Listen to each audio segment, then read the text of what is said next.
feel like I'm forgetting something. Not sure what it is. I'm kind of just rolling into it today, so we'll see, man. What's up, guys? Welcome back to the stream. Welcome back to the VOD. Good morning, my friends, and hello. It is indeed Wednesday, the day after patch reset day for the 3 World of Warcraft players out there. That's right. It is a beautiful week and a wondrous time. And man, I've been busy. I've been working on shit like you would not believe. I think that I'm done the maps. I think I'm done with the maps. I might be done with the maps for Horizon, which is very exciting because they're kind of the last big thing standing in the way, except for some stats. I don't have stats either for a lot of my monsters and shit, and I'm realizing that might need to happen before beta release because upon reflection, some of the things that we talked about for the adventure, you know, I think that there's a couple different types of people that want to run an adventure or want to play an adventure. And that is people who want to play through a story that they can be sort of wowed by as well on the DM side. That's a very important group. Then there's also people that kind of don't want to put the effort, or that's not a very good way of saying it. People that don't really want to they want the adventure to save them the time of trying to put in all the effort to design stats and stuff. So I realized that for the beta, that's probably necessary. So I got to do some stats, man. I got to do some counterbalancing. And I'm trying to figure out exactly one important question for that. And that is, how good at D&D is the average person? What kind of a power gamer is the average person? Because realistically, I can build the stats and the encounters with sort of a couple different ideas in mind. And one of them is these people and this group are very adept, you know, at D&D, and they have manufactured their player characters to be the peak in performance for their classes. They have designed their party with success in mind, or they're a bunch of bard players that just want to have a silly time. And the problem is that I don't necessarily know that. So I got to figure out what kind of party to build the adventure for as far as mechanics and stats go. Or maybe it is best to just say, hey, here's an encounter. Make it challenging for your party. Go build it. You're on your own, champ. That feels a little lame, though, doesn't it? Feels a little, why are we running this adventure then, you know? Nice Gundam shirt. Thank you, dude. I appreciate it. It's my favorite shirt, maybe. I don't know. Is it? I wear it at least once a week, I think. What in God's name could you possibly need a T-posing crumb for, Cass? What kind of dank 2007 meme could you possibly need a T-posing crumb for? Because this feels a little ancient. This feels a little, I don't know. Feels a little old school. My second level players were doing anything from 7 to 15 HP of damage a shot. Right? And I mean, man, it's so tough to have such a large divide in D&D right now. Like, the freedom of being able to do what you want in a game is like actually kind of a burden when you think about it. Because there's like a lot of different types of players that want to play a different type of game, and you don't really have a set in stone kind of CR like you used to. You know, people really hated on the CR system. And I think that people were unfair to it. I think it was kind of the best we had, right? For trying to balance encounters for players. That, or you just put the entire weight on the DM to try and make it challenging. There are 4 of them in the action economy, favored in every single monster encounter. A single jungle monster with 50 HP doesn't last more than 2 to 3 rounds. Right.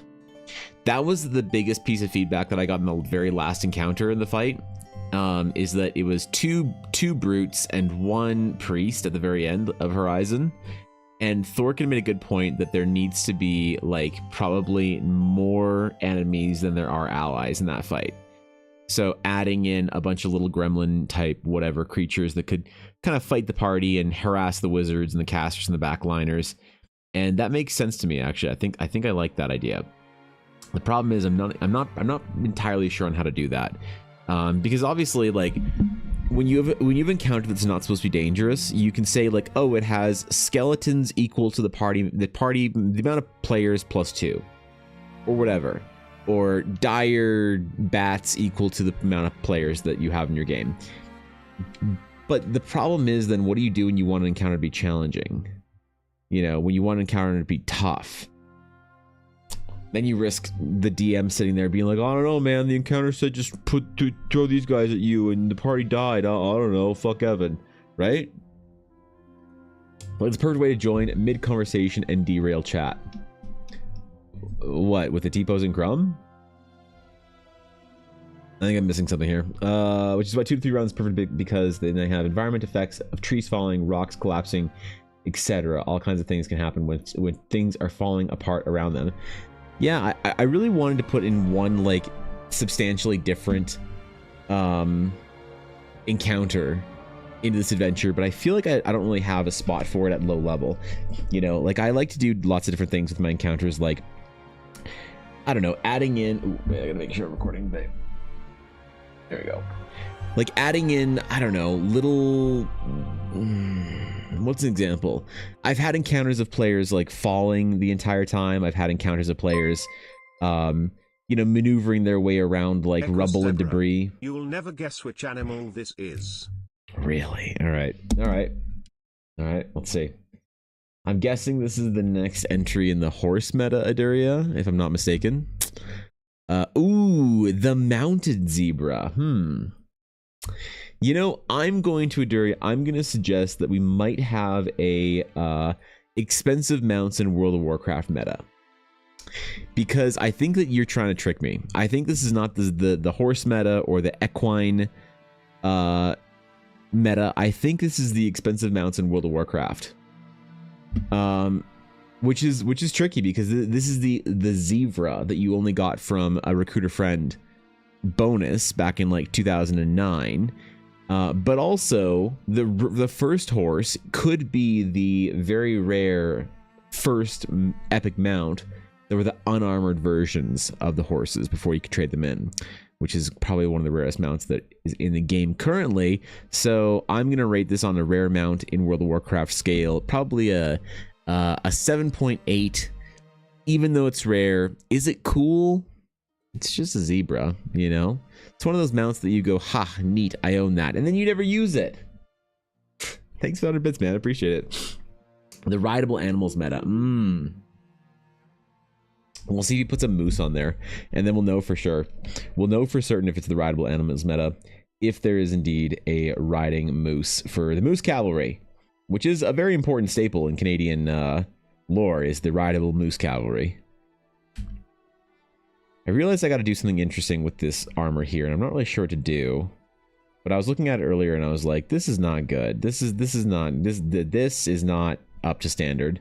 Whatever I had in there, so I'm gonna do a little bit of resketching, redesign.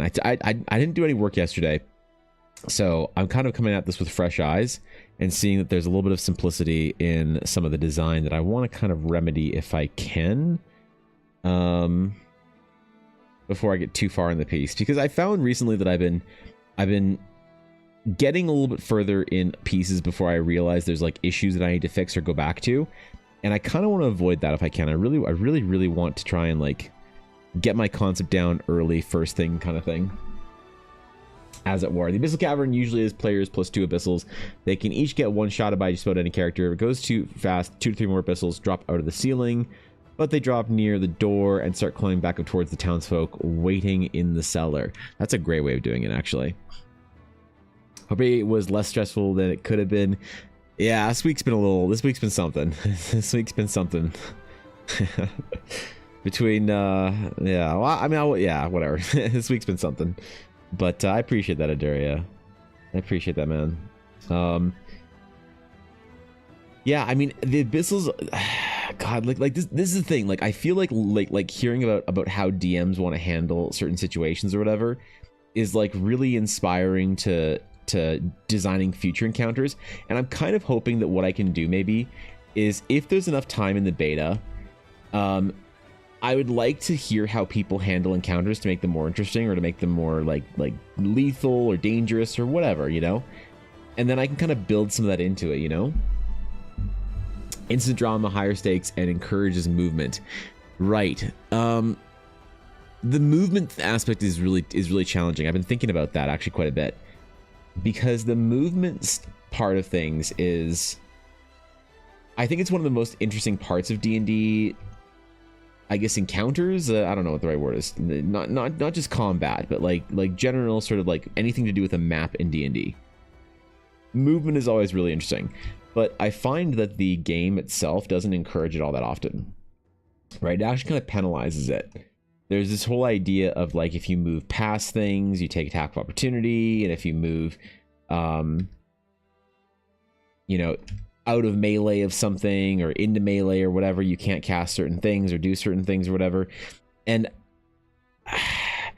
this is one of those things that I think 4th edition did really well. 4th edition, I think, inspired a lot of movement-based mechanics with like charging stuff. Like I have an ability on my Avenger that I think it's called something whirlwind or whatever, but is basically if you charge at something and rush at it, you don't take any penalties from anything that's attacking you on your way. And also... you do a bunch of AoE damage when you smash into them. So I'm trying to build some of that into the Astral Knight a little bit. The kind of idea of momentum class design. So encouraging you to move or switch targets, I think is an interesting idea. Like, it's kind of one of those interesting decision-making things that doesn't really happen in D&D, but the idea of, is it ever beneficial to sort of like multi-target things? You know? It's like the idea in World of Warcraft where you want to dot multiple things up and you want to kind of like not kill anything too quickly because you want to maximize your damage on the whole group doing AoE. Well, that creates some interesting sort of class design because there's some classes that are known as the sort of 3 characteristics for classes in World of Warcraft for DPS classes.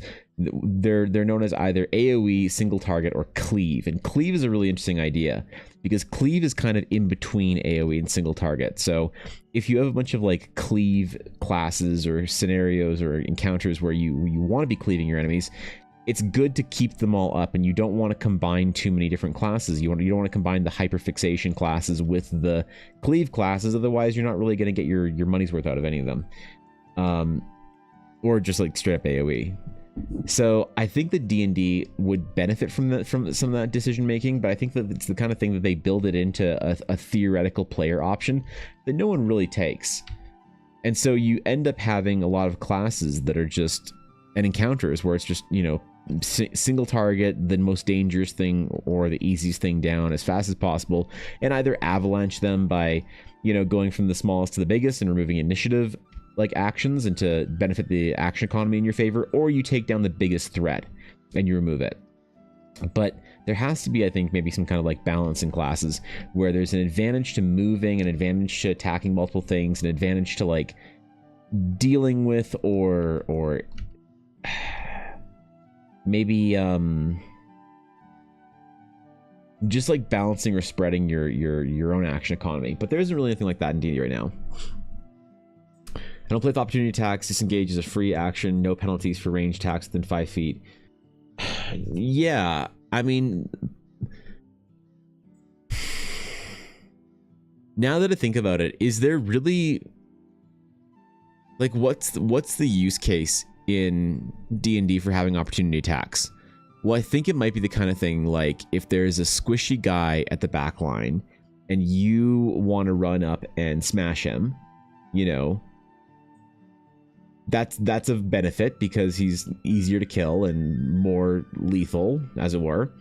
So you run up, you smash him, but in order to get to him, you have to get past the frontliners, which you take attack of opportunities doing so that's the penalty.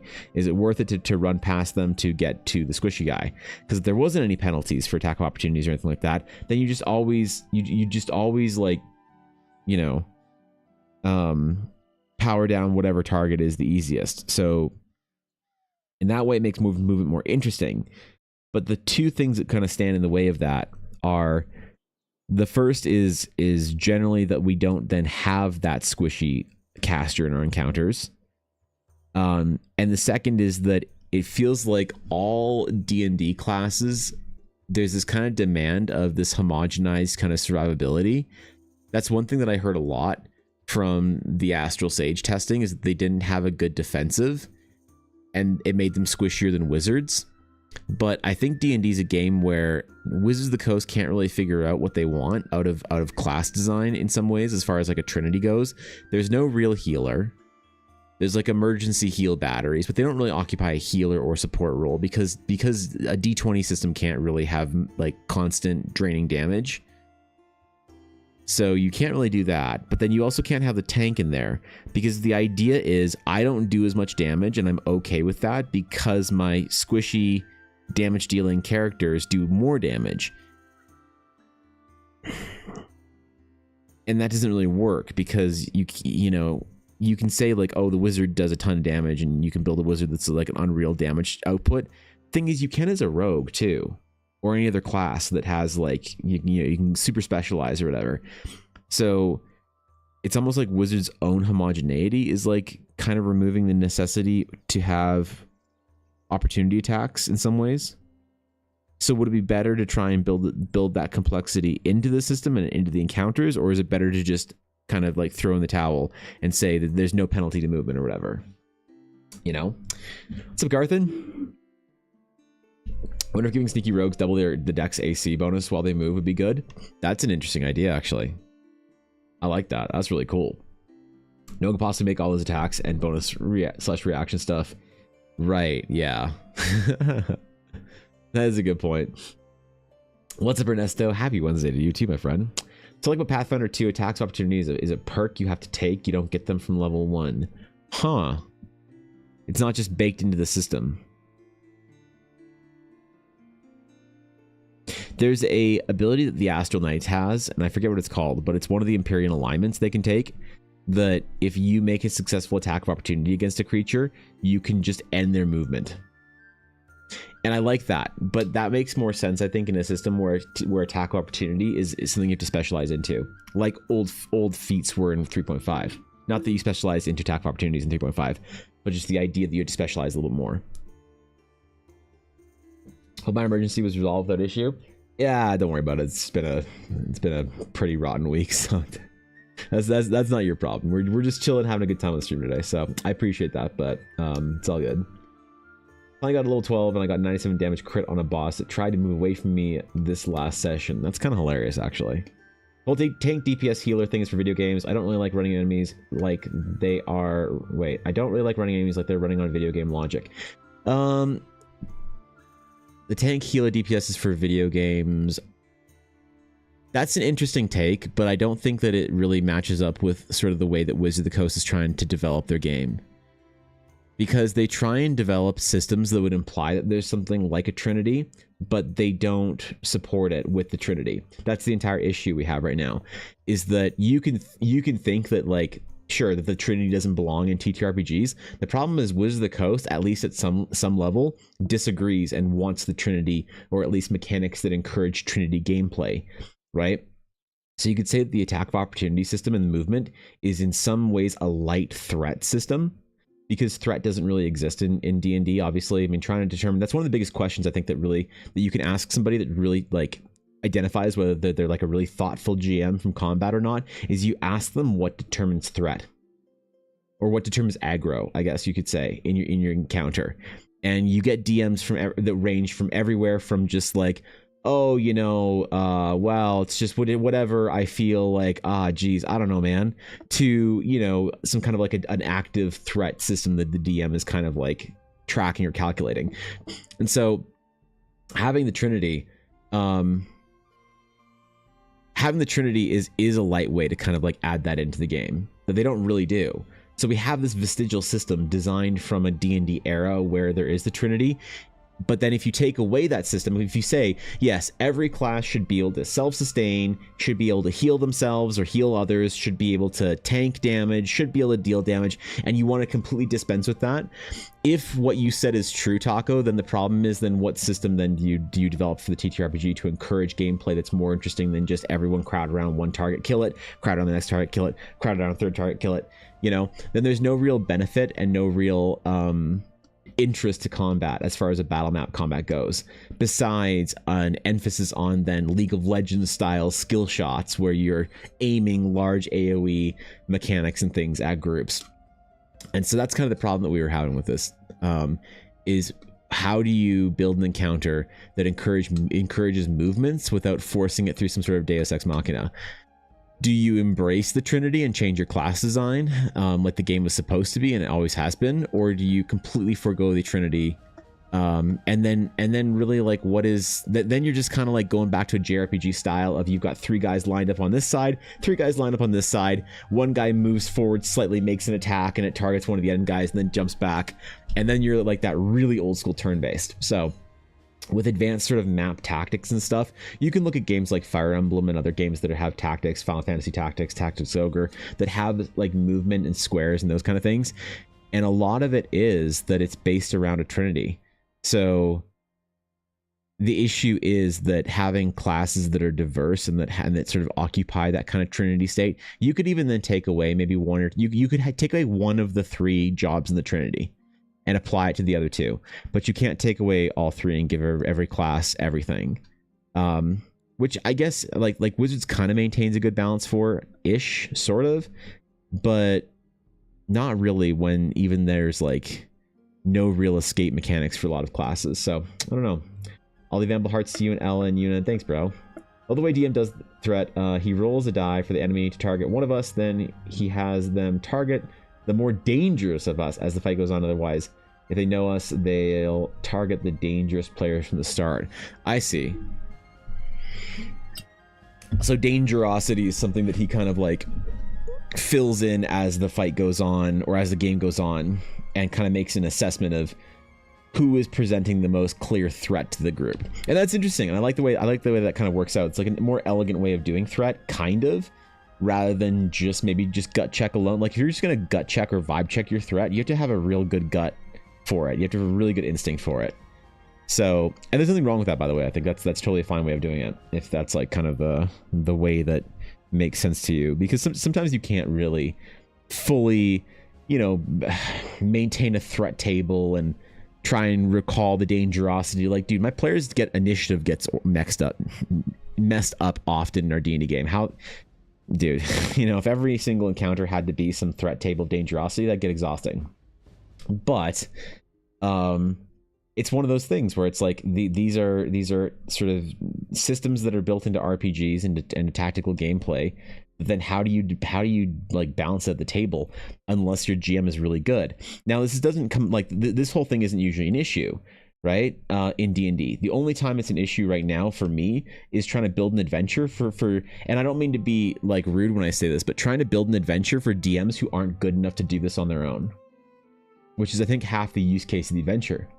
Is that I don't know how to build encounters. I don't know how to balance encounters. I don't know how to make compelling combat because I just don't have that in me, or it's not what I like, or I'm too inexperienced. So this is what I do. I buy the adventure and then I get that kind of combat. So what about dynamic environment design? If you want to protect your wizard and all that, fight in a choke point. Yeah, I mean that then is another sort of system that needs to come in then to the game. If you can't make the environment interesting via movement from mobs and creatures, you need to make the environment interesting via the combat interesting via environment. Now this is sort of an old school way of doing more hex map type things. So if you've ever played BattleTech or something like that, you know that there's different sort of environment, like choke point. That's great, but like, can we think of 5 other ways that we can protect the wizard other than a choke point? Because there's not always gonna be a choke point. There's often gonna be encounters where you're just in an open field or whatever. So how do you use that? How do you maneuver it? This is where a game like maybe Star Wars Saga Edition does it really well, because there's so much more ranged combat in Saga Edition that cover plays into it. And if you've ever played games like what's the boomer old man game that people play? Fucking XCOM, Delta Com, Alien Rescue Mission, whatever game, where you have cover is like a big component of the game, and so you have squishier characters have better maneuvering and manipulation of cover, and then gap closing melee characters have ways to sort of mitigate that, and it's a chess match between the two. So if you wanted to build that into D&D, you'd have to then add more systems into the classes to be able to manipulate a more complex environment. So you'd have to have like raised up levels where you get advantage from attacks from up here, and it takes time to climb, but wizards can close the gap or teleport or move, and you'd have to have that, like, that lighter mech sacrifices. The lighter mechs will sacrifice armor for jump jets to be able to get on top of buildings or whatever. And so the environment is a great way of handling that. The problem is we just need to find 5 other ways to handle it with an interesting environment, I think, which again is very difficult then. But that is an easier way to, I think, to manage, or what's the word? Maintain that the combat idea, maintain the, that's a better way to maintain it. Because you can control for the environment easier when you're writing an adventure than you can control for the way a DM will play a character or whatever, or a mob, as it were.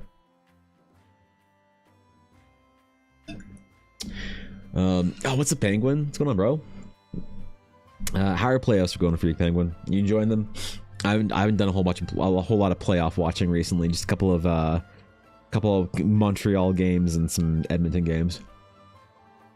Faction Noser Party, that's because people have escaped previous encounters. They know target me as the combat healer, and our Magus is super high burst damage guy. When enemies are equally distant to several players, I have the players roll 6-sided die. I say, don't roll high or don't roll low if I switch it up. They know pretty quickly they're deciding who gets the bad effect.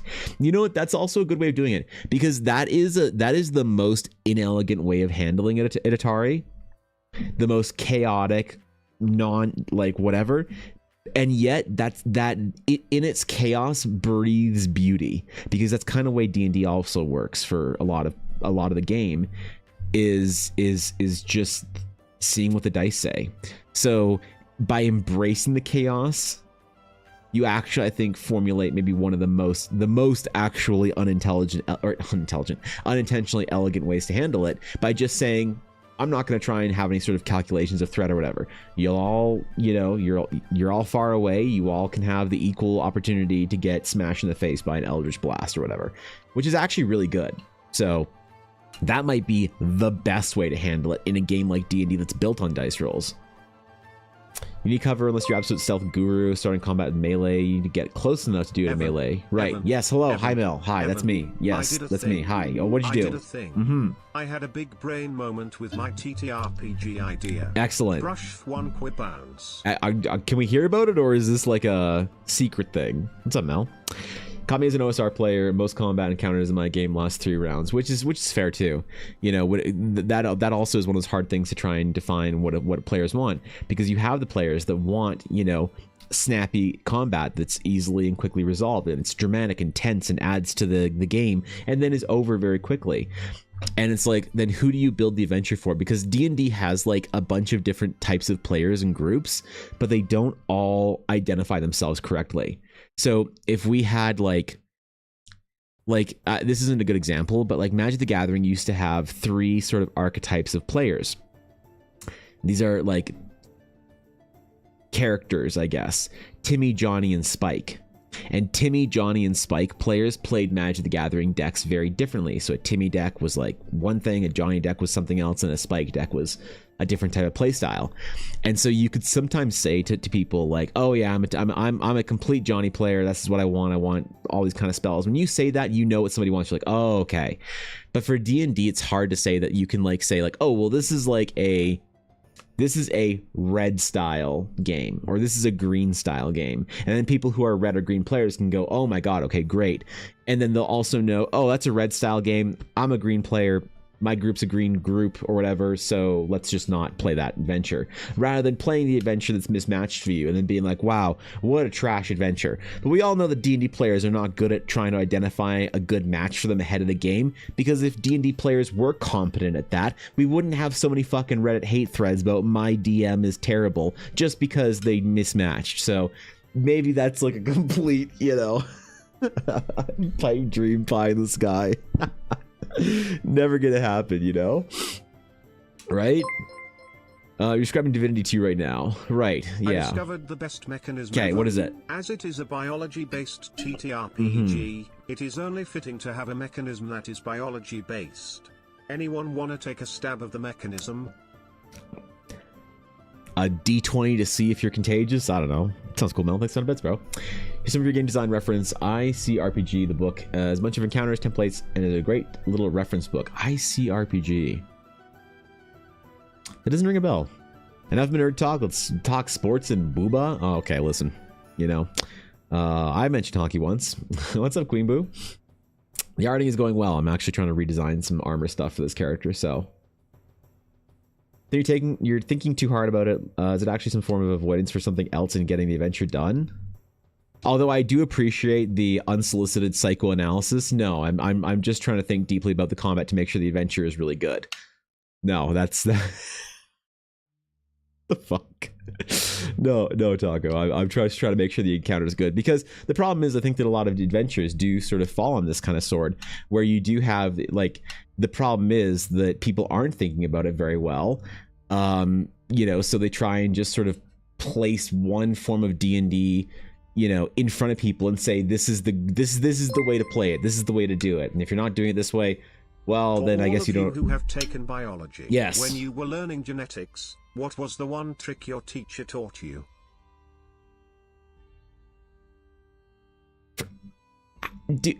What percentage of people here, Mel, do you think have what? All right, for both the people that was a reference to, I don't know. You have to tell me, Mel. The only thing I avoid is my DMs. I'm 100% joking, I promise. Okay. Anyway, oh Christ. Strange dog's got its smile. It's probably too technical for me, Mel. So yeah, I mean, I think that the best way to sort of like do it is to try and figure out either a way to identify players and the way that they're the way they want to play the game ahead of time, and say, hey, this is going to be a very tactical game, or to even have different options, like say, hey, how difficult do you want combat to be? Because if you want combat to be easy, medium, or spicy, here's 3 ways you can sort of assign enemies to your combat. And then build as much of the nuance into the maps and the encounter as I can. But some of the issue with that is, like, a 5th edition specific issue. If you guys have any experience with other editions, you might empathize with this. 5th edition has a very difficult problem of not wanting to let people do difficult or weird or interesting shit in their game because of weird fringe encounters, right? Like D&D would rather have a set shift that Wizards made at some point in time, is that they wanted their game basically to never have a bug ever, right? A bug being, like for a TTRPG, a bug, air quotes, might be something like, I don't know how this mechanic's supposed to work, right? And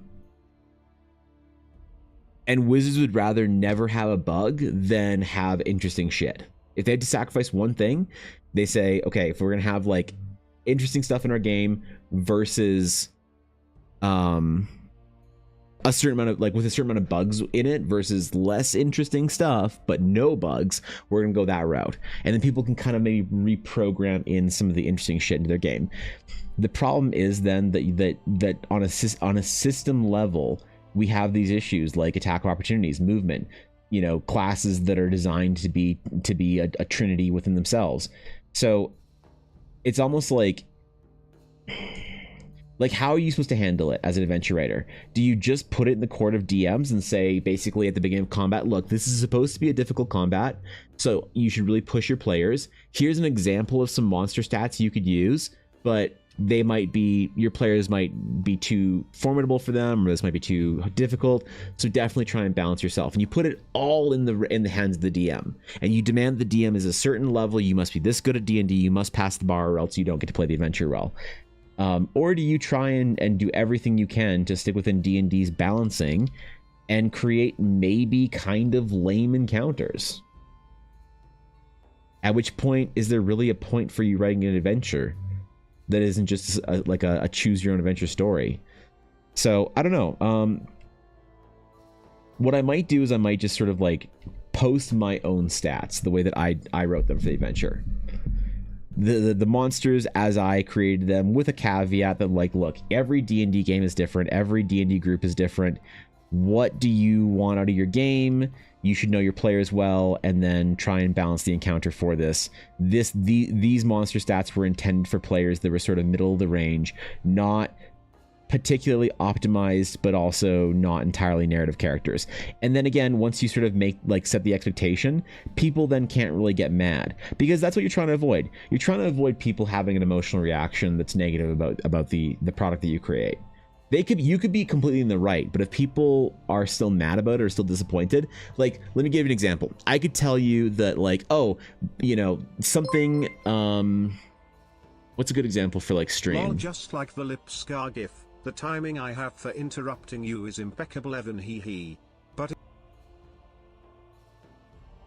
You have to elaborate on the system, Mel, because I'm a little confused. You can, I'm not sure what that means. I'm very curious, but I want to know the actual applicable way to do it. Thanks on it, bits, Mel. I appreciate it. So a good example would be if I told you that I had to miss stream for a month because I got in a car accident. You could logically think, wow, that sucks. I hope Evan's okay. Goddamn. But at the end of the day, a lot of people are like, well, I haven't seen Evan in a month, so whatever. You know? So the problem is too, when you're setting expectations with an adventure like this, you can set up the expectations as much as you want, but if people still don't like it and they still feel negative about it, whether it's reasonable or people would reasonably say they're in the right or wrong to do so, they still have a negative reaction to it. And that's really hard to try and kind of write something for so many people for a game that's so open and so wide and so diverse in how you can play it, trying to figure out how to make a satisfying adventure for so many people, I think, is really difficult. That's why I'm trying to put so much thought into the combat side of things, because the RP and the story, I think, are pretty good. I think they're pretty locked down. And the expectation of me getting DMs to RP the encounters a certain way, I think that's easy. But combat's such a complicated thing. It's almost like people are very good at identifying whether or not they have people are very good at identifying what kind of levels of RP they want in a D&D game. And you can present them with that early on, and they'll make a decision based on that very early on. And they won't blame you if they get it wrong. But for combat, you could present what combat is or supposed to be, and they could get it wrong and still blame you. You know what I mean by that? Do your enemies take extra damage if you make puns while using Punnett squares? I don't even know what the fuck a Punnett square is. I need some elaboration on this, bro. Playstyles I built towards are called Fight It, Figure It Out, Fool It, basically combat heavy, puzzle trap, or RP heavy. The DM can choose any or all tracks depending on their players. Man, that's interesting. So how do you set up combat then? How do you identify a combat encounter? How do you, like, what do you say ahead of time? You know? To another DM that kind of wants to run in that way. That to me is like the biggest challenge. You give DMs permission to add monsters or take 10 to 50 HP off of a monster. Oh, okay. Like, give them an obvious bar they can slide, so that it's in their face. I put the tool not just theoretically in their hand, but I put the tool in their hand and I say, here, use this sliding bar to make combat better. You know what? That actually works really well. So what's another way? Okay, so here's where it works really well. The idea of saying that there are abyssals +2 equal to the players +2 in the encounter. And then you say to them, if combat's going a little too smoothly, it's a little too easy for the players, feel free to have 3 or 4 more abyssals jump in until combat's a challenge again, mid-fight. What are other ways you could say that in D&D? Like, oh God, what's maybe like oh, this big guy with this like ghostly ghoul brute with a big axe, you know, if combat's going too easily for the parties, he can like pull out an undead, like reach in, grab a rib bone, and now he gets 2 attacks instead. Like, that's interesting actually. Like, what other ways could we sort of do that in combat to give DMs a knob they can turn up or down depending on how hard encounters are, that they don't have to think about ahead of time. That they don't have to say like, oh boy, I should have picked the easier encounter, doy, you know? Something kind of very obvious where they're like, oh, I should have picked the easier encounter, but thankfully I can just turn this down and now it's not so difficult, right? You gotta trust your audience not to suck, and if they do suck, it's not your fault. Adventures writing is a volume game. The more you do, the better you get. Yeah. Which is why I think maybe like trusting the intuition of how I would balance encounters with a caveat is the easiest way to do it. The problem is though that like the only thing that kind of gives me pause past that is that this is going to be the first thing that people outside of what you correctly identify as my audience are going to see of my work. Ideally, this is going to be something that people will walk up to me at the convention that I'm at and say, what's this all about? And I'll say, it's my D&D adventure I wrote. It's free. You can download it and play. It's got a bunch of cool art and shit if you want. And they go, oh, cool, neat, free adventure, sure. And they snap the QR code and they go home and they say, what's this all about? No idea about anything to do with what this, you know, that's the kind of person I'm thinking about. Not just like our own, you know, community here, because I think that people here are very good at balancing and changing things and being very dynamic D&D players. I'm trying to think about the Walmart D&D players, the average everyday, you know, Xbox Live D&D players. I don't know. You either have the ogre come into the room or not be there. Is there a way to change it besides just adding enemies? Because that's a good way of doing it. At least personally, although I try to make combat more interesting, I usually end up keeping it shorter, only a couple of rounds, because the players tend to either forget or just not engage with the environment, even though I try to make it dynamic or usable for combat. Yeah, and what do we do with the DMs that have players that do? Room either has a monster, a puzzle, or a wizened old man that asks questions 3. I see. Okay, so it's literally just pick one of those 3 things. All right, fair enough. It's not about ease of hand, it's about play styles. In genetics, right. You have 2 sets of DNA being introduced and mixed up okay, to the teach offspring me. of 2 parents. Teach me. There are 3 different scenarios that came from mixing up those genes. I see. You have homozygous, dominant gene, okay. heterozygous, dominant gene right. presenting but recessive carrier. This is all for D&D, right? That peek out every once in a while. Okay. This can go for simple genes like someone having a widow's peak in their hair to something more serious like someone having a deadly disease. Okay. So that's cool. How are you going to make that interesting for D&D players, Mel? What's the plan to introduce it to the RPG? How does that split? What, like, these are like random stats that you can roll as a player, or how does that work? Because I'll be honest, it's a little wordy, it's a little nerdy, but I'm intrigued. I think this is the beginning of something really cool. I'm needing you to massage the idea into my brain a little better here, because I'm like in the you have my interest phase, but I'm not quite seeing the horizon, I guess. How is this going to apply to D&D? Because that's really cool, though. You know, thanks for looking, I appreciate it. Action economy is huge for every game. Adding extra attacks or even additional enemies is often the way to go, and that might be just the easiest thing to do. Is just action economy it. You know, it's just always just add in more monsters or subtract them. So you can say that, like, if combat's a little bit too chunky, when an enemy dies, you could easily have 1 or 2 of these little goblinoid things retreat. That's totally fine. Or, you know, and maybe it is just a matter of being honest with people, just being upfront and saying, look, balancing combat is really, really difficult. So in some ways, like, you're a bit on your own for this one. Here's a couple of tools that you can use if the balance of this combat isn't right for your group. So, you know, yeah, throw these 6 guys at them, and if your group is having basically this isn't supposed to be a challenging encounter, but if your group is like just ripping through them and like they aren't even there, feel free to have another 2 or 3 of these guys jump in from the roof. And then on top of that, you know, if combat's going a little bit too, if it's taking a little bit too long, or it's getting a little too spicy for your players, feel free to have a couple of these guys run away when the first one falls, you know. Or here's the tuner for HP. So these guys can have between 10 to 15 HP, depending on how easy or difficult you want your encounter to be.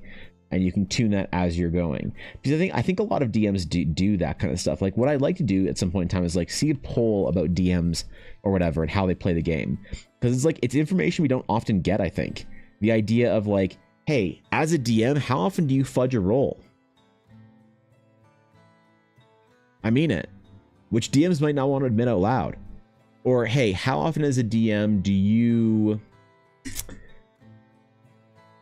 conveniently have your players think they uncovered the fucking railroad tracks that you laid down a month beforehand? And it's not the kind of thing that I think that you're going to get a lot of DMs openly admitting, but I think it's interesting information to try and figure out how to build and how to play and how to write RPG adventures for people. Because you just don't know what the average... And then at that point, you're also only asking the enthusiasts, really. Is fudging roll line with the dice results? Yes, fudging a roll looks something like you double crit a player on the first 2 attacks, and the second one wasn't a crit. It is going to be used for character creation. Okay. Different abilities or powers come with boons and banes. You can have a perk of an ability that could give you something like the ability to harden your skin, but not other perks. You get what you get. Okay, I see that. You can have more flexibility if you are doing half and half, but there is the That's risk cool. of consequences of using those gifts. Or you have a high stakes, high reward ability. It's all about playing around with the numbers. Right. Okay, now I understand. And then the genetic side of it is just a way to sort of justify or to like rationalize or whatever, you know? I see. Fair enough. That's cool, Mel. All right, I'm on board. I'm sold. I'm sold. I used to fudge a few each session, especially if I felt like the roll I actually got would make things kind of lose steam or be a wet blanket, etc. Right, and that's a different, like, lots of DMs sort of believe different things about fudging rolls, you know, as a D&D player or as a DM, or adjusting monster hit point values. Like, I'll adjust monster hit point values on the fly all the time if I feel like I made a mistake. If I feel like I over-tuned this encounter and I like didn't consider that I have been draining the resources of the players a lot, and I'm like, oh yeah, I totally shouldn't have expected them to go through like multiple spells on these guys. They're not going to want to touch them. I gave them each 50 HP. I need to tune that down back to 30 HP, you know? For some DMs, that's like a mark of shame. Like, you can't do that. And for other DMs, they're like, that's just the way of doing D&D. And that's kind of the interesting part of it, is like, I don't know how often you'd get a DM to admitting the kind of way that they play D&D. I think maybe like sticking to the rules more so is probably more common. And it's more interesting for most DMs. Personally, I mean, I'll start. If we're all going to admit what we do for D&D, personally, I will fudge rolls very rarely if I think that the sort of the 1 in 100 scenario has occurred in a way that has such deep unintended consequences in the game that I think it would ruin it for the players. That I think it would be legitimately not fun. Because at the end of the day, it's a game. And there's a balance between, I think, challenges that are like, how much of this challenge is the fun of entertaining a difficult challenge, and how much of this challenge is it's just not fun to deal with, you know? And what's the balance there? It's so tough to figure out what the balance is. Because obviously if you do it wrong, then you're just like fudging shit and whatever, and you know, your players never really get a challenge. And if you like don't do it at all, then you can have those black swan scenarios, and depending on your players' tolerance for them, that either makes or breaks the game. So it kind of also depends sort of on the player group that I have. There's a lot of games where my players just like love and embrace the chaos, but if I've made the mistake of playing a D&D game with a person that is of the like, you do not touch a hair on my player character's pretty little head, if I've made the mistake of entering into a game with them, I'll fudge the rules to make sure they have fun. Right? Because you have like the sliding scale of, I'm gonna say it's gonna be Thorkin. And then on the other end, you have Reddit.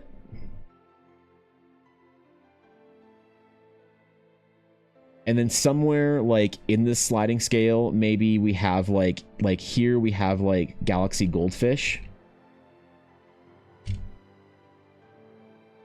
And then somewhere maybe over here we have like Atari. Right? Where basically Thorkin this is the like, what's the fucking Elmo with his hands up in the fire like emote meme? I know it's a global emote, I think, or a BTTV emote, because I've seen it. I have a mini full version of it, but wait, don't I have a mini full version emote anymore? Wait, where'd my mini emotes go? right there. It's this one, but the Elmo version, right? So that's Thorkin right there. You know, Thorkin's like, bring me your death, bring me your unnatural rolls. I'm just here to see what happens. Reddit is the, I've spent 8 years on this character's backstory. I've spent $4,000 commissioning art. I have a cosplay and a LARP coming up where I'm playing this character. Do not touch this character. I don't want any maiming, scarring, or even any dangerous attacks. You can make an attack that lowers my hit points a little bit, but if you even think of harming my character in a serious way, I'm never playing D&D with you again. And then you get kind of everyone in between. I think most people occupy this space. So that's like, you know, this is like kind of also a sliding scale of fudging rules. So if I make a mistake of playing with somebody that's over here, then I'll fudge the rules to make sure they're having fun, because I made the mistake. I made the mistake of playing D&D with them. And while I'm committed to playing D&D with them, I don't want to ruin their fun. I don't want to ruin their game, and I'll play the game that they want to play. And so if they don't want to be crit 3 times by the ogre with all 3 of his, like, you know, heavy axe attacks because I rolled 3 20s in a row, sure.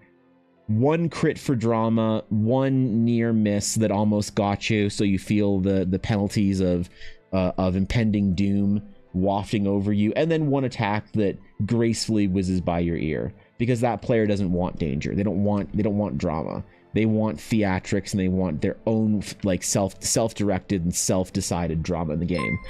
So it does kind of like depend on who you're playing with, right? Reddit is the equivalent of fudging rolls to hurry this shit up, lol. But then there is me, right? Where my group has the phrase "I did a mel for how poorly I rolled." Oh no. Oh god, is that the Thorkin way of doing it? I think weighing your choices towards what's more fun is a deep TTRPG wisdom. Yeah. But there is definitely like I like the drama of rolling all your rolls on the table. The problem is, do your players like, do they like that theoretical drama, or do they like, it's like, do they want the haunted house experience, or do they actually want to feel like their life is in danger? And I think that really is one of those things that you find a group that matches up with you, and you play with those people and figure out, you know, figure out who your party and who your tribe is in that case. 90, almost, bro, almost. 48. You guys really want me to draw a green dragon, don't you? Are you sure the next time I draw a green dragon, I'm not just gonna like phone it in and draw Trogdor? Like, what's your confidence here that I'm not just gonna draw Trogdor next time somebody gets a green dragon check? If it's too like recent from the last one, or the last one was too recent for this green dragon check, what's the likelihood that I just Trogdor it? Firstly, Pine Poetry Trilogy, well-developed characters with a compelling backstory being cut down before they could finish their personal story or related goals. I'm out of the norm. I mean, yeah. That's not a loss in my personal opinion. Trogdor. Dude, the last time that somebody got a green dragon check, people in chat were saying, they were screaming at me, "Don't you fucking dare just draw Trogdor, you lazy shit." So, you know, there was people were invested about this. They were invested. I feel like if I had drawn Trogdor, there would have been a riot. Yep.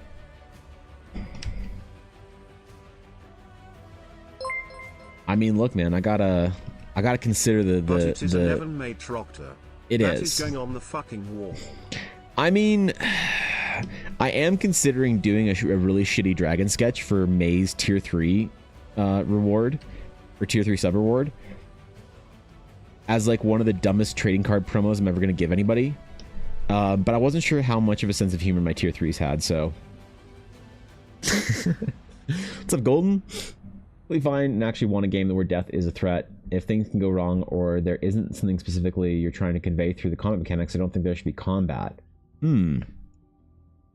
So let's be honest. I mean, how, like, do you think people would be afraid to admit one way or another?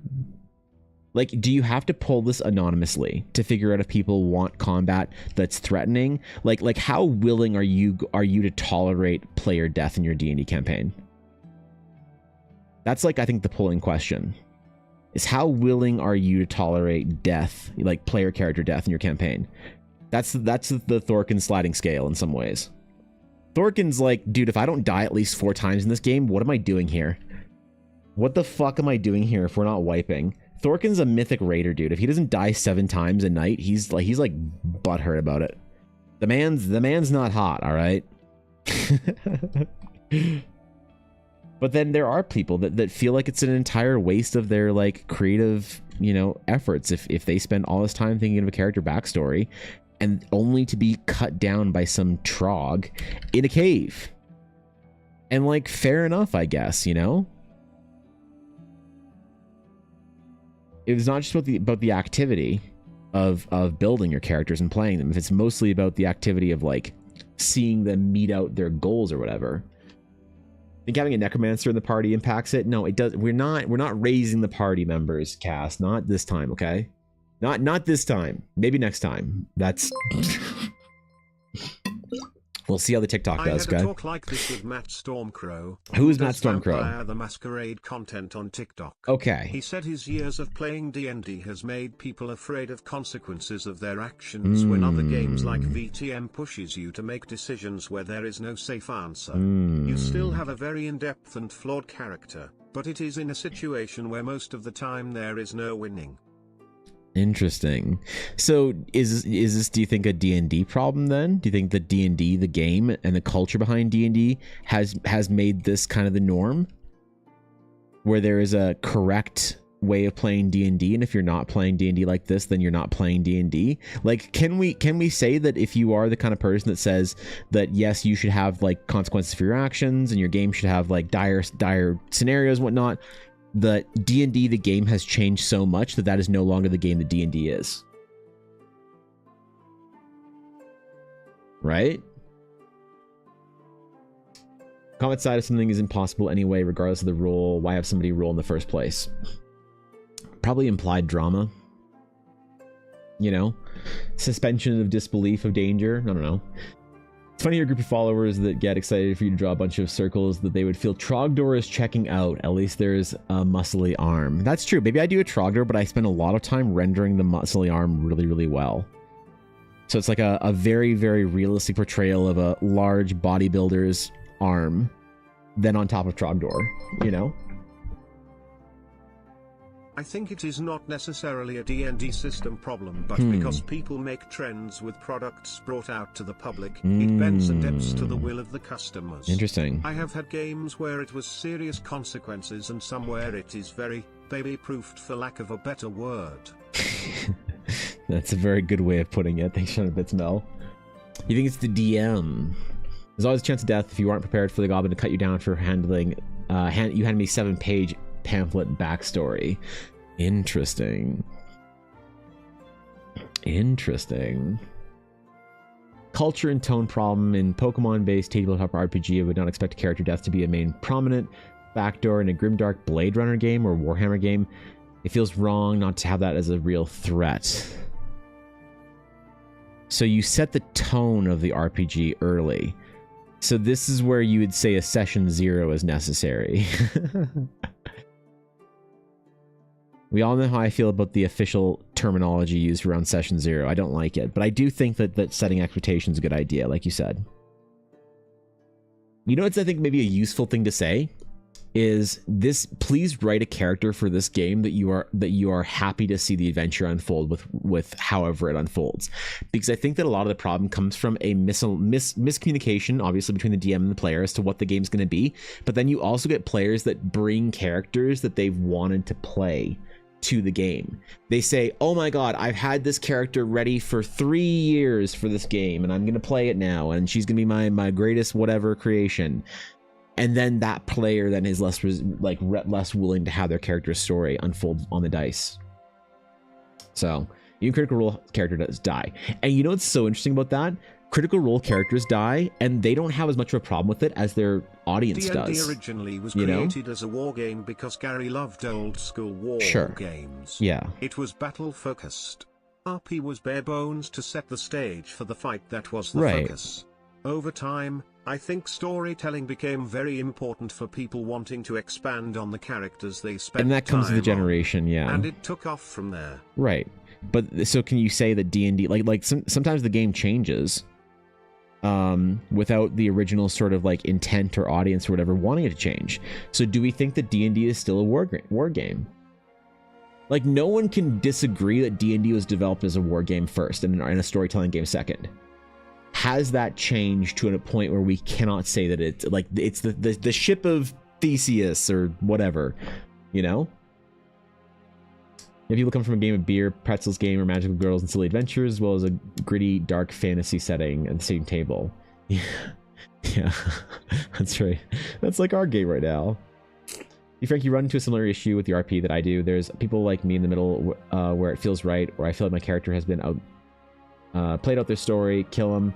There's people like my friend who are permadeath addicts. And there's people who their character are fictionally or functionally immortal. I see.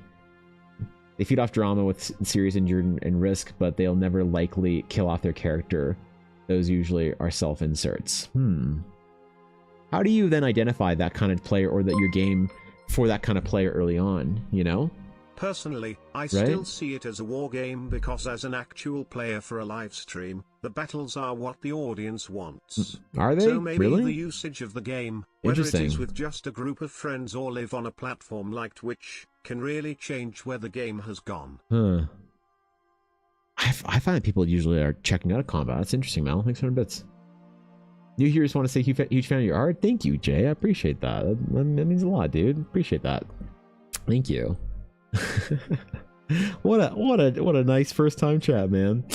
You're most welcome here, Jay. I'm honored to have you. My group that used to come from systems chosen, we played Warhammer or Vampire, or danger was implied. We treated D&D like it was something more lighthearted. The World of Warcraft to the EverQuest players. I see. It's definitely a shift from the original adventure Gary wrote, basically punishing and would kill characters constantly. Dude. Mainly for the battles, it is for the rolls. Dude. And then, I deliver for the flops, of course, lol. That's fair. Do you remember, was it, we were playing in Ryan's basement, and it was either Tomb of Horrors or Temple of Elemental Evil or Tomb of Annihilation. It was some famous game. And one of us, I don't remember who, but I remember it was one of the guys. It wasn't you or Ray. It was one of the guys. It might have been Yavuz. Somebody lost their character to touching a mirror. Do you remember that shit? Or am I making this up and kind of like simulacrum goleming a story together or whatever? But somebody died and lost their character like that because they chose to touch a mirror. And their character just went to the other side of it, and then they saw their reflection in the room smirk at them and go and try and kill the players, and they were stuck in the mirror for all their character died, and then their player character, like the shadow of it, went and tried to kill the rest of the party. Like, am I remembering that correctly? Steve was taking harder than John would. That's right. If we did Tomb of Horrors, I have a terrible memory for this. We did one of them. I think we did. I know I did Temple of Elemental Evil with the guys in the grade higher than us. That was awful. There's a reason we didn't play D&D with those guys for very long. Like, yeah, I don't know if people would tolerate that kind of D&D now these days. Telling people to say exactly that. The game is about story. It's not a war game, and there's no place for character death. They're all over Facebook groups and other places. So their dice rolls, or do their dice rolls even matter anymore? Takes time to identify that the Monis. I know people who leave everything up to death rolls for their characters. People who have 2 to 3 years become very clearly they're a third category. Best example is my character who has saved the guy's life 3 times, including the characters having lung cancer in 1904, but constantly running into gunfights and wars and conflicts. Will likely never actually die, so no conflict is a real risk and danger for them. Interesting. Because I think maybe like this is an issue of like the old guard hanging on to like something that it's not anymore. You know, the original design and original intent could be gone and lost forever. Maybe D&D is just not the war game we thought it was anymore, and maybe you need a new game if you want like maybe it isn't unreasonable to say no. Like D&D is not a game where you can like have your characters die. It hasn't been that for 10 years maybe. I'm not agreeing with that. I'm just saying that maybe that's just like a reasonable statement for modern D&D. That's Tomb of Annihilation. I'm pretty sure that game was designed to be able to just kill every character who isn't careful. Yeah. Yeah, we walked out of there with it was like bragging rights as to how many characters you like went through, or how few characters you went through before we beat the adventure.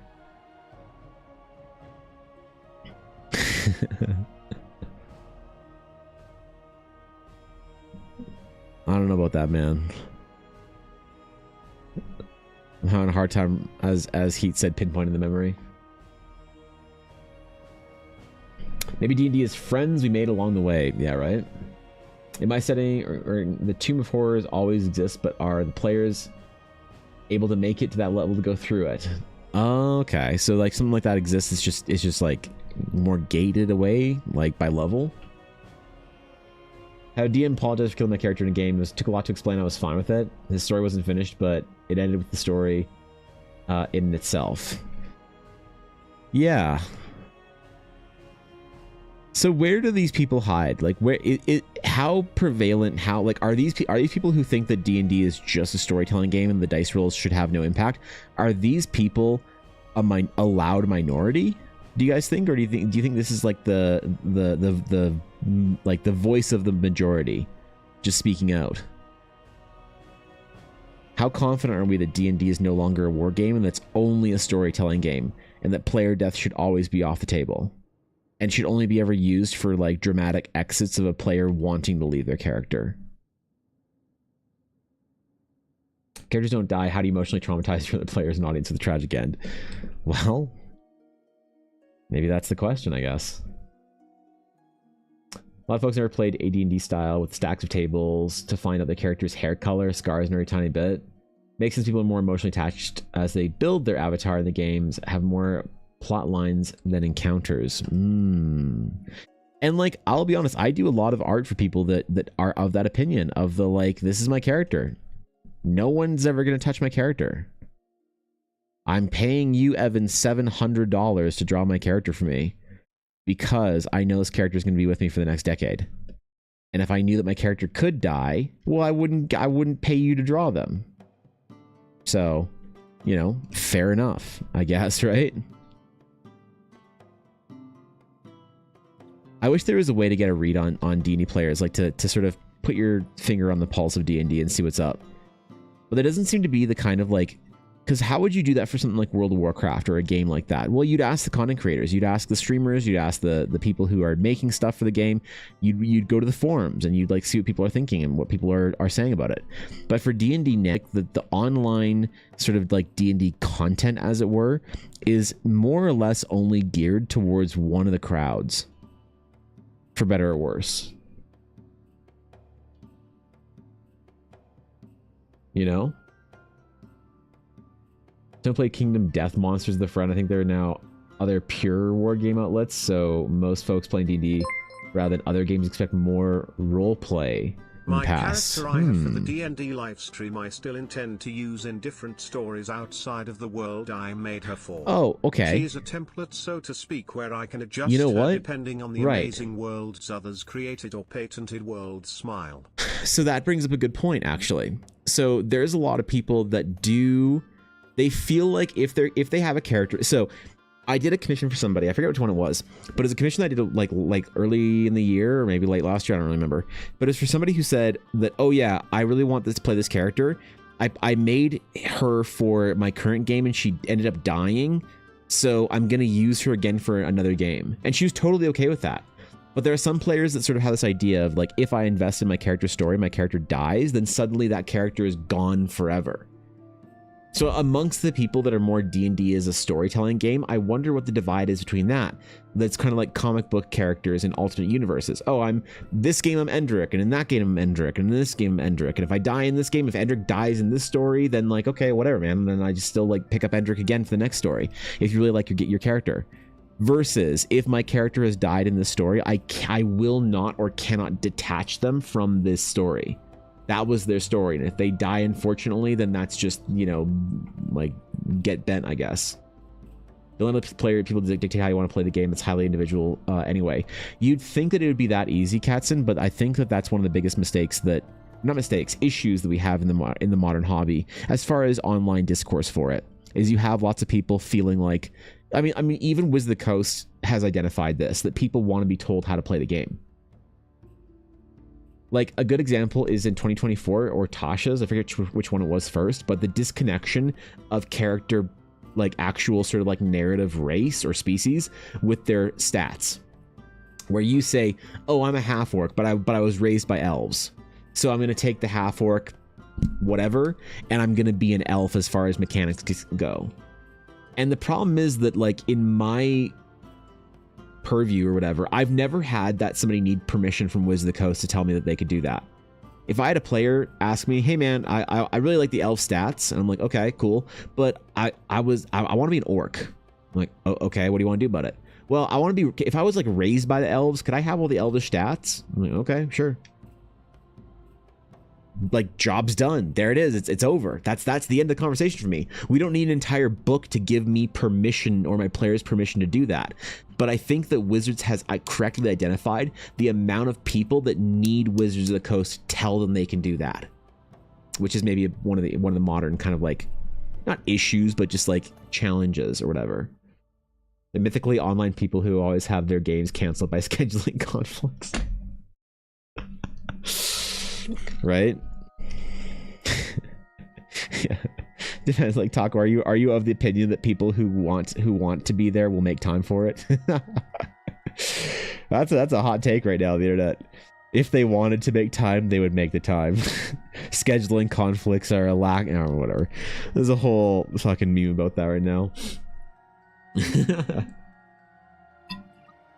Playing is really the main way to find out. Unfortunately, it's people not meshing together, which is one of the reasons why if I play a new D&D game with people, I give them an early out. So I say, we're going to play this quick little 4 or 5 adventure or day, like one, air quote, one shot.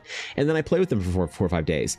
And sometimes I'm like, this is great. You guys want to keep going? And we'll do our 2-year campaign like that. Or, ooh, that was really fun. Thanks so much for playing, guys. I'll see you later. And you just back out. You know, you don't have to like end the story abruptly or anything, you know? I get art of my favorite characters, the ones I've enjoyed the most. I'll likely still get art of August after she dies. Tragically, of course, because I've enjoyed playing her and her story so much. But she was never meant to even last this long, let alone forever. She was always a perma character.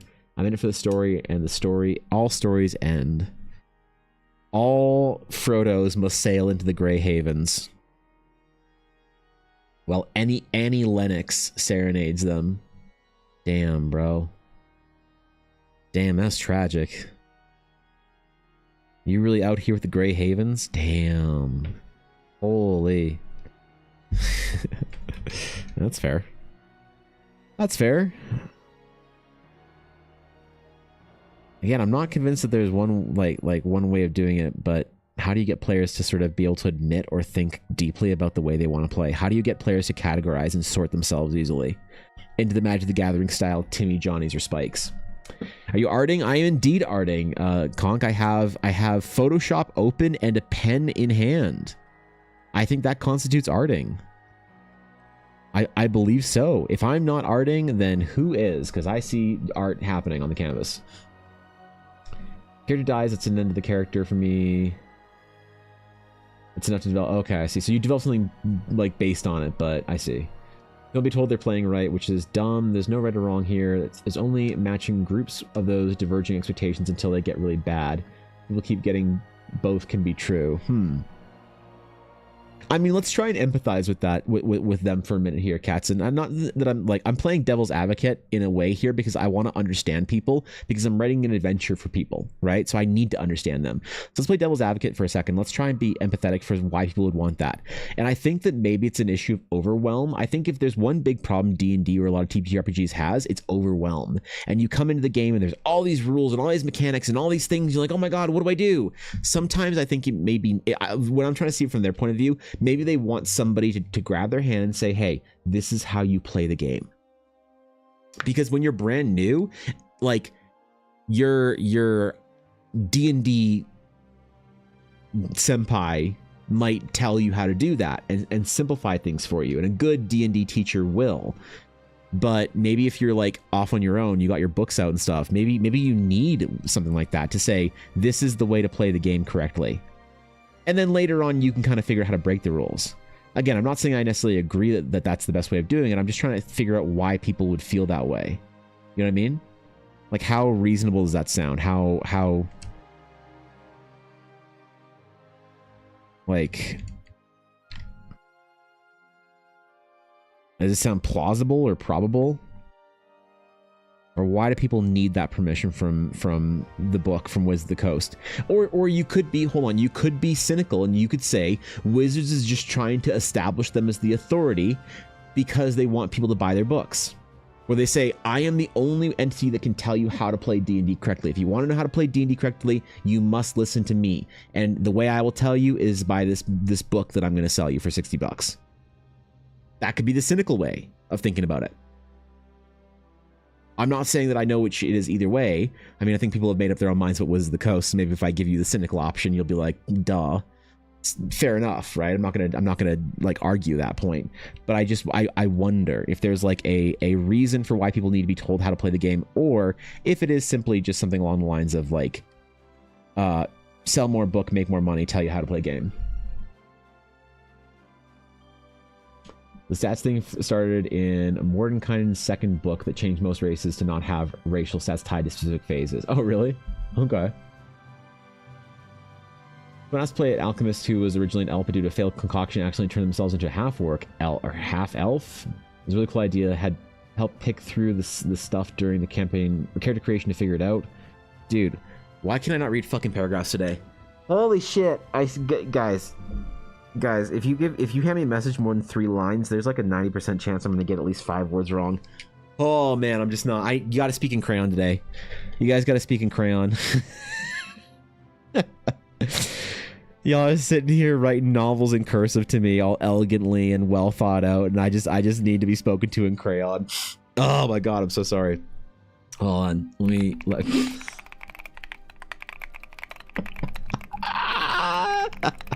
No, and look, it's good because people have like well thought out opinions, and you can't also often condense a well thought out opinion into crayon, you know.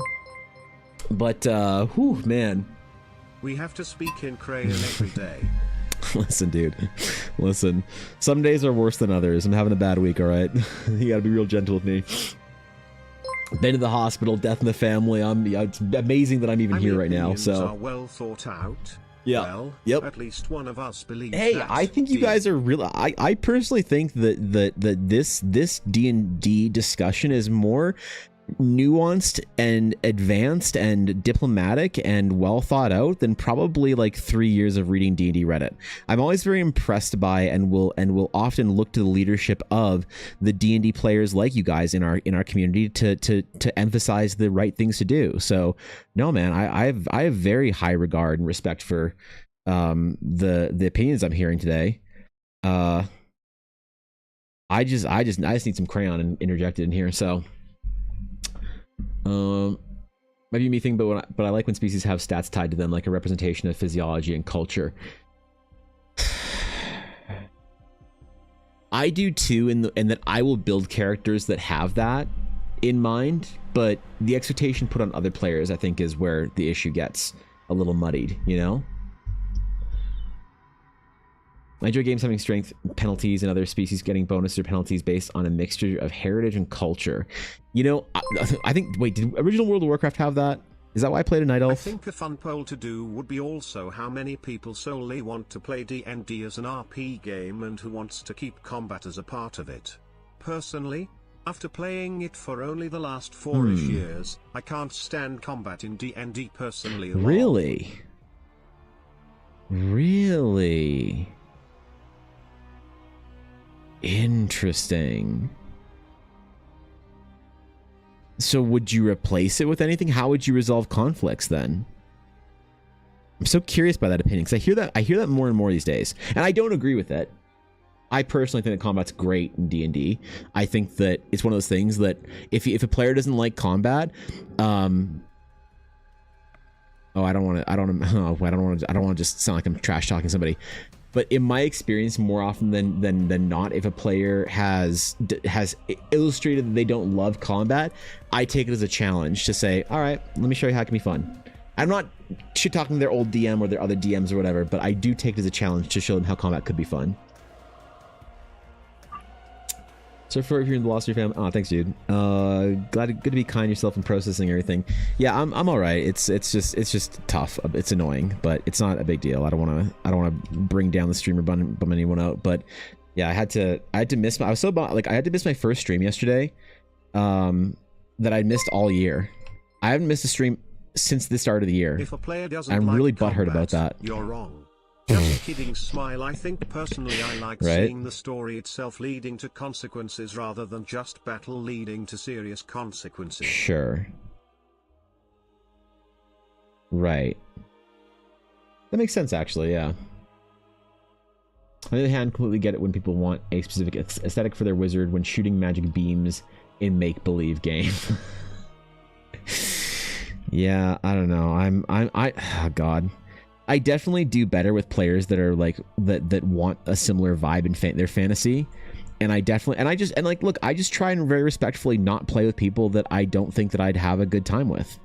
You know, like my friend that said that The Last Jedi was the greatest Star Wars movie that he's ever seen, and that it cleared all the other Star Wars movies, even the original trilogy. I stopped playing D&D with him because I realized we'd never agree on what good anything is.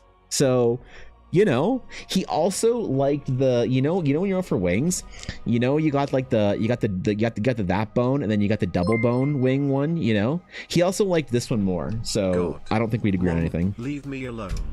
I want to be left with my fictional sexy wizard and bloodthirsty barbarian. Right? Can you leave me in peace? I know, right? It's tragic, isn't it? First stream missing decades? Dude, I was so mad about it. I was so mad. But yeah, yesterday morning fucking sucked. Had to go to urgent care and do some shit and whatever, and it was a whole fucking thing, and don't worry about it. But yeah, I did really, I got home and I was really, really bummed that I had to miss my first stream in all year, because I'd really put it as a goal for me not to miss any streams this year. And I'm upset that I didn't even get through half the year before I had to miss a stream. So sorry, we can't be friends anymore, right? Last Jedi was the greatest Star Wars movie. Good God, man. But hey, good indicator that I mean, I don't know. Sometimes people reveal their preferences, and you realize that you're maybe not in the right. I don't know what the right word is. You're not meant to you're not gonna share opinions on what something is, so don't even try. Don't fight it out. You know? Yo, Catherine, thanks for 100 bits. Oh shit, no TT. I was waiting for the slanderous TTS. What the fuck? Thank you, dude. I appreciate that. Thanks for the 100 bits. That's very kind of you. Y'all being real lovely. And I appreciate it. I don't deserve it, but I appreciate it. Well, either way, I gotta make a poster for the so the adventure beta is slated for next Friday, May 9th, which is going to be my anniversary stream. Okay? That's when it's going to be. That's when the 50th year anniversary stream is going to be, is on May 9th. I already scheduled it in Twitch. I just need to make a poster. So maybe if somebody can dig up one of the old posters for my first year anniversary stream from Discord, I might just slap a 5 over the first and just post that again. You know, I don't know how deep we'd have to go back in the Discord, but regardless, we'll see how good the adventure goes or how bad it is and how much I miss the mark with people. Ideally on the 9th, in which I will also be posting so what's going to happen that day? It should be ideally the Astral Knight class and the adventure in beta coming out together. So there might be some missing stat blocks. So we'll see how good or bad how good or badly the release goes. Excuse me. There we go.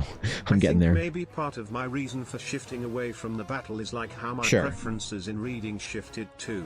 I like diving into the characters more and how the world impacts them in additional for how the world itself behaves. Perhaps it is simply just a change in perspective of how I would prefer stories to be told. Smile. Are you brave enough, Mel? And listen, you're allowed to say no. I am not brave enough. Fuck you, Evan. That's what you're allowed to say this. You're allowed to answer the question like this. You're completely allowed. But are you brave enough to tell to tell the whole world what your ideal of the greatest story that you've ever written or read was? Are you willing to handle the heat? Because no matter what you pick, by the way, if you say Lord of the Rings, if you say Crime and Punishment, if you say War and Peace, if you say the fucking Bible, if you say Avatar: The Last Airbender, whatever you say, you're gonna get heat for it. Are you willing to say what you think personally is the greatest story, so that I can get a good sense of what, based on sort of your preferences here, what you think is the best way to write a story?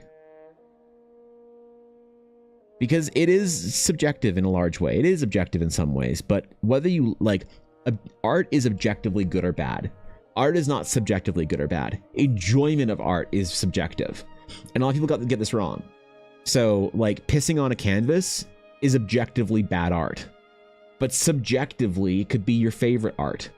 You know, Avatar: The Last Airbender is objectively not as brilliant as the Pieta, but subjectively you might love it way more, and that's totally fine. And we have a moralization of this like hierarchy of elitism of like, oh, I like objectively good art. Dude, there's nothing that makes you morally superior about liking objectively better art, because the subjectivity of it is what matters. So if you think that Lord of the Rings fucking Return of the King is objectively the greatest movie ever made, and someone's like, well, subjectively The Godfather is better, it's like, okay, sure, James, like whatever, dude. You know, and I'm always interested, because the problem is we can be objective as we want as critics, but at the end of the day, if your art isn't subjectively loved, then what the fuck? You know what I mean? If it isn't subjectively good that to people, then do you even have something like interesting? Just kidding, smile him. I think the best book I have ever read has to be Animal Farm. Call me old school, but I think the one reason I think that story is my personal favorite, I was not expecting it has that. Been a story I have reflected on as I have gotten older. Interesting. I don't know all of the finer details, but the messages it has conveyed and ideas it has imprinted on me has left quite a legacy. Animal Farm. Huh. That's actually interesting for contextualizing your opinion then. That's very interesting. Damn. Applause for Mel for being brave. Listen, I mean it. If you say whatever you think is your subjective favorite, like, novel, book, art, whatever, people are always going to give you hate. And so being able to just forthrightly say, this is my favorite thing ever, fuck you guys, that's tough to do. Like, that's bravery right there. I challenged Mel, and she said bet, so... Just kidding. The Magic School Bus is my favorite. Oh, God. Oh, God. Dude, when I was like 6, I had such a crush on the brunette girl that was like kind of moody from Magic School Bus. I don't remember her name. Bro. You still proud of me, boss? Yes. Yep. Yep. Yeah, self-report on being older than 30. Reference Magical School Bus. And didn't call it Magical School Bus. Called it The Magic School Bus. Because you know when you hear someone say, oh yeah, my favorite cartoon is The Magical School Bus, you're like, you're 22 and trying to be ironic. And just like that, all of the respect is gone next week. Yeah. Yeah, there it is, man. Often the best stories are the ones you return to again and again, even if it's just in thought. Yeah, and I mean, like, there's... I think that if you want to make something meaningful, you have to think about the subjective enjoyment of it. You know? Because it's the kind of thing where it's just like... Like, what's the best food I've ever eaten? It was probably a $900 steak that I had at the Grand Hyatt in Roppongi, Tokyo. But if I had all the infinite money and wealth in the world and I could eat whatever I wanted to on my birthday or whatever, you bet your ass I'm picking a fucking McDonald's quarter pounder with like cheese and bacon or some like trash food like that. You know? And I think that's very interesting to think about, is we can sometimes hold our, and I think film and movies and critics do this too. They'll hold themselves to this high standard of like, oh, we've made this amazing thing. George Orwell is one of my favorite authors, honestly. He is able to make quite an impact in writing a story and building a world. 1984 You is up even there mentioned too that. for me. That's an important book though to read. That's a tough book to read though. I think if you let yourself read that book and really understand it, that's a tough book to read. That's a real tough read. If you let it be. That's interesting. I was expecting some fantasy bullshit, you know? And I suppose that you really only get this answer from people with like through anonymity. If you like make a Twitter poll or you make a Twitter comment about like what's your favorite like food, people are gonna often find something kind of like cool that makes them sound cool for liking, right? And that's where you get the critics things where they're like, oh, we've made a film that has the most important message and the most important whatever and that has the greatest nuance of, you know, whatever, and no one will go see it because no one fucking cares about it. All those things that they valued as the game creator or the film, you know, director or whatever, nobody might care about that shit. At the end of the day, that's very important to think about. Brandon Sanderson is God. Smile. The fantasy Is book he? I read over and over and over again was actually The Hobbit, if we stick to that genre. Interesting. The Hobbit, you say? I wish I had enough fantasy books under my belt to have a much more nuanced opinion about this. I don't. I'll be honest. I don't. I grew up and learned to love fantasy from media other than books. So film, you know, games, things like that. And I think it's tough to try and figure it out and inform yourself as to where you are going to like pull your inspirations from, you know, because there's a mix of like you have to have like some levels of like junk food in your like epic story and some levels of like really deep kind of like thoughtful, you know, you have to have elegant stories about like what's a really elegant story in The Lord of the Rings. Maybe the story of of Aragorn's acceptance of his own weakness. That's like a biblical story in there. Aragorn knows that he would not pass the test if offered the ring in a much more interesting way than Gandalf would. I think when Gandalf's like, don't tempt me with the ring, I'll become more terrible, and Gladriel being like, I'll be queen of the whatever and start an OnlyFans. That's like interesting, but I think the most interesting sort of character temptation, willing withdrawal from the ring, I think is Aragorn's. So you can have that in your story, but then you also have the Helm's Deep sing, where Éomer shouts to the king, you know, and it's epic or whatever. And I think that if you don't have that right blend in your story, then I think that there's kind of like a lacking of intrigue or interest in there. Watership Down. So I didn't read Watership Down, but I watched a cartoon that was based off Watership Down when I was really young, Atari, and I liked it so much that I named my rabbit Hazel after. That's a character in Watership Down, right? I'm not misremembering this. This was when I was very young. I had that rabbit when I was like homeschooled, like 9 or 10. Watership Down Hazel. I'm getting back into world building through reading rather than just visual media.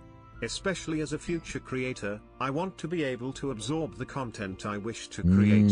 I am a more visual person being older, but reading such stories too can fuel the visions you wish to see too. Right? Perfectly valid, I think. Thanks for the bits, Mel. I appreciate that. Hazel, right? Yeah, I don't remember. Like, as far as I remember, Watership Down is actually like a pretty dark story or something like that. But the cartoon for the kids wasn't. It's like I remember watching Watership Down and Redwall, but it wasn't called Redwall. Cartoon back in the 70s. Was it that old? What was the Redwall cartoon called? Was it called Redwall? I don't think it was, right? Maybe it was called Redwall. Oh, it was just called Redwall. Okay, I'm dumb. And I almost wanted to name my fucking rabbit Matthias after Matthias, the fucking dude. This badger just, man, that guy slapped. Redwall was so great. Why the fuck did we let the furries ruin it for us? God damn it. I love the furries. Listen, Vex is one of my favorite people. But they ruined they ruined Watership Down and Redwall. We lost it, man. We lost another one of the furries. You either lose things to the weebs or the furries. We lost Lord of the Rings to the weebs. They made the Lord of the Rings anime. And we lost Redwall to the furries. You read Redwall? Wasn't Redwall also like a much darker story as well than the cartoon let on? If I recall correctly. That's cool though. It was on Treehouse. What was the chick's name? I forget. It was Matthias, I think. No, it wasn't Matthias. Matthias was the name of the... I don't remember. Was this guy Matthias, or was the mythical, like, fucking ancient warrior Matthias? I am, that is, my sword shall wield for thee. I don't remember the name of the characters. Oh well. These are ancient memories, alright? There's a newer Wash It Down version on Netflix that I haven't seen. It's like kind of live action-y, right? Had Crusades in it? Oh god. Same with Watership Down. Those got to be pretty influential books for a lot of people, hey?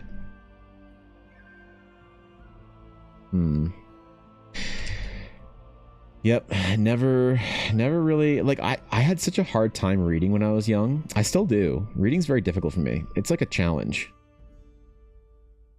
I don't know why. I used to be so ashamed of it, and now I kind of just like accept it. I'm like obviously still a little like self-conscious about my inability to read like properly, or the struggle I have and the speed in which I read. I don't worry about it as much anymore because I realized that it doesn't matter. You know, it doesn't matter as much as I thought it did. It's not as embarrassing or shameful as I thought it was, although it still fucking sucks. So there is that, I guess. Secrets of NIMH was a classic I loved as a kid. I don't remember all this stuff, man. It's all kind of hitting me. All these memories.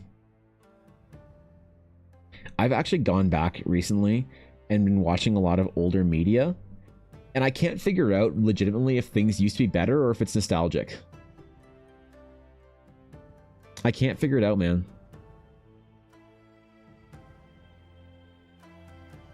What's an example? I can't think of any non-anime examples right now. Oh, I guess you could say like the golden age of sort of Spielberg, like film, like 70s, 80s, early 90s maybe, into the 2000s. Maybe. But definitely like old anime I've been going back to and enjoying a lot more than new stuff, which is kind of weird and dumb. Not that I've been watching a lot of anime or anything recently, but I can't figure it out if it's just nostalgia or if it's actually like it tracks that like old media kind of like before the corporatization of it was better. The Mice crusaded against the weasels. Really? Was that what it was? The poor weasels, man. The mice even had a badger on their side, dude. That's like, they aren't messing around at this point. They're straight chilling if they got that badger going. Yeah, that's big, man. That's big.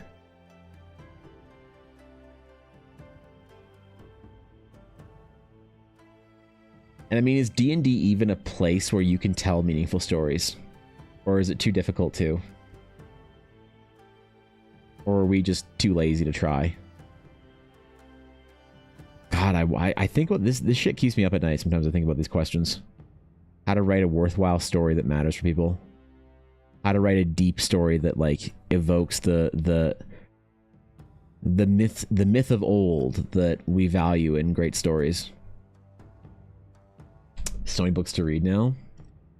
Yeah, I got a couple for my birthday last week that I need to read. I got the physical copies of some books that I have been wanting to read for a while by Fyodor Dostoevsky. That's right. That's right, I'm learning Russian. To try and see if I can write a mythological story. What's a difficult story? Difficult? What do you mean in the context of difficult? What was I saying? How was I referencing difficult? You have to remind me, Katzen. I think you allow that things to can go be hard right. at times Right, too. yeah. Different stories for different people can have different impacts. Mm-hmm. But I think the ones that truly last and are the best are the ones leaving a lasting impact and you reflect on it fondly over time. Smile. Yeah, I mean, what's the difference between Star Wars and the Star Wars clones? What's the difference between Lord of the Rings and the Return and Rings of Power? You know what I mean? Patrick Rothfuss, The Name of the Wind, and Wise Man's Fear, both fascinating for their craft. There's a bit of a meta reflection on the narrative stories built into them. Interesting. I've heard very mixed things about Patrick Rothfuss. I've heard like people say that I absolutely shouldn't read him, and I don't remember why it was. If it was because I didn't like gratuity and smut, or Martin or whatever, or if it was because it was, I don't remember what the reason was. I remember I was talking about this a while ago, reading Patrick Rothfuss, and I got multiple people in chat saying, no, don't do it. Don't do it, man. He doesn't realize book 3 is the biggest thing. Okay. D&D is a difficult structure to tell a good story. It's a game that has a flow to it and isn't exactly lined up with the classic hero's journey, and death is actually pretty difficult by the rules as written. Monka,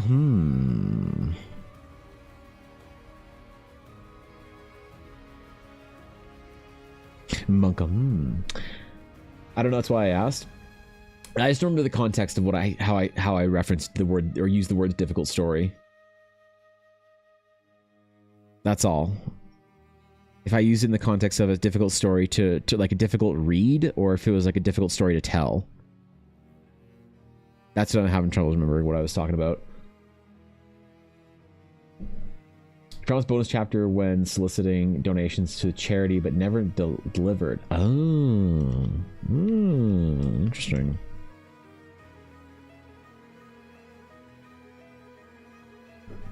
I have a friend that was like, Evan, I just started reading fantasy. And I was like, oh my God, really? And she's like, yeah, I started reading this amazing story recently. I'm like, oh my God, really? Like, what is it? Like, that's so cool. You're reading fantasy. She's like, yeah, it's this really cool story about, and she starts going to it. I was like, oh, who's it written by? Who writes it? And she's like, I think her name's Sarah Maas.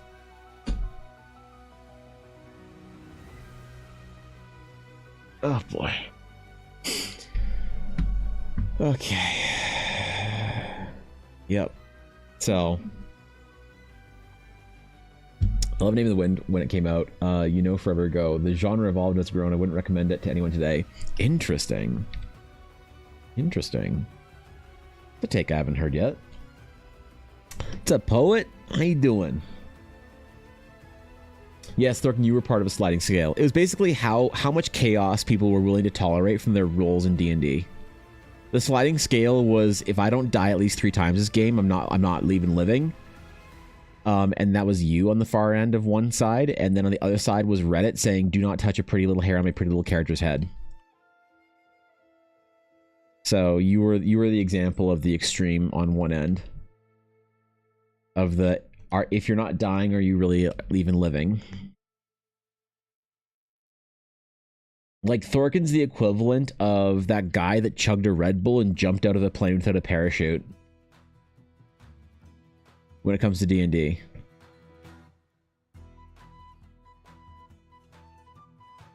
So, that's where that comes from. Yeah, an honor. Well, you're the standard, Thorkin. You're the standard for it, alright? Again, I'm not sure if you wanted to be, but that's where we're at right now, dude.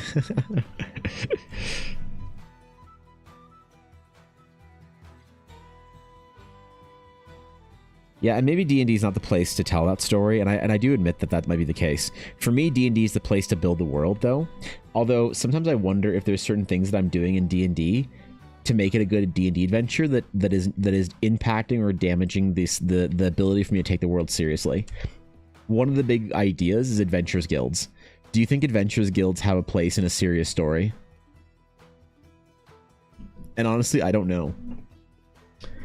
Will just got home from work and excited to get arting. How are you? I love this gorgeous character. Thank you, Poet. I appreciate it. I'm good. We're chilling today. We're getting this character done for someone who's a very important commission request. So hopefully I can get her finished Now, for if we our are talking illustrious about client. favorite stories, my Yes. favorite movie of all time is stuck between either Pan's Labyrinth or The Orphanage. Pan's Both are Labyrinth. movies from Spain. Hmm. Both are soul-crushing, slightly deviating away from D&D XD. Interesting. Pan's Labyrinth. So you're a Guillermo del Toro enjoyer, I see. All right, well, that's fair. Reasonable. I don't think I ever finished Pan's Labyrinth. I think I ever watched it all the way through.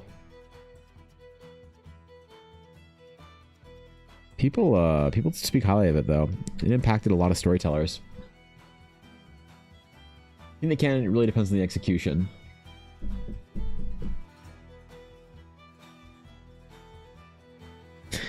My problem with it is the idea of a generic adventurer feels like too much of a video game, or not even a game, like an RPG mechanic, like shoehorned into the world. And even just the small rebranding of them as mercenaries might be better. You know what I mean?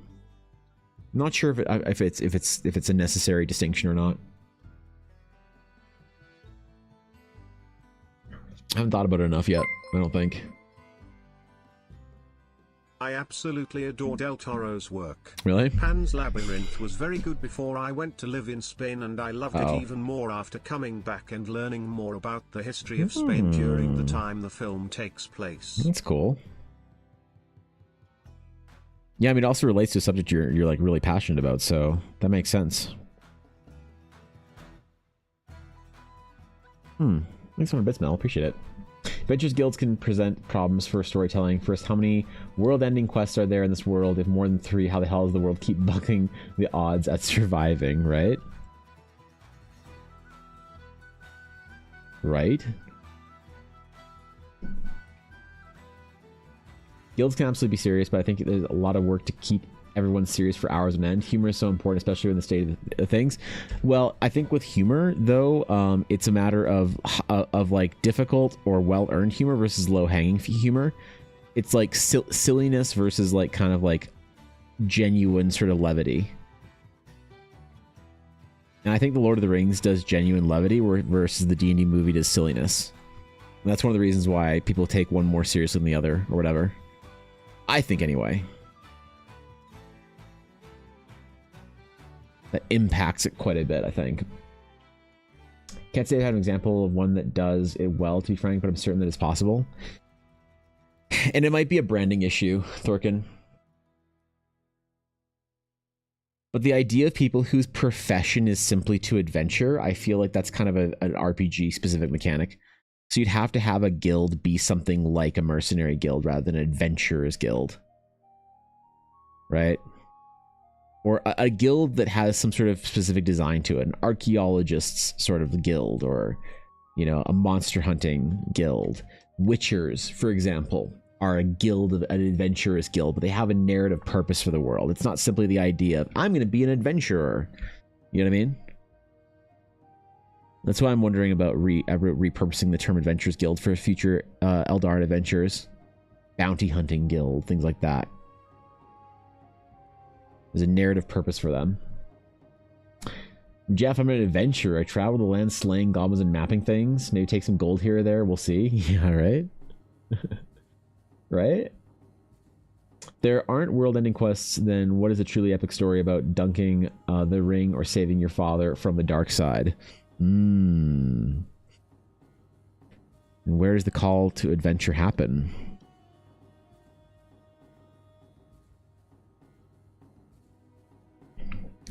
And like, how do you properly execute the call to adventure?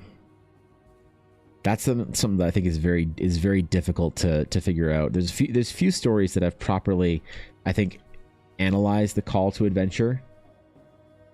I think Star Wars is one of those things. The redemptive story.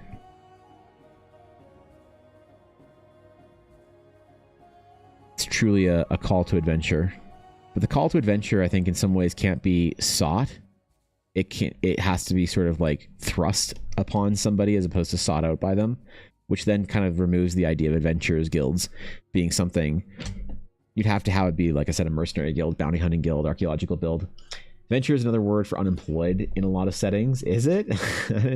Right. Is it samurai, really? Wait, no. Surely you jest. Star Wars does go overboard with the Chosen One gimmick, though. You think so? In the original trilogy or in the newer iterations, or all of it? I agree it's easier to rename them, less headache-inducing.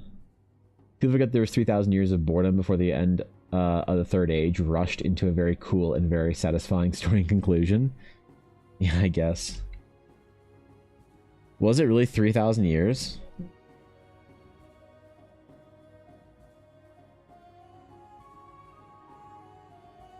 What were they doing for 3,000 years? Just sitting around? Just chilling, straight chilling before Erebor?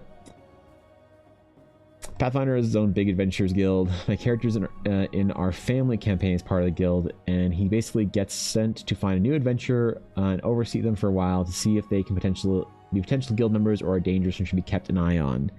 Interesting. It's a protect and preserve sort of thing as well.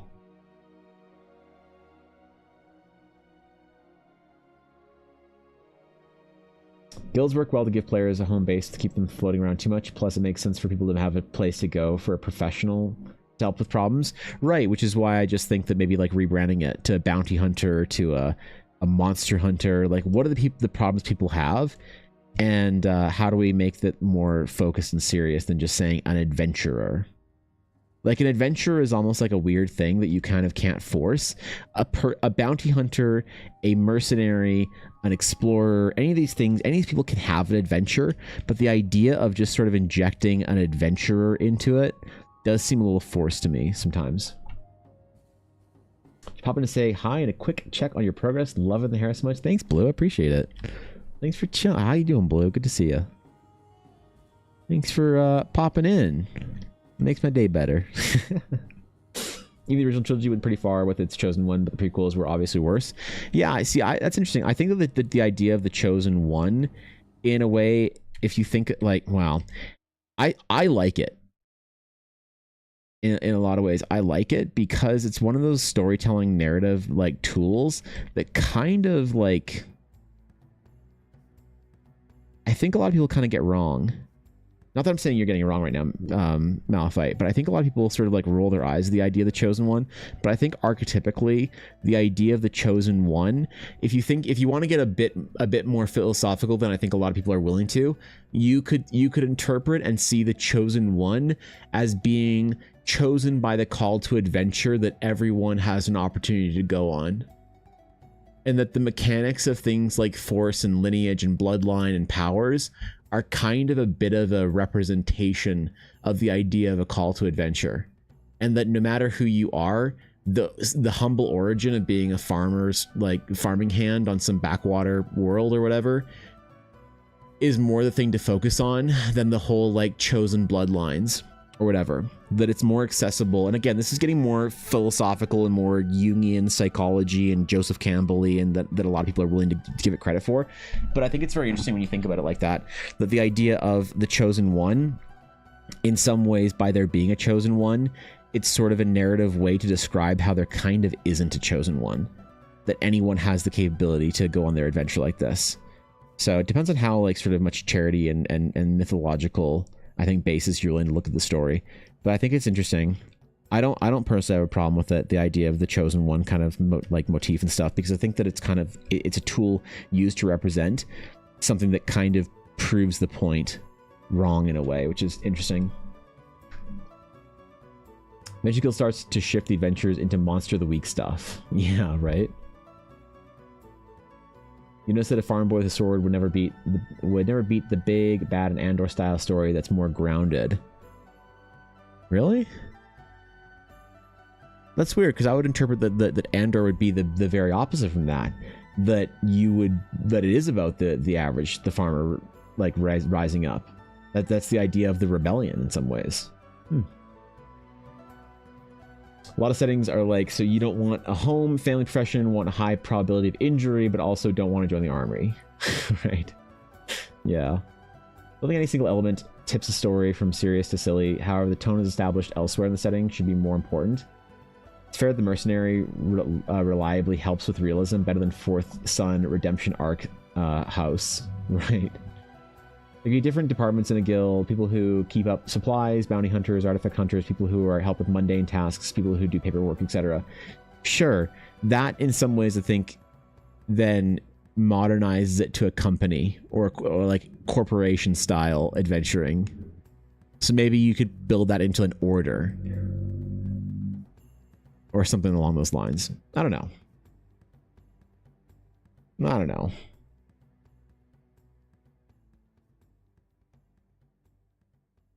I don't think the answer is so obvious. I'm willing to exist in a place of uncertainty. You know what I mean? Chisholm was just overused and also misused. I'd argue not a bad trope, but then no trope is bad if it's written well. Sure. Yeah. I mean, there's like, that's like kind of a lot of the ideas behind the success of Star Wars is that Lucas told it just a very old story that people know in some ways is true. He just sort of did it in a way that people kind of haven't seen in a long time, and retold an old story in an interesting way, which is kind of an interesting take on the whole thing, I think. You played Morrowind. It also used to be chosen one narrative, but it actually showed that several people basically propagated in their world legend and threw people at it until one would stick. No, I never played Morrowind.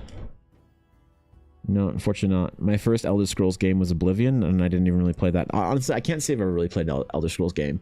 My first experience was Oblivion, playing at my friend's house because he had an Xbox and I had a PlayStation. And I didn't really play much of it, but I watched a good chunk of it. And then Skyrim, I didn't really play. I didn't like Skyrim. I bought Skyrim. I spent like $120 or whatever it was at the time on the collector's edition for Skyrim, and I had never been so disappointed by an RPG until up until that point. I found Skyrim absolutely not my vibe or style, and a lot of it was the art and graphics and like the gameplay and camera and stuff like that. So I never had a chance to give it a chance, if that makes sense. You know? Many ways, I feel like it's dependent on how long the order / guild exists, why founded it, and who the members are, etc. Yeah, goals I think are important, you know? The idea of like the Watchers at the Wall or whatever, you know? The order was founded for a reason, to present a defender of the northern ice wall or whatever, you know, in Game of Thrones. And then you could have those different people in different classes and different sort of roles within the order, but there's a believable reason as to why it was started. The problem with the Adventurers Guild is the idea of just sort of implied that they're just going to go find adventure. It's a little bit hard, I think, for a serious story to kind of maneuver that, you know? The brain of Dave, but also husband said, you know him and our kindred spirits. I totally agree. He's also happy to know that you're a big Star Wars fan, as he is. He likes Crumb, but he's been a big fan of Boba Fett more. Dude, my Crumb collection is I got graded Crumb cards. I've got statues. I've got signed photos. I've got Pez dispensers. I have a little shrine to Salacious B. Crumb in that fucking cabinet over there. It's not even a joke anymore. Try Morrowind, the story and lore is amazing. Honestly, I probably will never. And that's unfortunate, because there's so many stories to read, so many things to do, that I don't know if I can get past a game that really didn't capture me the first time and is now that outdated and doesn't like did not age well enough like certain older games do. And I hear people say like Aduri is a big proponent of Morrowind and talks about it all the time. Not all the time, but like he talks about it and talks about how good of a story and good of a game it was. But I just probably never will. I find Bethesda games a little hard to get through. You know, they're just not my style. It's the kind of thing where if the story is really worth it, I'd be much more willing and enthusiastic to like watch a 6-hour YouTube video outlining the story than actually playing the game.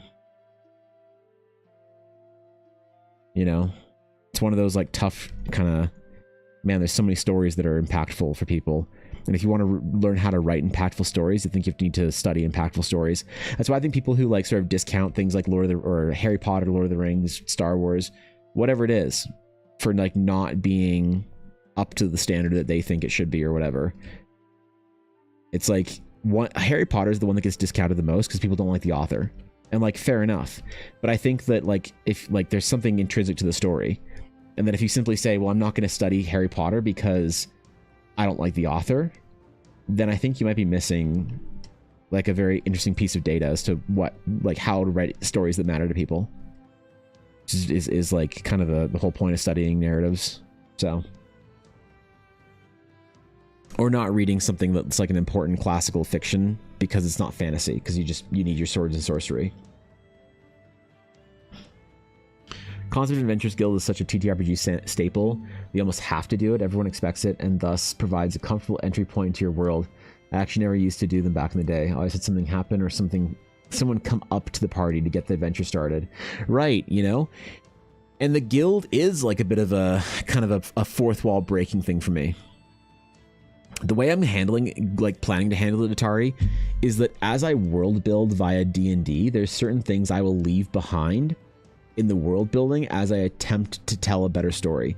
So the day that I'm willing to try and engage in the great narrative of Eldara, that is going to be my entry point into the kind of the attempt of telling an important and meaningful story, there's certain ideas and concepts I'll like leave behind and just like kind of not really reference. Certain things, like a lot of the different like cat folk, like probably not, you know, like the Nithar and the Winder are probably not going to make it into like whatever the big important story that I tell is going to be. They're too much of a modern sign of the times type thing for fantasy. Adventures guilds are one of those things, and people will say sort of maybe like, oh, but like the world has adventures guilds in it. But if it never comes up in the novel, then it doesn't really exist in the same way. It's kind of a little weird Easter eggy type thing that's off in the distance. You know what I mean? So, what's up, Dragoon? The art, I think it's going well. You tell me. You tell me if we're making a cool, bright-eyed paladin or not. And I think it's going well. I'm pleased with the progress. I'm enjoying it. I'm enjoying my time. Is Rokari were hit with my convention session last weekend? The Rokari, really? Like the inn? That's awesome. Did you even have the grandmother baking bread for them and stuff? There better be beast folk in the grand scale of things, or I'll be a sad fox girl and I'll cry. Like, you can always play a wild, like one of the anthro races in the D&D adventure, but do I think that like wildkin beast folk can make it into a story that matters, like Lord of the Rings kind of style fantasy? I think you'd be hard pressed to have them be a main staple. I think they're too modern of an idea, and I don't know how to interpret them differently. I think that in a lot of ways that they're an emblem of the anime kind of culture, of either the modernized weeb / furry culture, and the idea of having sort of beast folk or anthro or whatever like that has kind of been tainted or soured a little bit in a way, and I don't know how to save them. And so if you're trying to make something that is sort of fits within the times, it might have to be one of those kind of things that gets just like plucked out of it. So we'll see. I mean, like the whole point of Eldara is that it's supposed to be so large and so vast that you can sort of see everything you want there. So there's a specific scene in Rogue One that I think very well illustrates this. So on the planet of Jeddah, when they're walking through the streets, let me find this.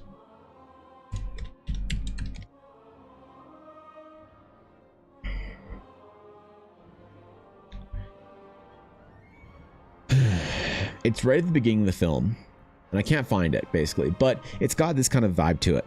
But they're walking through the streets, and there's all sorts of people from all sorts of different cultures, backgrounds, civilizations, religious orders. There's all sorts of people from, like, this is a good example. Like, who the fuck are these guys? You know, the whole idea of Jeddah is that it's just like everything can exist, and the world is a wondrous place. And whatever you want, you can sort of canonically fit it in. It just might not be something that's like really... I'm trying to find like the scene or whatever without playing the clips so I don't get fucking snaked on YouTube or whatever. But you know what I mean, right? So the idea of you saying like, hey, is there this or is there that? Or can I be this or can I be that? The answer is going to be yes to basically everything. What I focus on to sort of build the vibe that I want out of the story is going to be very important. But does it exist? Sure. Is there a place for your homebrew weird hippopotamus like people? Yeah, why not, man? Will I ever focus on that? No.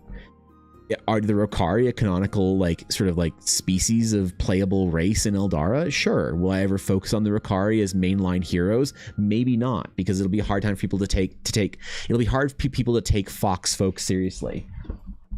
You know what I mean? The Alabaster Consortium, that's who they are? Oh, I see, okay. That's just the Consortium. Right? Yeah, that's right. It's all just the Consortium. Adventure guilds could be regional, where there's only one in the country or region. None of the other areas could be the other groups doing adventure work. Like the Snow Tieflings wouldn't need an Adventures Guild League because they're already monster hunters. Yeah, maybe. I don't know. Everything, even the Bionicle area, sure, man. If you wanna build that into your fucking weird Eldara version where you have fucking Warforged and Bionicles and Gundams and shit everywhere because you watch too much anime, go for it, man. I'm not gonna stand in your way, dog. Your favorite? Yeah, I mean, you were the reason they were inspired, Fox. They work in the epic fantasy of things like Fire Emblem. Sure, and how accessible is Fire Emblem to the mass? I don't think it is. That's the problem. I think that the more grounded you get, the more potentially like widespread your story can be. And so if you want to tell a story that's really important to a large group of people and sort of like helps shift a narrative or tell the story you want to tell, I think being more grounded is a good way to do that. Would Game of Thrones have been taken as seriously if you had a Tabaxi? Probably not. You'd probably get people seeing Tabaxi and shit and they'd be like, that's weird. Anyway. And, you know, going about their day. So, it's super accessible. What do you mean? No, I don't think it is. I think that's a deep, like, terminally nerd case, which is like fine, by the way, because like most of us, basically everyone here is a terminal nerd. But I think that when you have something like Lord of the Rings or Game of Thrones, if you ask your average, like if I ask my cousins who are like 20-something-year-old like normies that like go to Bali for summer vacation and like watch like reality TV and shit, like your average bread and butter, you know, like Gen Zers or whatever, you ask them about that kind of like what like fantasy, they'll always say, oh, stuff like Lord of the Rings and Game of Thrones. There's like a level of accessibility that I think is important for like a larger audience if you want your story to hit. And I think that once you have things like Beast People and like art styles that are really sort of like polarizing, like anime and shit like that, I think a lot of people get turned off from it. It's too weird, it's too out there, it's too strange. They don't like it. They just kind of get like, you know, oof. Like there has to be relatability and a groundedness to it. It's why Witcher did well-ish. You know, it's why something like, I don't know. It's why science fiction does really well in a lot of ways. But still, it does kind of suck in some ways, but I do think that I've like come to the conclusion basically that yeah, you have to, the more grounded, the more realistic something is, the more easily it is to kind of bring, why the fuck? There we go. To bring a larger audience into it. There may be certain ideas within the nerd sphere, but I think if we're trying to like hit a larger, wider spread audience and tell them a fantasy story, I think you have to tell them a story that is more based in a real kind of whatever, relatable, understandable. Always love them because of it, right? They were for you, so. Literally your edition, Fox. Honestly, if you have strong factions and think out how contracts work would actually fit the world, you don't really need adventurers guilds, just smaller factions that come and go. That's interesting. We've been around since NES days. Everyone literally knows who Ike, Marth, and Roy are. I'm assuming you're kidding. I'm assuming that you're baiting right now. And I will, I'll give you a quick and an abrupt right? I will not be baited this early in the morning. I will not be jebaited.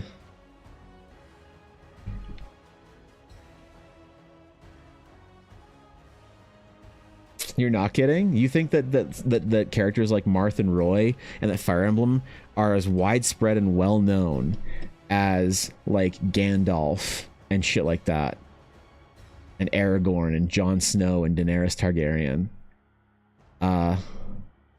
I guess I would just disagree and say go ask normies. Go find some normies and ask them.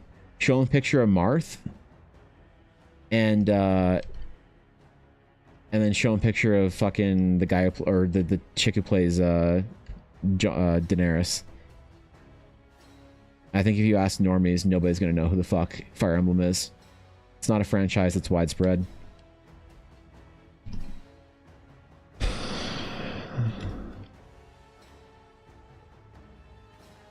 If you don't believe me, go try for yourself, and maybe we'll learn something. I don't know. But I've seen the edge. I've seen the abyss. I've gazed long into it. And I think that of course people within the nerd community know it. But it's like the difference between asking normies who Green Lantern is versus who the Joker is. You know what I mean? Smash Bros. Alone has made them widespread. Not with normies. No. Unfortunately not, you know? Most people did not play Smash Brothers. A lot of people played Smash Brothers. Most people did not. The average person has no idea what Super Smash Brothers is. That is the way it goes. Much as I love Fire Emblem, I feel like the only way someone who didn't play it would know them would be if they're gamers who happen to like Smash Brothers. There's that. They still have to be gamers, you know? So, why is it even a goal to get normies involved? Target audience is there for a reason? No. Why is it important to get normies into it? Because it's about accessibility.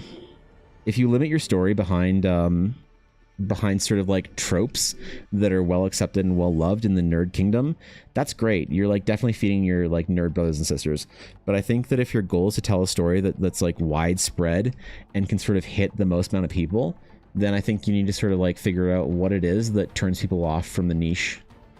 It's always a balance between like not losing the core audience versus trying to introduce new players to your game. The same thing's true with readers and storytelling and stuff like that. So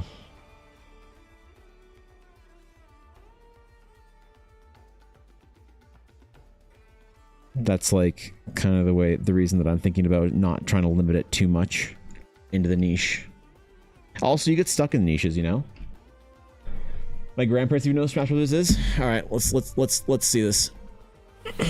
Twitter. Twitter. What's the Fire Emblem? What's the Fire Emblem account?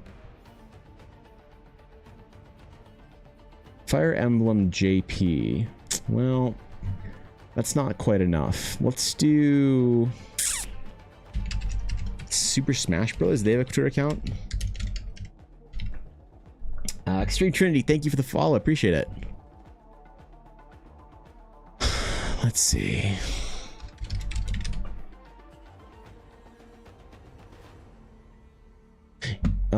You know what? Maybe we won't be able to get Super Smash Brothers.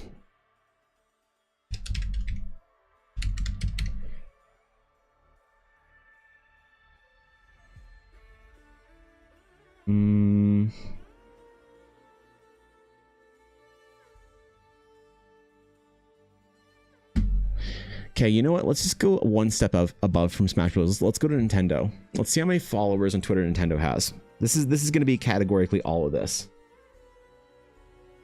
Nintendo has 14 million followers.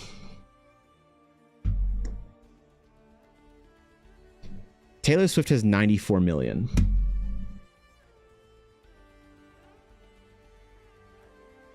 The reality is that people within our well-known things within our niche, the world doesn't know about what's going on in the nerd culture. Right? The world just doesn't fucking know. No, I think that's an absolutely terminally nerd take that everyone knows universally who fucking Marth or whatever is. Nah, dude. I think there's a billion tests you could run for this. And especially it's like kind of funny when you do talk to people who are like completely outside of the nerd realm. It's very telling, I think, you know? A lot of people don't, like, have never even seen Star Wars or whatever. So, you know what I mean? You use characters in your story if your goal is to reach as many people as possible. Right, you do, which is the balance then, you know? How do you find that balance between something universal for people and also, you know,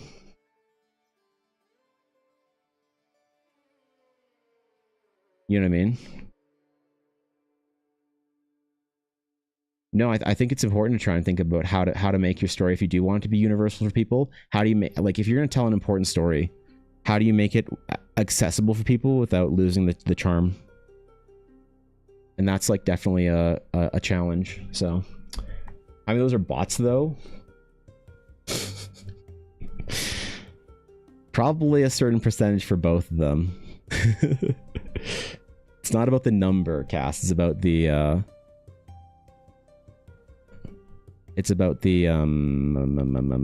disparity, I guess, the delta between them.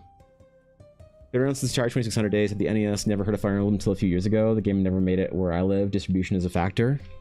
Sure, there's a lot of reasons that doesn't really matter. Specifically, why something is well known and why something isn't. It's more just the is it well known or not. So, was using Twitter for this? Would you rather use Instagram? Because Twitter's the more mainstream normie site, unfortunately. You could maybe argue Instagram is becoming that. But no, Twitter's culture, man. Twitter's culture right now, unfortunately. People don't like to admit it, but it's true. Can't look down on Mass because she's definitely more fantasy and accessible for a ton of people. Yeah, I agree. A lot of people know. A lot of people were brought into fantasy because of Sarah J. Maas. I'd agree. Totally. I think it'd be a mistake to look down on something like Sarah J. Maas as far as a fantasy, if we're talking about great fantasy authors. One does not simply sell that many books and then, you know, and not make it an impact.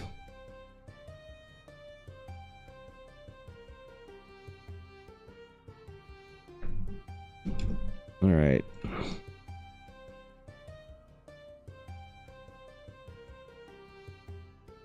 I feel like I want more design, like, I want more design elements on where do I stack this? Characters that need to be functional. Fuck. I'm just like trying to look for opportunities to do shit on this character to help tell story and culture. But the client did say she was more on the functional side of things. Perhaps I misinterpreted your reaction to her name earlier then.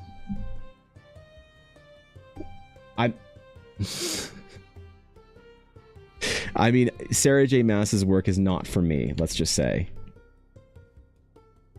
Right?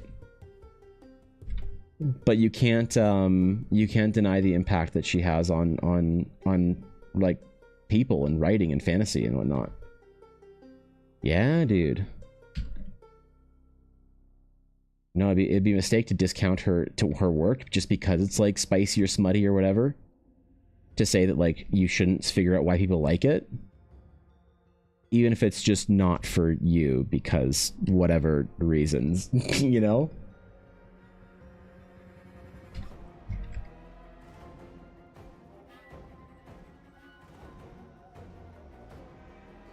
That's like it's the same thing I was saying about like Harry Potter.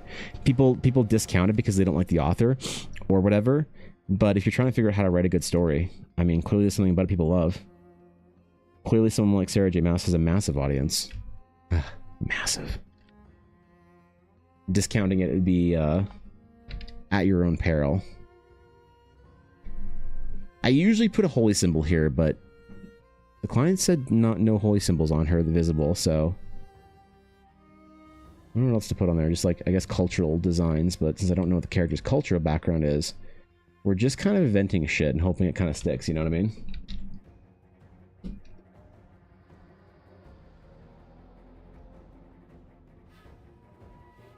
We're just kind of inventing stuff right now. Doing concept art on the fly. Chaos, thank you for the follow. I appreciate that. Welcome in. The holy symbol is not paladin, just a fighter? Yeah, you think so? A paladin without a holy symbol is just a fighter in disguise? Is that your official take on paladins without holy symbols? This maybe, I don't know. Look, man, you can be what kind of paladin you want. God knows when I made that video about paladins, I had a lot of people that didn't like the idea of a paladin that forgot her oath. Got a lot of glasses adjusted against me in that video.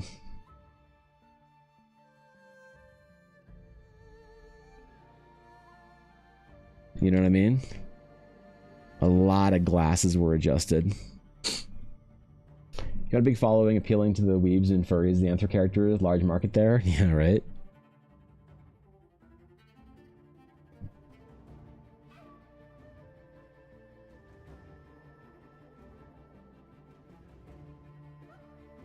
Oops. You know, widespread widespread art tropes. Let's go, dude. Overwatch fan art. Another way to look at the whole thing is how popular amongst the target audience is the thing. Does it cross genres or move into other interest areas? Like you mean a specific or individual trope or whatever?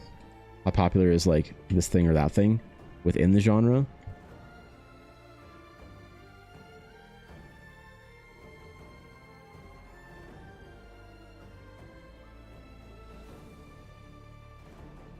Yeah, maybe. Adjusting glasses as they fall off.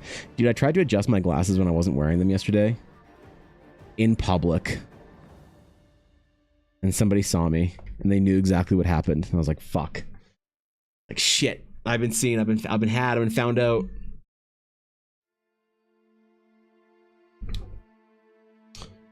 I enjoy the idea of Paladin who forgot her oath. That's so many story hooks. Yeah, people were like, in the comments of that video, they were like, well, Paladins make an oath to themselves. They don't actually serve deities in 5th edition anymore. Like, dude. Dude. Relax. It's a silly little idea. People get spicy, man. When you question their beliefs on how something in their fantasy made up nerd game works, they get upset, dude. They get real mad. You know? What's up, Syrian? I also really love paladins who don't follow the deity but are devoted to something so much that their thing is giving them the power. Yeah, paladins and clerics and warlocks are all very difficult ideas, I think, for a story or a world where there's not necessarily a huge emphasis on powerful deities or spirits or anything like that.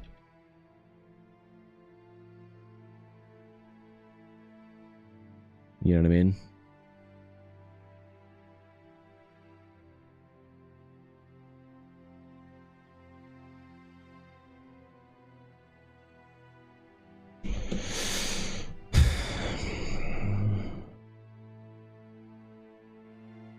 God, where can I add more design elements onto this?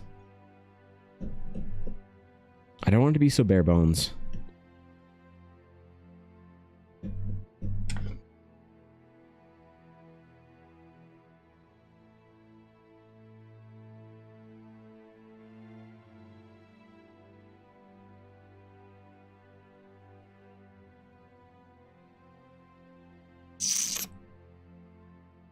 Maybe you have to rely on the old faithfuls like connectors and things like that, buckles, to add like visual detail and design into it.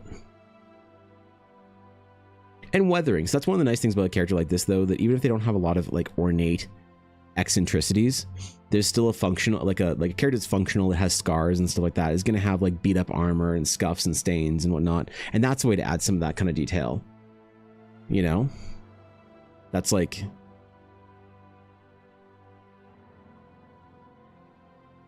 Let me get a water. I'm gonna walk away from this for a second. I'll probably figure it out when I get back. I'm not looking at something for 30 seconds fixes it.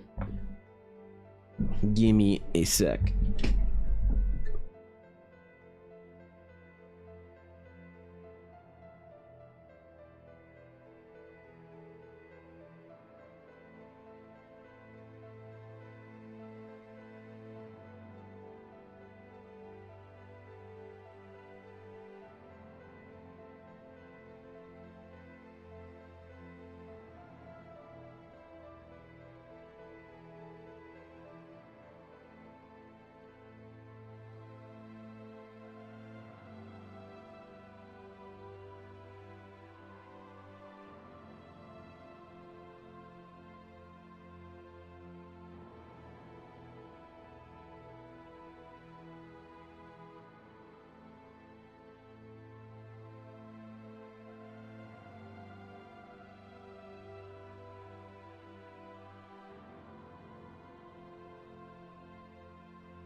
All right, we good. We good. Hold up. Gonna turn my humidifier on, bro. It's so dry here, man. Wait. Why is that? Okay, gotta go to Costco quickly Why for is it some not? essentials. BRB. Shit. Thanks for chilling, Mel. Why is my fucking humidifier not working?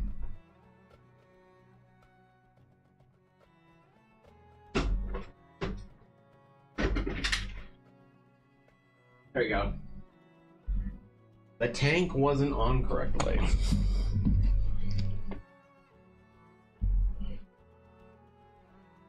Humidity up. All the way. That time of the year right now.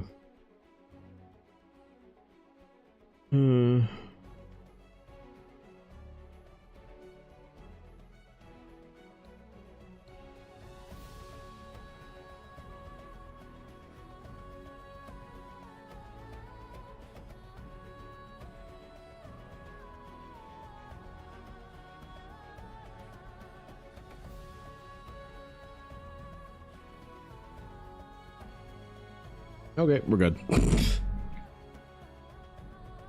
Yep. Orbzorb? Dude, the Orbathon's over. You guys beat the Orbathon. You saved the orb. The Orbathon's over, though.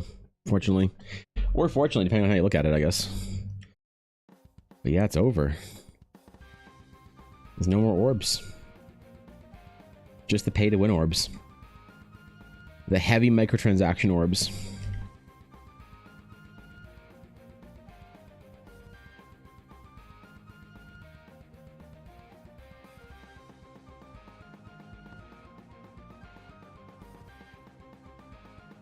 Still didn't figure out what to do with the design stuff. Shit. We'll just keep going and hope Future Evan has a plan for it. That's what we'll do. We'll keep going. Future Evan always knows best. We can leave it firmly in his hands.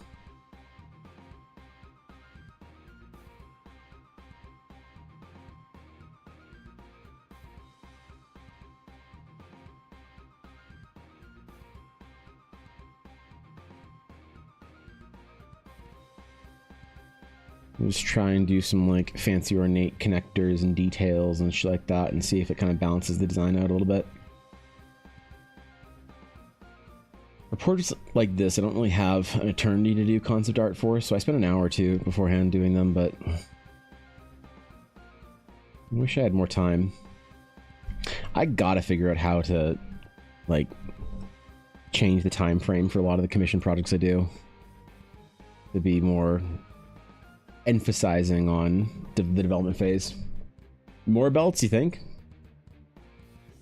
And each way to judge how good a story is, does it have a fix on AO3? Is that true, Cass? All right. I mean, there is one way you can decide how well or widespread or well known something is, but it's an ancient magic that ought not be invoked unless you are very serious. It's an elder magic. There are ways, secretive ways, to deciding what is truly relevant and what isn't.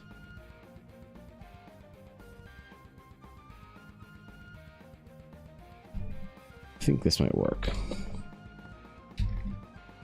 We'll do some layering here.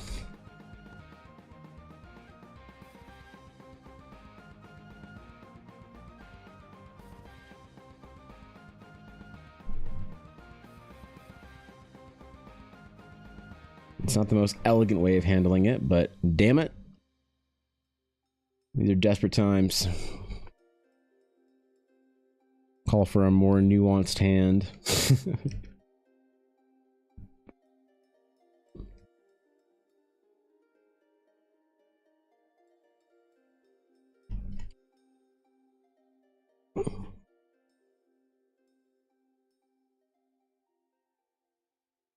And then we'll do a bunch of like scrapes and scratches and stuff across the belts. and hopefully give it some of the detail and impact and visual, not clutter, but interest, I think, that people expect out of character designs. I think he's even more well known than Taylor Swift to old people. Wait, who? Wait, what? The Orb? I'm confused. Who is? I might have missed a previous message. Belt buckles, right?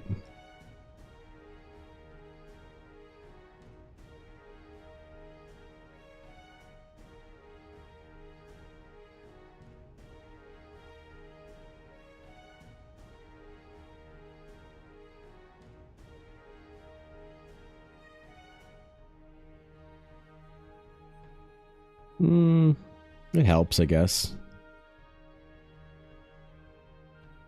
Let me copy paste. Oh, sorry, I see it now. Most well-known and most recognizable character possibly is all time is Anthro Kappa, Mickey Mouse. Yeah, right. Yeah, okay, I see it. Sorry, Thorkin, I don't know how I missed that, bro. I'm just dumb. I'm just dumb, man. I'm having an off week. Forgive me.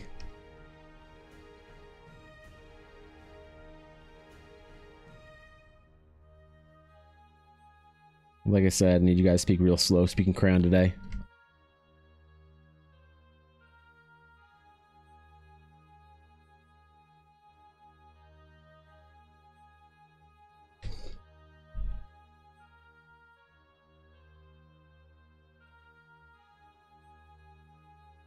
More belt buckles and zippers. I don't know, I always feel like a zipper is like a modernizing piece of design that kind of breaks the immersion a little bit. It's like it kind of fits in a Final Fantasy character design, but sort of not really. I don't know. You guys like zippers? And you only energy to get through the whole week? I appreciate it. Thank you. I appreciate it.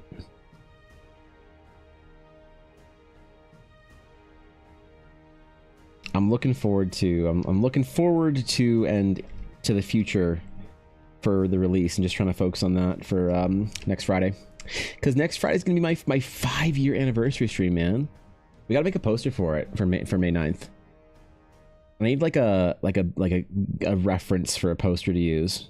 I wish that I had my original like stream anniversary posters. They have to be kind of scuffed though, right? 5 years, yeah, man. This May, Friday, May 9th, the 5-year anniversary of the most disappointing stream in all the realms of Eldara. The pivot to the art category. Zipper's a bit modern, to be honest. Yeah, that's how I feel about them. There's certain things that don't, like, I feel like snaps do, like, kind of, I don't know. Snaps also kind of feel modern, but they can kind of be excused as buttons or something. What else? It's all about, does it feel like it fits within the fantasy, I think. You know what I mean? Gotta draw a dragon that day? You think so? You think that's what the art project should be that I work on that day? Picked up the Mondo poster art book at Calgary Expo. Highly recommend for amazing poster design. The Mondo poster book. Ooh. How was Calgary Expo? Did you go say hi to Ella? Did you say hi to Ella at Calgary Expo? I was kind of upset that I couldn't make it, but I was doing stuff for the weekend. Ella, she did really well though at Calgary Expo this weekend. I think we talked about it, but she did really, really well. The Mondo poster book. I don't think I'm familiar.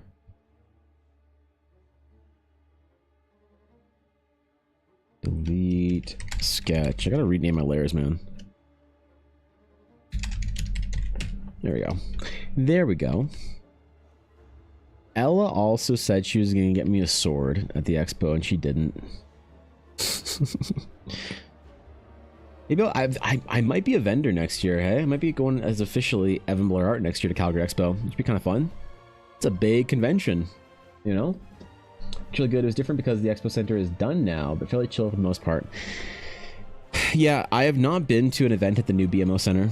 I haven't even like laid eyes on the BMO Center. I haven't been for any reason since the BMO Center. I haven't been to Calgary Expo or to the BMO Center or down to the Expo grounds or Stampede grounds since its construction. If you can believe that. For how often I go into town. Della booth, yeah, she did. She had a pretty cool setup. Where was it? Where was it? Where's Ella One Heart? Yeah, there's her booth. There's our little Artist Alley booth. Hell yeah, dude. She got all kind of dice. She got her new geodes and stuff. She got her yeah, she did really well at Calgary Expo. It's one of her best conventions she's done, so I was very proud of her. There are people, it's dude, it's so funny. There are people that saw her like her TikToks and stuff about this and came to seek her out to collect their own Blackwood dice, which was really fun. Yeah, she did really well. Proud of her. She tried very hard. Did a good job. Wait, where do I get back to it? There we go. There we go.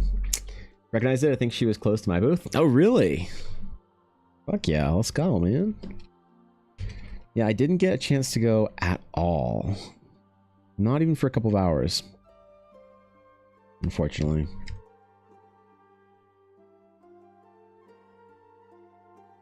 Would have liked to say hi to people. But also, so something's up with Expo. I have been hearing things. There's a couple people that said they weren't going to it for various reasons. Give me a little pause. I had to ponder a little bit as to what's going to be the future of Calgary Expo. I wonder if they had any good guests or anything this year. I'm not big on conventions for guests though, so that's not like the prime factor for me going to a convention. I don't think I've ever stood in line for. I think I've stood in line for 2 autographs or to meet 2 people. The first one was Tara Strong, who is a voice actor. That's a hilarious story, but I got her to sign my copy of Final Fantasy X and Final Fantasy X-2. And the next was Robert Picardo, because my mom was a big Star Trek Voyager fan. So I asked him to sign, or got a signed photo from him for my mom, which was fun. Illustrious Evan Blair, what's up, dude? He said the most reverent salutations to your artistic brilliance flourishes like a vibrant aurora. Ooh, an aurora. Transcend the bounds of perception and illuminating the canvas of existence with unparalleled imagination. How you doing? What's up? What's up, username? What's good? How you doing? Honored to have you, my friend. Hope you're doing well on this most brilliant of days. I was there filming the cosplay music video. Cosplay music video. Interesting. Interesting. That's fucking sick. I have a nice 1 hour, 60-minute call of nightmare issue that turned out to be someone forgot to order stuff and it wasn't actually our fault. But single Carl drained like 30% of your mental energy today. That's tough. I understand that. When you already have a limited energy reserve and you got to deal with some shit. I get that. Well, time to stock up on snackies and play some games or whatever. I don't know. I don't know how people return their energy reserves on a good day. Always cut the call, right? There's always something going on internally there. Had a big shakeup this year as far as people who ran it and managed it. Yeah, like I remember when Calgary Expo was the Calgary Comic and Entertainment Expo, and I believe it was run by Red Skull Comics, if I'm not mistaken. I've been going to Calgary Expo for a long time. I've even had a vendor booth there before, like a decade ago, when I had a little t-shirt company with a few friends of mine when we were in college, or just graduated college actually. We made clothing called Compendium. It was fun. It was fun. When you're there as a vendor, though, you do kind of see how the sausage is made a little bit, and it does kind of change conventions for you just a smidge. So, I don't know if I could ever really do the general nerd cons, like things like Gen Con and Comic Cons. They don't really appeal to me all that much anymore. I used to go to BlizzCons every year. That was fun because meet up with all my World of Warcraft playing friends. See my favorite games previewed. That was good. But yeah, conventions, it'd be very tough to get me to go to a big convention. I did want to go to Gen Con this year to do some D&D stuff for Eldara with Atari, but didn't work out, man. The world had other plans, it seems. Gotta run errands about an hour and a half drive to the nearest city? Jeez. Well, safe travels, Blue. Enjoy your errands today, whatever they are. Thanks for chilling, Blue. Orin, best Final Fantasy X character, hands down. Yeah, you like him? I mean, I did name my dog Yuna, so... I love those games, man. I don't know if I've ever had a bigger gamer, like, moment payoff for me than the Titus and Yuna hug at the end of 10-2. Ooh, it's a tough one to convince people to go for, because it's a big investment. But that's a big moment, man. It's a gamer moment for you. That was good. There's lots of good ones, but that was just one that stood out for me from Final Fantasy X too. Gonna go to Gamescom in June at least for a day. Oh, Gamescom Canada, yeah, Ella and I'll both be there actually in Edmonton.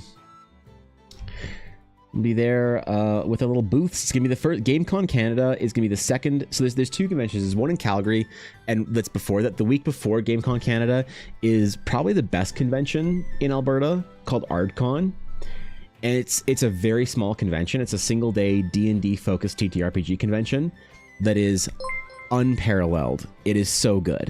And that's the weekend before GameCon. Hello. As someone yes. who Hi. has lived life not as a medical professional, what has helped you to break out of the funk or malaise that seems to just mentally and physically hold you back from doing what you want/need to do? Well, that's a deep question. I might give you an unsatisfactory answer. I know that what works for me probably won't work for a lot of people. But if you want to know what I do to break out of a funk or whatever, even though I've like lost years to funks, as it were, meaning. Yeah, meaning. Yeah, what the fuck does that mean? So I think that people are incredibly resilient, and we have the ability to get through a lot if it means something. You know? I think you can take two people that work very hard, and one person who's getting something out of it or has some driving meaning behind what they're doing is going to be able to work twice as hard without burning out as the person that is kind of just slogging. So for me, trying to establish a greater meaning to what I'm doing is important. So having ambitious goals that I want to accomplish, having people I need to take care of, like Ella, and trying to build something that I think is exciting for the first time ever is like important. And so when I'm having moments that are sort of crises of, you know, whatever, like this week's been very, very difficult, I try and fall back on reminding myself why I'm doing it.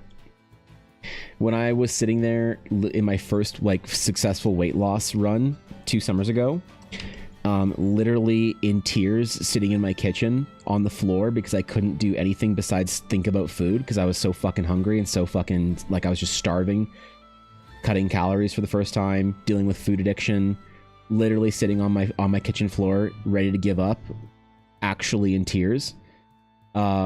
The only thing that got me through that was applying the meaning to it. And it wasn't the surface or superficial meaning, like I can't wait until I'm jacked. I can't wait until I don't look as fat on stream. I can't wait until I actually have a fucking chin shadow or I can wear nice clothes. It was I can't wait until I'm not scared of dying all the time as I grow older. It was I gotta be here for Ella. Or one day I'm gonna have children. How long do I want to live? It was everyone I've known has been unhealthy or fat in my entire life as family, and a lot of them aren't here because of it. You know, So sometimes you have to go deep into the tank to figure out why you're doing what you're doing. And if you can't find a reason that's really meaningful, I think you need to try and find and create a reason. That's the only way that I can get through it, to be honest. That's the only way that I can push through those difficult times and those very difficult kind of like challenges, is to try and figure out why it's important that I do so.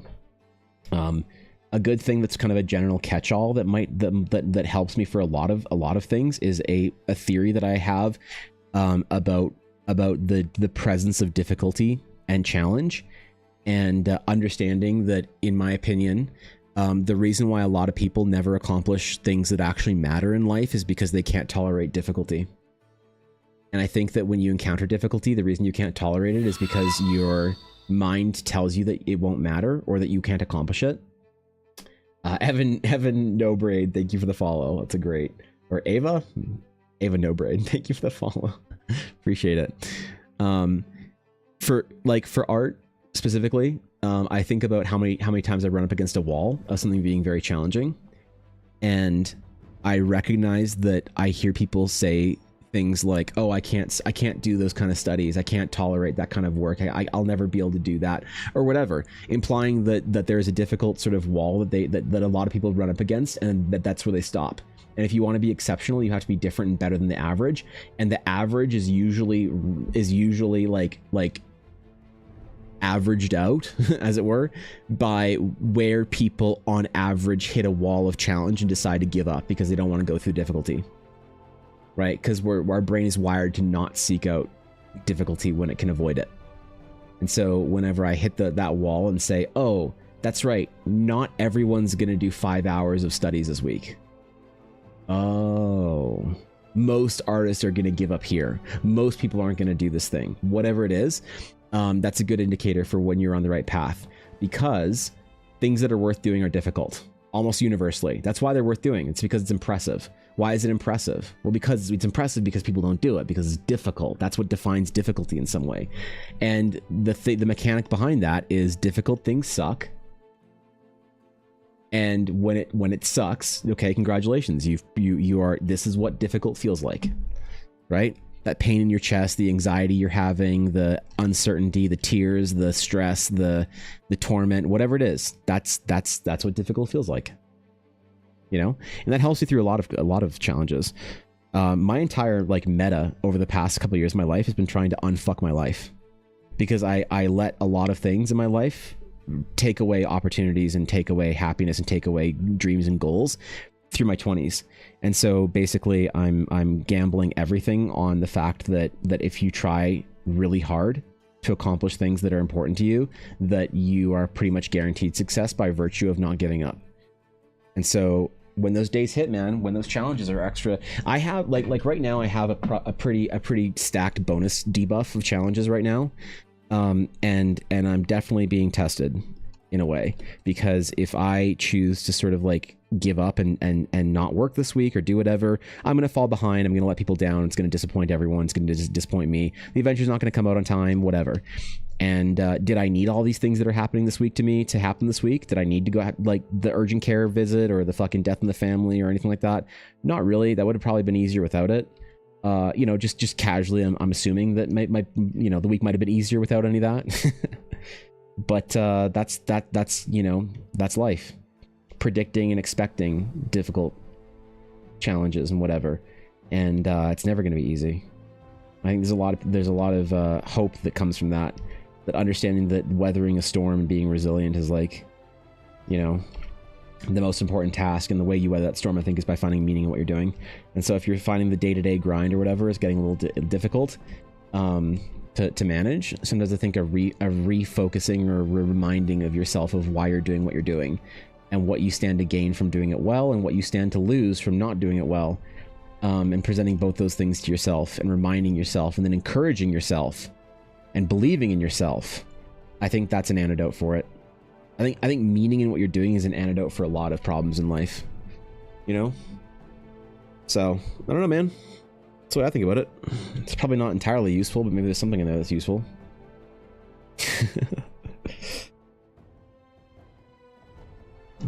Not that I know what I'm talking about. Imagine being a fantasy artist and not being published on Magic the Gathering, right? God, imagine being a D&D artist and not having official art for D&D yet. Imagine being a painter and not having Greg Rutowski follow you on Twitter. I'm kidding. Relax. Relax.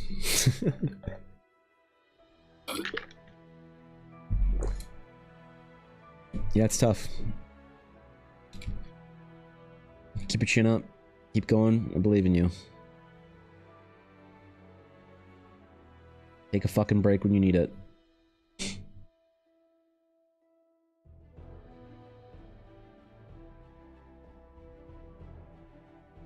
I'm planning for a break this summer. After I get the adventure out, dude, I'm chilling for like probably 2 weeks. After the adventure's done in June for GameCon, I'm chilling. I'm just gonna draw cat girls and shit for like 2 days, man. I'm just gonna play Warcraft for like 4 hours. It's gonna be lit. Hey Evan, yes, I hi. appreciate it regardless of if I can make that advice work for me personally. I think it did help in some regards and is at least getting my mind going. At the very least, it's made me feel a bit better. That's good. You said bets entities. I appreciate it. Oh shit, 350 bets. Goddamn. I believe in you, entities. I do. I believe in you to weather the storms. I believe in you to progress. I think you don't let yourself take the easy way out from what I've learned about you. And I think that it's tough, and when it's tough, it's tough. Tough things are tough. But I do believe in you to find a way to the other side. You have it in you. It's possible.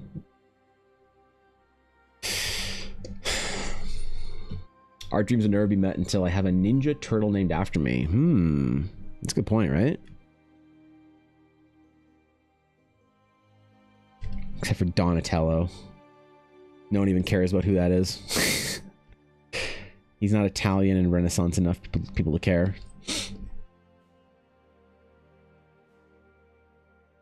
Okay, the weathering does help. Weathering does help, I think. The, like, you know, broken up lines with scratches and things. The Ninja Turtle, yeah, right?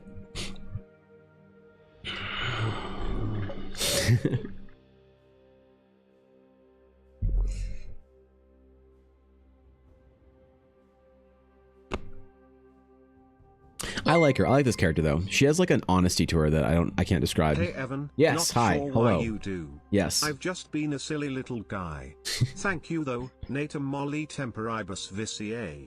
Exper cetro you rock. Vidit incorrupt te has. Did I just get cursed? Is this what it feels like to be added on Twitter after the Cinder drama? What the fuck? That they'll post that message in 3 chats, or else I'll be stuck listening to BTS or whatever for 3 hours. I don't know. Fuck. What is the curse for?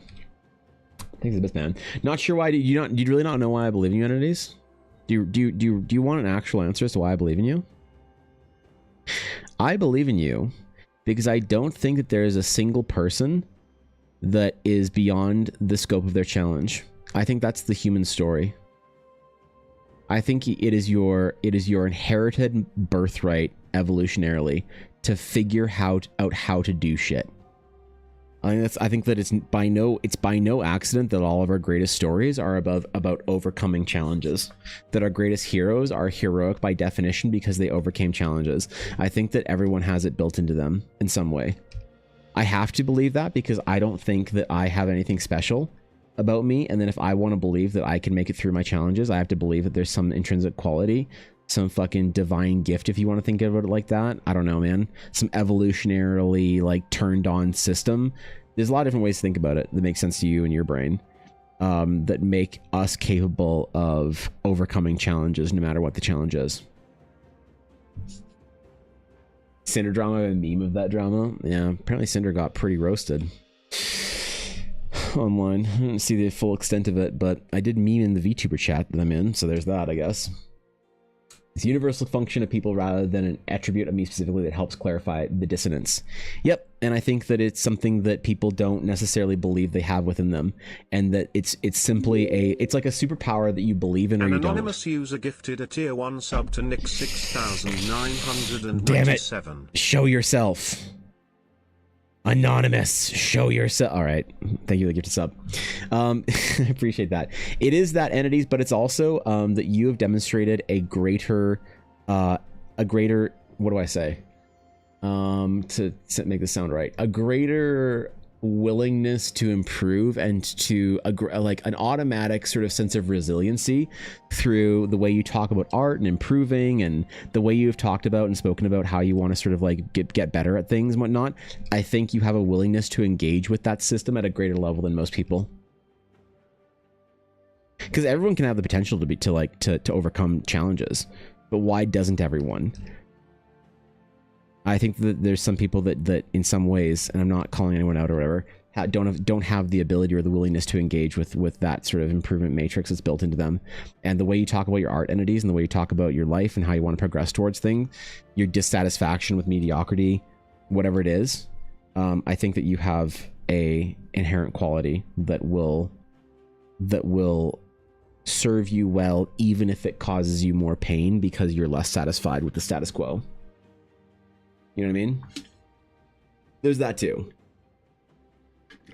But I don't know what I'm talking about. Don't listen to me. In the words of Galaxy Goldfish, I'm just a silly little guy. I'm kidding. No, I think it's built into people, and I think that you're cultivating it well. So the belief is firm. It is well established. It's well earned, in my opinion.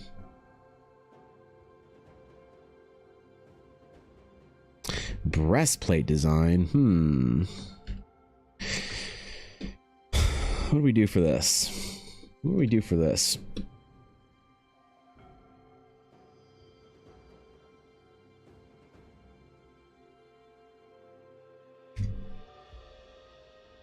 Well, we'll do it on a different layer and see if we can make it work. See if we can make it look good. Honestly, that philosophy is a good thought to have, or a good thought that I hadn't thought of before. As someone who, as you've seen, will have a year-long funk come back in like 2 months and sink down into a disappear again. I don't have a specific thing to get me out of it, but I think training yourself into giving meaning to things helps a ton. Something I should probably try more. Yeah, I mean, I don't know. I think that if like I've just seen people overcome incredible, insurmountable odds if they have a fucking reason. You know what I mean? I think people are pretty capable. I think that's also one of the reasons why we idealize that heroic story. That started when we were talking about the Chosen One idea of Star Wars.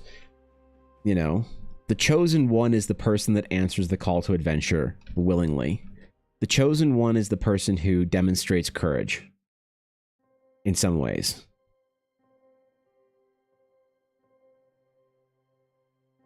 And that by virtue of humble beginnings, a chosen one in a story represents the every person. I don't think anyone's beyond redemption. I don't think anyone's beyond, you know, becoming the version of themselves and doing the things they want to do. I just don't. I don't buy it.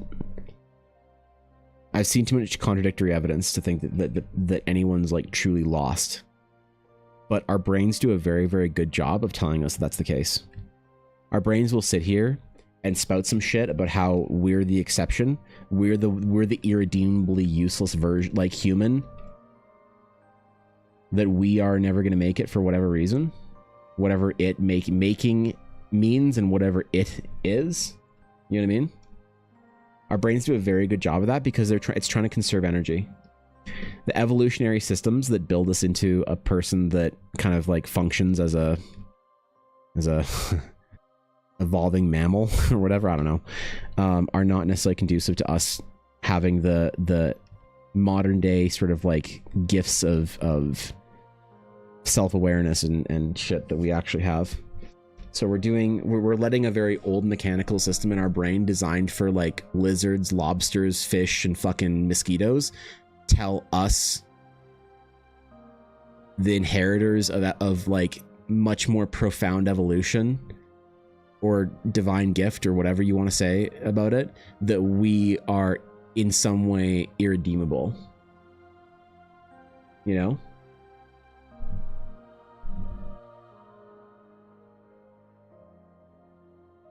People beyond redemption when they refuse to allow themselves to change. If someone wishes to lay idly, stagnation, swaddle until they choke. You have to want to or be willing to change, and then you'll never be lost. Yeah, I mean, that's kind of what when I was trying to clarify about specifically with you, is that I think that a general discontent to be mediocre, I think, is probably one of the greatest factors in seeing somebody, you know. It's like there's a great deal of pain in never really accepting your circumstance, accepting that you've lost or whatever, or that you could be better. There's a great deal of pain because then you're aware of what you're capable of. But I think that pain is rewarded in some ways by you having the possibility of changing, of being better. You know? And sometimes we can't always get ourselves out of it. Well, hello there. What we doing today? Hello, Senix. Slacking off as always, I see. We're drawing a paladin. That's what we're doing. That's what we're doing. We're drawing the best D&D class that ever graced the earth. The straight up paladin. Let's go, dude. How you doing, Senix? What's up, dog? Bye, where's Colin Lobster going? I don't know, man. I don't know. Bits goal or sub goal hut, yeah. One of the two was hit, really? Was the bit goal really hit? Is that a thing? Is that in regular chat right now? I don't see it. Shit, it's not loading on my screen. The bit goal was hit, really? Damn. Damn, that's crazy. Now I have to draw a swimsuit calendar. Fuck, man. Shit, dude. Damn it. Ah, God. Does anyone remember what it was for?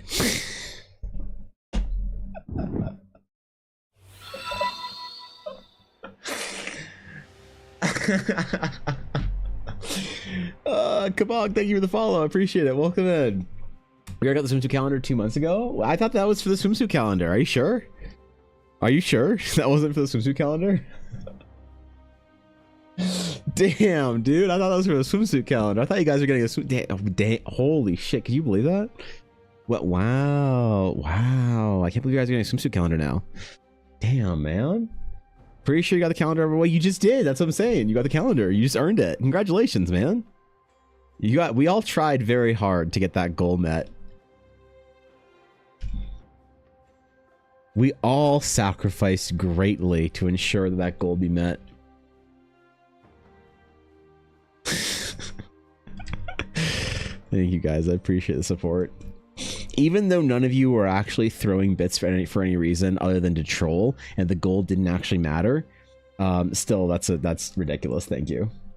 Also got the 137 sub points. Oh, that one too. Yeah, the plus program goal. So all I need to do is hit that goal for May, because that now that's March and April. The plus program goal has been hit.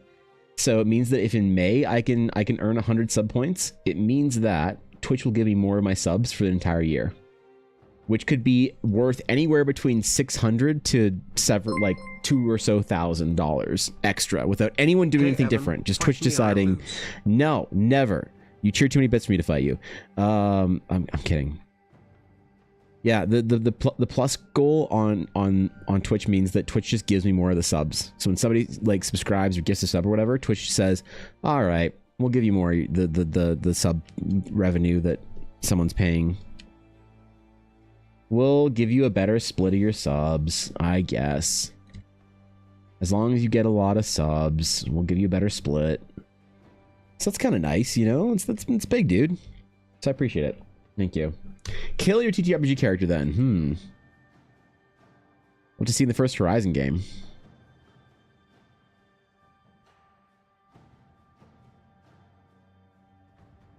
We'll have to see in the very first Horizon game then. You gotta be careful what you ask for, man. You might be out of D&D character soon. Let's go, dude. Goal met. Holy. I'm humbled. I'm humbled. I'm also not doing my stretches. I should be doing those.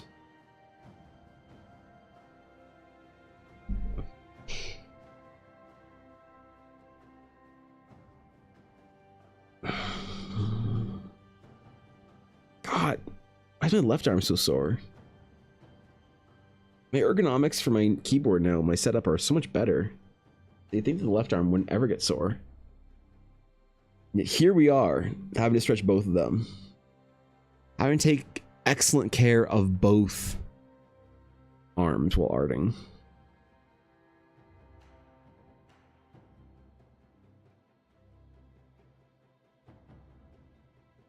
It's important, man. Especially since I haven't made it to the gym in a little bit. Didn't go today or yesterday. I definitely should have gone both those days. Oh no, wait, today's Wednesday, isn't it? Oh, today's just a long walk outside. Alright, I didn't miss anything. Ha. Ha. Got him. Still winning.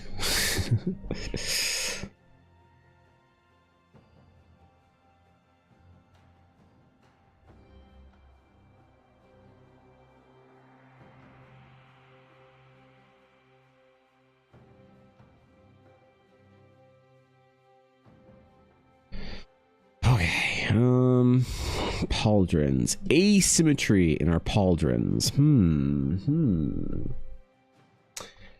Thought you were running the adventure for Ella and your playtest group before releasing it, or was that after releasing? I'm interested in getting a chance to run it once it's out. When was I going to run it? So I already playtested it for the mods and for my other D&D groups. So I didn't playtested. As far as the adventure goes, I kind of wanted to run one on stream, and if I could, I wanted to run one for people in Discord who wanted to play it and are willing to run it for others. Because what I want is everyone who wants to play Horizon to get a chance to play Horizon. So in our Discord, I really want to run it for between 5 and 7 GMs in the guild, with the not commitment to, but the willingness to commit to running at least one adventure for people. You know? I really wanted to make sure that there's like a couple people who are like able to say, hey, I can run a group of 5 or 4, whatever, how you want to run through Horizon, and I've had it run for me by Evan, so I kind of know what the vibe is. So here you go. It's in Discord, because I want people to make characters for Eldara finally. I want you guys, after all these years, to finally make characters and tell me about the characters you make.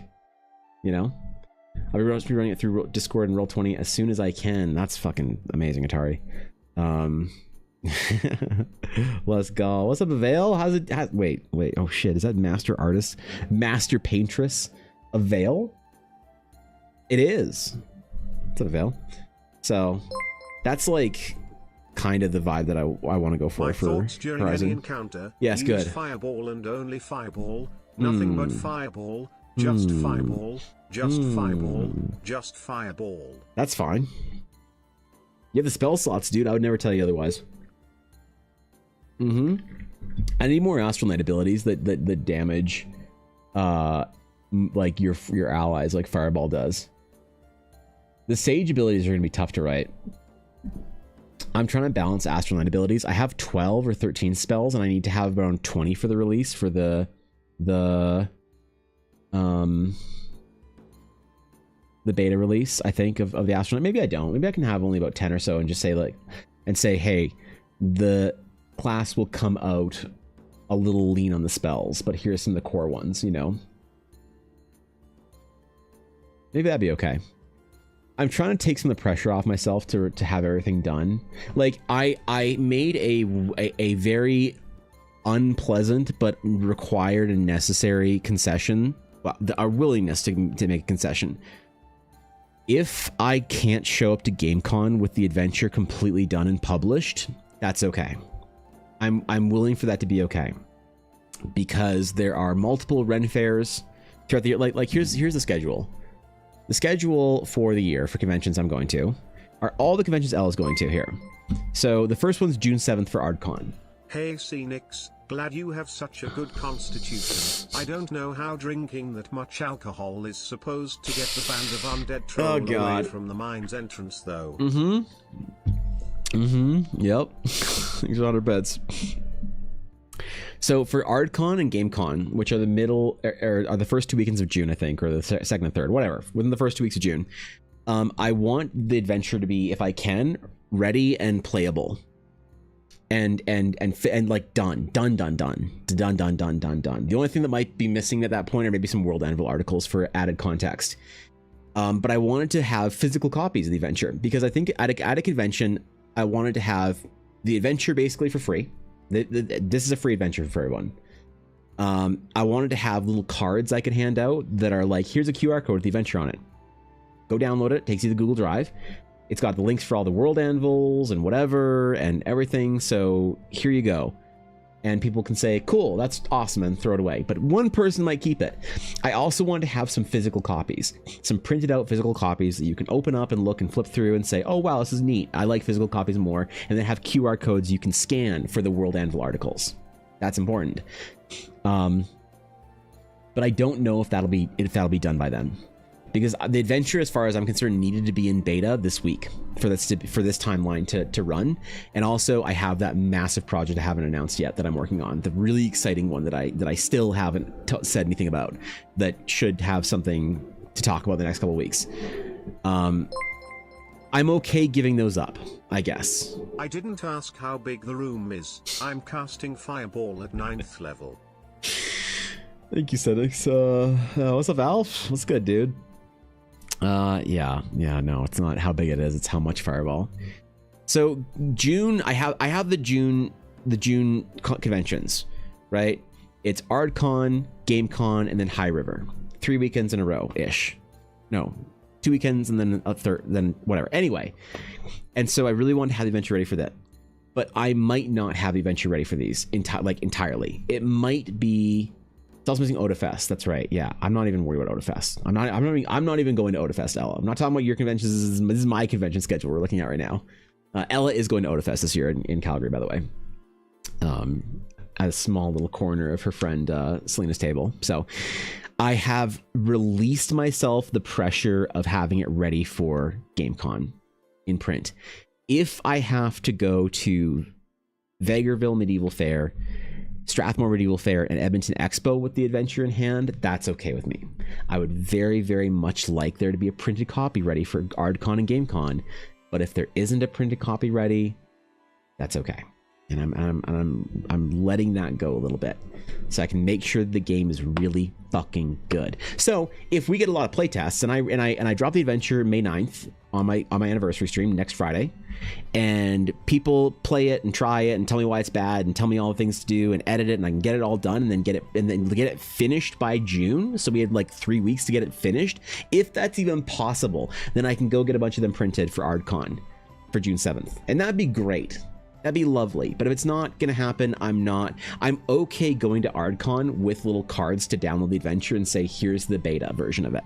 It's not entirely done. There's still some small balance issues and things like that. But here it is. It's basically finished, 90% finished. Have at her. 9 shots of Fireball will not help you fight trolls. Please just hit them with a stick. You haven't tried hard enough yet. Funds at the bottom of a tankard.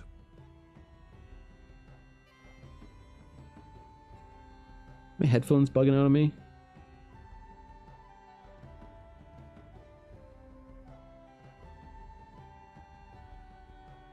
My ears are acting up, man. My ears are acting up, I think. Anyway, yeah. Thank you for 100 bits. I appreciate it, guys. So if it's not done by then, that's okay.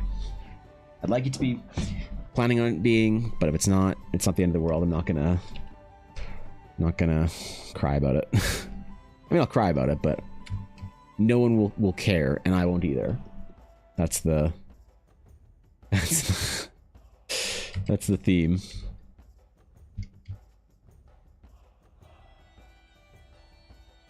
Cat. Where was I even drawing? Oh yeah, runes and breastplates and shit.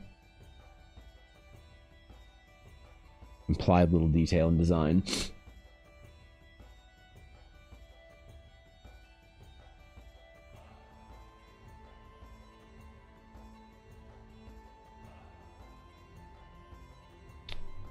Okay.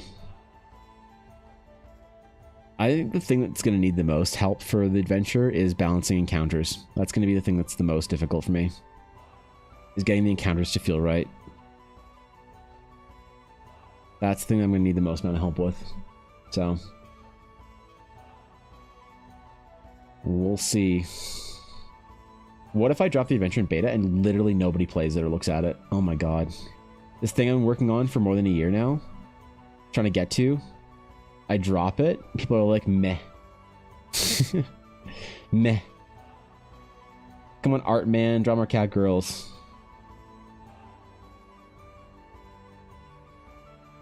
Where's my fox folk? Where's my hot, muscly man orcs? And my handsome, bearded dwarves? Get back to your art corner, loser. That could happen. You know? I dropped the beta? No, the beta's not coming out until the 9th. Which is my anniversary stream. On my 5-year anniversary stream, we're going to get the beta, ideally, and the astronaut class in, like, beta. So, yeah, I guess Fireball. Dude, I don't even know if people want an adventure from me. Like, that's the thing. I don't even know if the adventure is going to be a thing that people are going to give a shit about. I could absolutely see it, that I drop this adventure, and literally the only person that actually reads it is Atari and Thorkin. Just them. That's like that's a very real possibility that I'm emotionally preparing for. That I make this big thing and literally no one fucking cares. And I have to be okay with that if it happens. I have to be prepared and ready. You know? Wow, you're gonna read it, Alf? Really? You two entities? You guys gonna read it? For real? I gotta make it good then.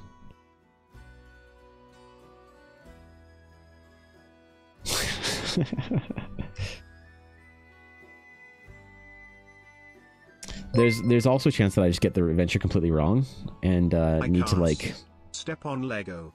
Ooh. That's like charisma or wisdom damage. Lowers your fucking charisma score. It's tough. He's trying to bits, bro. Appreciate it. Can we have the novel Necrit edit of Eldara? Hello, everyone. The adventure is finally here. Okay, novel. Okay, novel.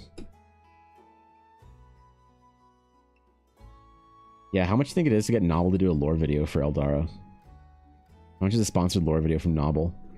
What, $8,000? You know? Not to read it, but we'll see when I actually get around to doing so. That's fair. That's fair, Cass. Your setting and Lancer settings are likely the only two that I want to run games in instead of my homebrew one. Ooh. Up there with Lancer? Goddamn, bro. That's big. That's big. And Star Wars. Yeah. But specifically KOTOR. And certainly not the High Republic. Get this dog shit out of here. Puh. High Republic. Trying to be the old Republic when Disney said no. We don't want no Republics in our game. Star Wars story nerd thing. Until they said, okay, maybe we'll have the High Republic. And we said, why not just make the Old Republic? And they said, no. Fuck you. What a great name for a setting, the Old Republic.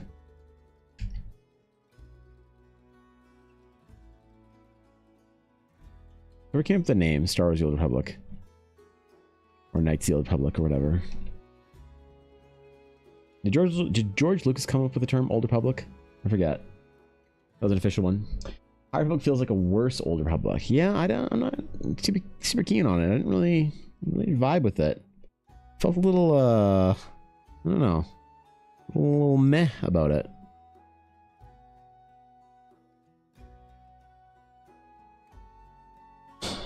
Oh well. I can't wait till the most popular version of Eldara to play is a fan-made version of the game. It's gonna be sick. Yeah, I mean, Evan's version of Eldara was alright, but have you seen the AO3 version? Dude, it's so good. It's before the realms were even merged. back when cat girls were everywhere? Dude, you have to try it out, man. I hear they're gonna make a comic book set in it. Evan himself even acknowledged it.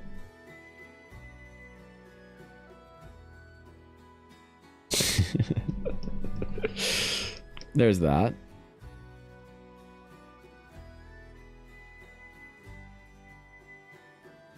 We'll see if it's good enough, man. I got a lot of pushback on my ideas. Oh my god, what am I doing on this? Oh my god, I'm so dumb. I thought it was on a new layer, dude. What the fuck? I even made a new layer. I probably just Control-Z'd it. Oh, fuck, man. I'm so stupid. Oh, that's when I accidentally Control-Z'd it. Shit.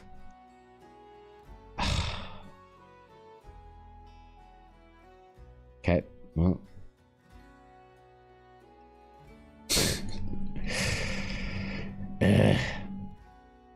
Annoying. Kind of do and don't want KOTOR 1 and 2 to be remade. Like, imagine those stories being remade Baldur's Gate 3 or Final Fantasy 7 Rebirth, depending on your preferred gameplay. Yeah, imagine a CRPG. They could even keep it just like an up-res and remake of the game as it is right now, you know? I would be worried as well. I'm not sure if I'd trust current EA. Who owns it? EA, I think? Maybe. I don't know. EA's a big place, though, so... After Veilguard, I don't know, man. I don't know if they have if BioWare has the design chops to do another RPG. What do you guys think? I know Veilguard was pretty polarizing. A lot of people didn't like it. Slop dialogue is, I think, the common consensus. You know? The Ninth Hour were very popular in my adventure last weekend, as well as the Under Harbor. Really? Interesting. I did name my layers and everything, Cass. It's heartbreaking. Sad thing, the canned KOTOR remake they're working on. Yeah, that kind of just quietly disappeared, didn't it? Kind of quietly whispered and then disappeared into the wind.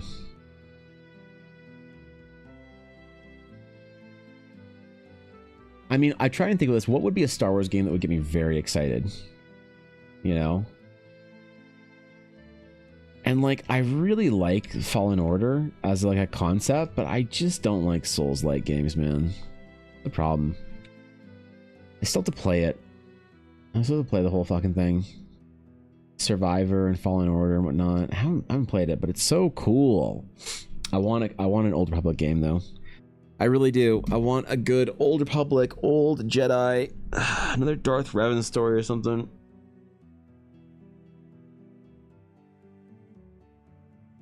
That's what I want, man. I want old Star Wars back. I want Eldara to feel like being a Star Wars fan was in like 2008 or something. I want to be excited about stuff. I hope people are excited about Eldara.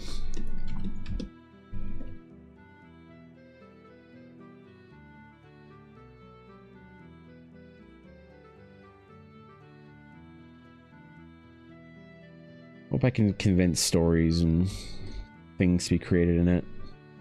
Make a world worthy of the stories.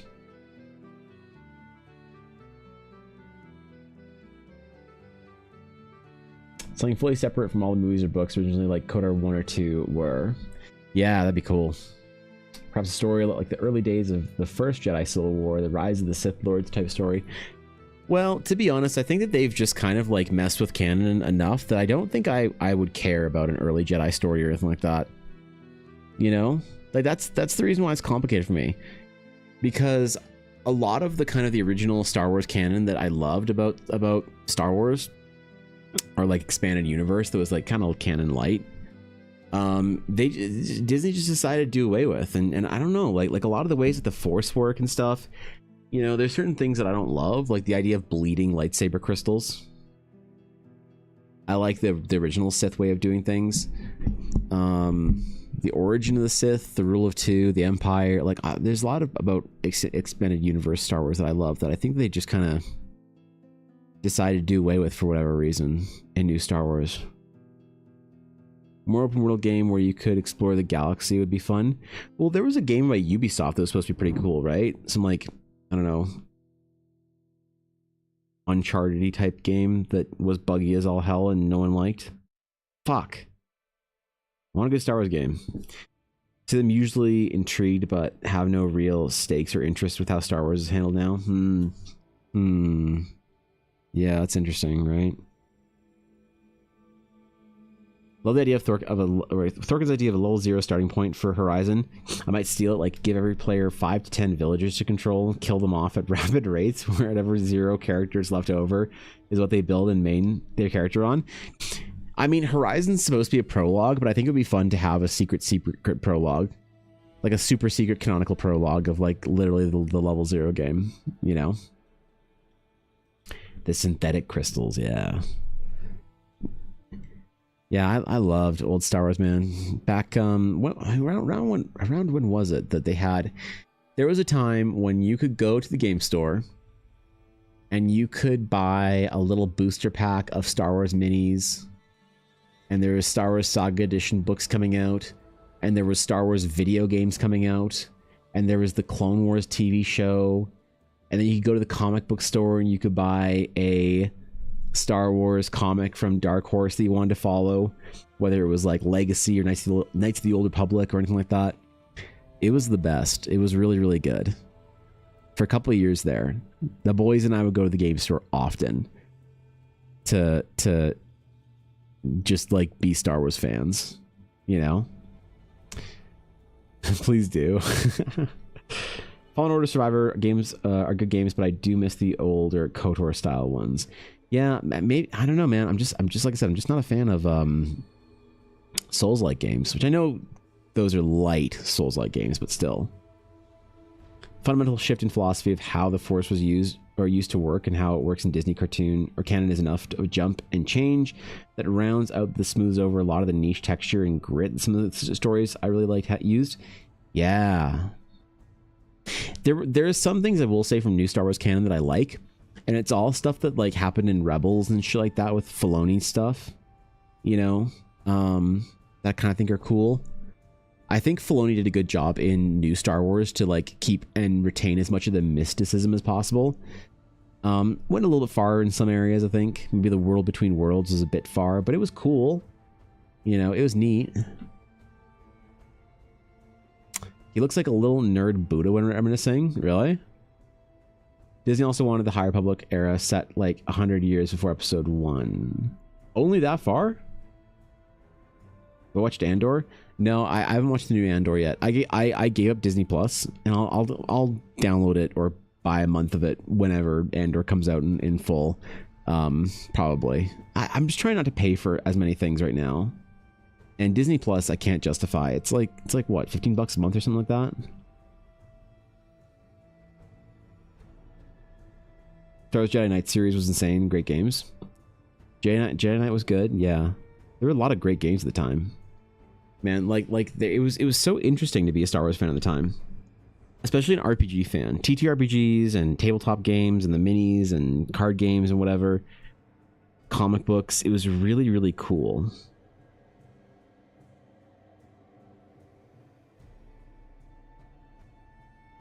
I wonder how you do that with a franchise now. Like, it'd be interesting to study what happened with franchises. To, like, figure out what exactly happened with, like, Lord of the Rings or Warcraft or Star Wars. Take any franchise you used to love and, like, engage with all the things that came out before it. You know, and then now it's, like, the lack of investment or interest from the player base or public or whatever is, like, very interesting to look at.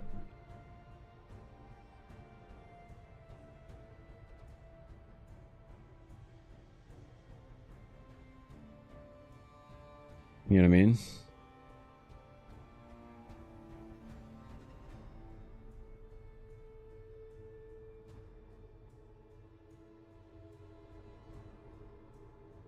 Maybe one day we'll get it again. High Republic set around 300 to 100 years before Episode 1, but The Acolyte took place 100 years before Episode 1. Oh, see, I never watched The Acolyte. It was the one Star Wars show that came out that I didn't watch, and I haven't watched Skeleton Crew either. So I didn't ever watch The Acolyte, and I started the first episode of Skeleton Crew, and I'll probably finish Skeleton Crew. Maybe I'll watch The Acolyte later, but after seeing how much that show got fucking tossed and toasted, I don't know if I'll go back and watch it. People tended to like Skeleton Crew, so maybe I'll watch that one.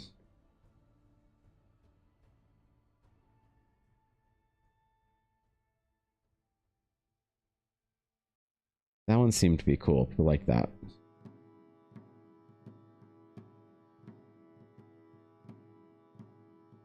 I wonder when Knights of the Old Republic comic book was set. I think it was like 1,000 or something, right? Or 2,000? 3,000? Skeleton Crew's good. Acolyte is meh. So when I have a tight grip on creative direction, LucasArts was the only company back in the day making the game. Still owned by George Lucas at the time. Right, yeah, I think that the lesson to be learned is never sell your IP, even if your IP dies. You know what I mean? Like, let your IP die small in your hands rather than letting it grow in somebody else's hands. Wasn't quite easy to see what happened. Trust is hard to gain, easy to lose, and then they lost it sadly. Yeah. Acolyte got more hate than it deserved, did it? Wasn't bad as a lot of people made it out to be, but it also wasn't amazing. Felt rushed story-wise.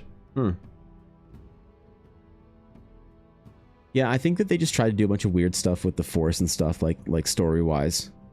From what I gathered from like the Star Wars fans and friends that I do like sort of trust, is that basically the ones that watched Acolyte said that they tried to take too many creative liberties with like the Force and the mysticism in Star Wars, and it just didn't land. And like the idea of like morals and gray and good and evil, and like the Jedi were like Force, like the Jedi were the bad guys in the story, kind of, or like held in the bad, like I don't know, just kind of weird. So I don't know, maybe it did get more hate than it deserved, but from a lore standpoint, for people that really love Star Wars, like maybe it was a better show than like on its own. The dialogue wasn't as bad as people said it was or whatever. I don't know. But it sounds like a lot of the decisions they made with like the lore and shit like that was, if you're as like a Star Wars lore fan, pretty dumb. Or like the Dathomir witches or whoever it was, I don't know, creating life kind of diminishes the whole like miracle that Plagueis or whatever, sets a different standard for the Force, and I'm not sure. I don't it was too long ago for me to be able to quote all the things that I was sort of told about it, where I kind of like, really? Well, why the fuck are they trying to do that? You know what I mean? One with Revan? Yeah, the comic book. Feels like the way things work in Star Wars is more convenient, easy, smoother. The bleeding the crystals is a weird but exact example of something I liked the original better. Interesting. I like the implications of using a synthetic crystal and that coming out of it, but I do think that there is kind of a dark side elegance to the whole bleeding crystals. It's not the worst thing, but I do prefer the original. Acolyted certain parts that I hope they explore further, like Manny Jacinto's role. I'm lost on that one. It certainly does need to be Acolyte Season 2, but it doesn't need to be Acolyte Season 2, but something. Oh, I see. Even pre-Acolyte, they were not great. Jedi, Fallen Jedi isn't a new idea. The witches specifically did it on a planet that was a nexus. So it's basically what Plagueis did.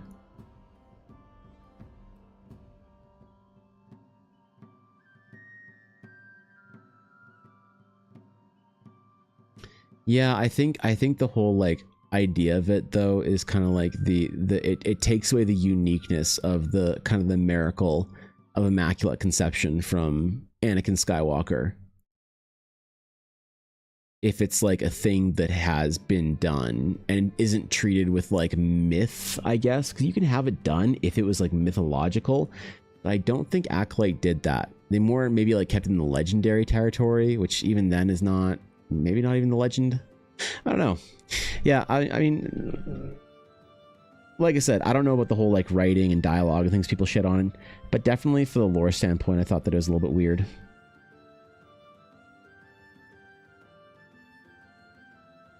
You know what I mean? So it also kind of depends on like who's writing and who's like directing a show. And it seems like any of the stuff that Filoni's doing or messing around with, like Mandalorian kind of stuff, is like pretty good. I don't know who directs Andor, to be honest. I have no idea. But people like Andor.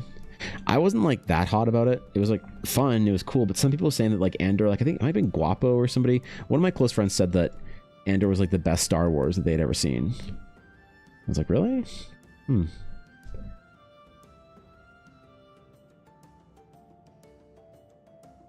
Okay. Sure, man. Can I speak on Manny's rule without heading towards spoiler territory? Oh, I don't care about spoilers. That show's too old not to be spoiled, right? As imperfect as the Acolyte was, there were some reasons to watch. KOTOR 1 set in 3000 or 3956 BBY. KOTOR 2 is 3951. And the MMO is 300 years after that. Right, yeah. The MMO was fun. The original base MMO was fun. Everything that they released after that for the MMO story-wise, the Fallen Empire, the Revan patch, the Hut stuff was kind of weird. Hutball was awesome, though. Players learned everything he did from ancient Sith texts, holocrons, and from Sith cultures, so it wouldn't be unique for him either. Yeah, that's what I mean by you have to handle it like myth, I guess. So if he learned of this like technique from some ancient mythological sort of like text, that's handled better than like, oh yeah, a couple hundred years, or like 100 years ago this happened, and he just did it again. That diminishes it, I think. So there's like a barrier that you breach, I think, and with that. So I'm still not sold. Still not sold. Still think it's dumb. The synthetic crystal feels akin to the cold practicality of Sith, especially since they were supposed to cause heavier blades, which aided an aggressive combat philosophy of the Sith, where their bleeding makes it a flashy thing to show in a show or movie, but functionally doesn't nothing else to show the philosophy. Andor straight up some of the best TV ever made. You like it? Do you mean Andor season 1 or season 2? Because I haven't seen anything from season 2 yet. That's the one thing that I don't want you to spoil. You can spoil Acolyte all you want, it's too old, but Andor season 2, I haven't seen it yet, so keep those spoilers under wraps for... I hear it's good though. I hear people are happy about it. You know? Star Wars has... Because it's Star Wars first. Really, Darth Vader is Luke Skywalker's father? Oh, is it? Really? I thought he was his uncle. I thought he killed his father. Damn, okay, well. You know? Can't wait to binge season 2. Yeah. You know what I found weird about Andor? What was it Andor? What show was it that had...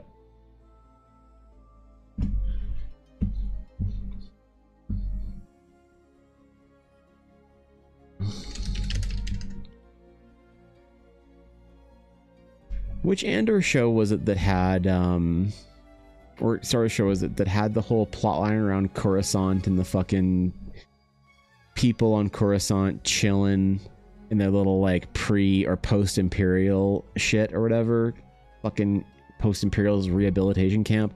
That wasn't Andor, was it?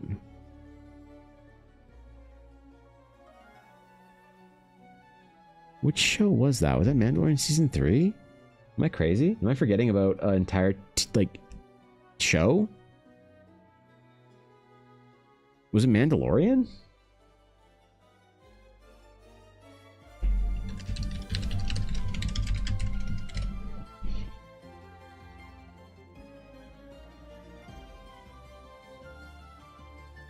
Which show is this? Referring to the prison stuff from Andor, because that wasn't on Coruscant. No.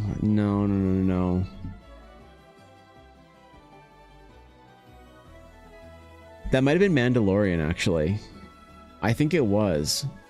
Where they were like serving Moff Gideon or some shit, resurrecting the Empire. Who was the doctor dude? You remember the doctor? The dude with the glasses? So that was Mandalorian. That stuff sucked. That was so lame. I definitely thought Andor's pacing was weird. Had some weird storylines I didn't give a shit about. Like the fucking investigator dude living with his mom. Did not care about anything to do with that character. Yeah, I think it was Mandalorian season 3.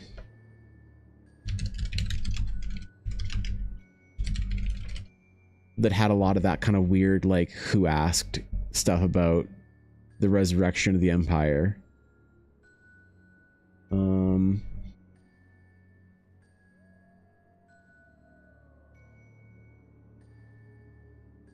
Maybe Mandalorian season 2. I don't know. Fuck.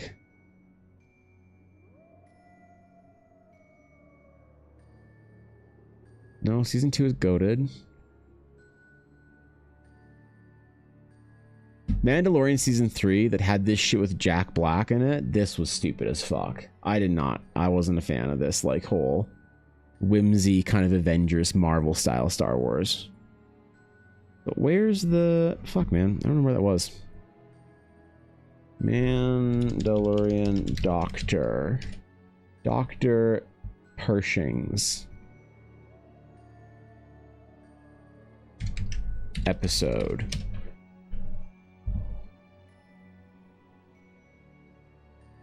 Was it him? I don't know. Anyway, the recent Disney Star Wars TV has been hit or miss for me. I've liked a lot of it, and I haven't really cared about a lot of it either, which is painful. It was Mando? Yeah, okay. Bad Batch, I have seen Bad Batch. I haven't watched the last episodes of Bad Batch, or like the last couple of episodes. I don't know why. Elle and I just never got around to it, even though we were watching it. Like, we were trying to pace ourselves, and we tried to pace ourselves too much, I think. And so we just kind of fell off of it, which sucks. Yeah. The Mon Mothma political scenes in Coruscant were interesting. Jack Black episode was useless. Yeah, kind of weird, right? A weird to take, or like, you know what I mean? Like a weird turn to make for Star Wars. Season 3 Mandalorian wasn't good, but realistically it should be Season 4, as Season 3 could have easily been the Book of Boba Fett. Oh, yeah, right, I forgot about that. Yeah, did I like the Book of Boba Fett? I don't think I did. I totally forgot about Kenobi. Did we like Kenobi? That was cool, right? It was fun. I don't think I have like any desire to go watch it again, but it was like neat, I guess. Kind of cool.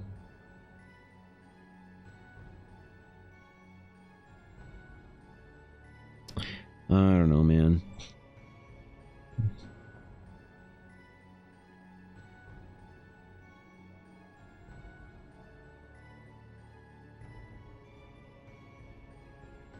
I'm just overall a little lukewarm about it. Just binge the Bad Batch, yeah. You enjoyed it? Wasn't impressed by it? Look at that, man. We got different fucking opinions. That's good shit. I like that. Ahsoka, either really, that might be a me thing. Ahsoka felt to me like a very much a like a definitely a closing of Filoni. Like it was definitely a thing, for a message from Filoni to the Rebels and Clone Wars fans, which was nice. But I don't know if I liked a lot of things they did in Ahsoka. It was cool. I liked Ahsoka more than other people did, which is definitely weird. I'm usually of a certain group of friends, like my D&D players that I play with. I'm usually the person that's more negative about more Star Wars than they are of new Star Wars. But they all really didn't like Ahsoka, and I thought it was great. Well, not great, but like good. You know, I was fine with it. I don't know how much I liked. The one thing that was kind of jarring for me with Ahsoka is it felt like some of the characters transitioned into live action didn't fit. You know what I mean? Both was good except for the space Vespa Raiders. Not sure what I call a cutthroat gang of hardened criminals. Yeah, right? That was a little weird, wasn't it? Kenobi seemed pointless. The only reason I would watch that would be see the Vader fight Kenobi again. I can do that by watching the third movie at a time. Yeah. Wasn't Revenge of Sith in the theaters recently? Dude, that's such a good movie to see in theaters again. I went and saw Phantom Menace in theaters last May when it was out, when it was re-released. Awesome. Fucking awesome to see it in theaters again. That was really rad. Seeing Revenge of the Sith in theaters would be amazing again, but I don't think I'll get a chance to go see it while it's still there, if it's even still there right now. I know it was late April, I think. I'm pretty sure anyway. Yeah, it's a good chunk of your feelings too. So, you know what's funny though? For Phantom Menace, Ella had never seen Phantom Menace in theaters. So Ella wasn't much of a nerd, like a degenerate nerd. She was like a mainstream nerd, like Harry Potter, Twilight, that kind of shit, Lord of the Rings. But she wasn't like a degen Star Wars, like Warcraftian nerd until we started dating. So she'd seen episode 1 a billion times. Excuse me. but she had never seen it in theaters. So when we saw it in theaters, she said it was like seeing the movie in a whole different light. Just seeing it in cinema with the sound and the, you know, there were certain, the sound design was different. There was certain, like, the music was different. The whole experience was just different and better for her, and she loved it. And it was awesome because it had been so long that I hadn't remembered what it was like in theaters, but I had like a vague intuition of it. But of course, Ella had never seen it in theaters. So, because I think I had met Ella when we were in about 2005, I think. And by that time, all of the Star Wars movies were wrapped up. And so were Lord of the Rings. So Ella and I went to see Harry Potter, the last Harry Potter movies in theaters. But of that sort of golden age of movie series, Harry Potter, Lord of the Rings, Star Wars, that kind of early 2000s thing, Ella missed out on Lord of the Rings and Star Wars, I think. So it was fun to go see that again with her in theaters.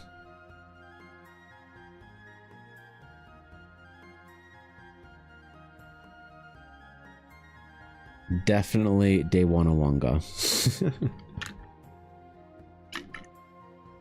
That was cool. Be cool to see Revenge of the Sith, but I doubt it's even in theaters still anymore. I wish they did more re-releases.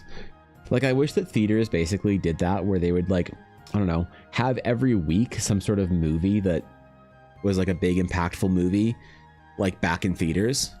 You could just check each individual theater and they'd have like a different movie. Like you could go see The Godfather or Jaws or Terminator or Harry Potter or whatever it is in theater again. I guess they don't do that because nobody would go. It's like maybe one of those things that you theoretically say like, oh, I'd so go do that, dude. I'd go see, dude, if they ever release this thing in theaters, I'd go see that so fast, but then you just don't. And so, like, fair enough. Maybe they have to make a big deal about a re-release theatrics. There are small theaters in Calgary that do older movies that I think maybe would do something like that. But I wonder if it's the same as seeing it in cinema. Calgary older movie theaters. There's one downtown.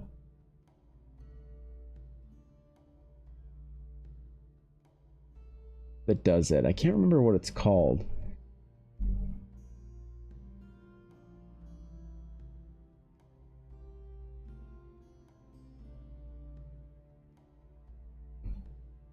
Fuck. There is also the cheap theaters. I wonder what they're like now. I haven't been to the cheap theaters in a long time. Oh my god. Wait, hold on.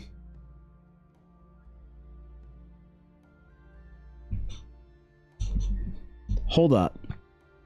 You're telling me that if I go to the fucking cheap theaters I used to go to when I was young because my family's too broke for real movies, that now they're showing old. I can go see Empire Strikes Back today or tomorrow, and that's it, and then it's over? Wait, this is actually a thing. Holy shit. I had no idea there was a theater in Calgary that did this. The Sonic movie. Okay, dude. Okay, dude. Flow? That's rad, man. I had no idea. That's so cool. This used to be. I'd say, wow. I'm surprised this place is still open. I'm really surprised this place is still open. I used to go here when I was young. Let me see what it looks like inside. How shitty is it inside? Oh, it's just a theater, man. That's cool. God damn, dude. I should go here. They have a drive-in lot thingy too. That's so cool. Damn, bro. I had no idea this place still like existed. That's fucking cool. This is one of those like institutions that you'd like reminisce about. Like, man, I remember when I was a kid and we used to have a cheap theaters. Wow, that's actually inspiring to see that it's still like open or whatever. A very classic theater here in my town. They actually run a lot of old movies that are kick-ass. Usually black and white movies, though. Still enjoy it. Kind of a classic cinema head. That's cool. That's cool. I like that. How'd they do that shit? Yeah, I was thinking of this like really big like hipster theater. Well, not big. This really popular hipster theater They do like 2 movies a day. They show 2 movies a day. They show like a 4:30 and like a 7:30 movie. They have one theater in there. It's like all hipster and shit. You can go see this Francis Ford Coppola movie, dude.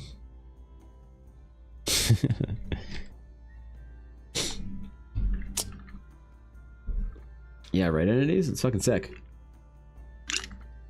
I'm definitely intrigued with the idea of going and seeing,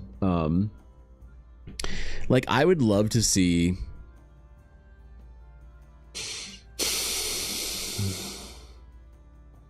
There's a couple of movies I'd like to see in theater again, which are not really great movies for like this. Like I don't know why I want to go see this movie in theaters again, but I really want to go see Tron Legacy in theaters again. I'd want to see Return of the King in theaters again. I missed out on Dune. Revenge of the Sith in your local theater until today. Well, I guess you know what you're doing tonight, bro. I guess you know what your plans are tonight. Yeah, I mean, there's a couple of ones from maybe seeing the original Avatar, like just, I don't know, dumb movies I saw when I was younger that I'd want to go see again or whatever. That'd be kind of cool.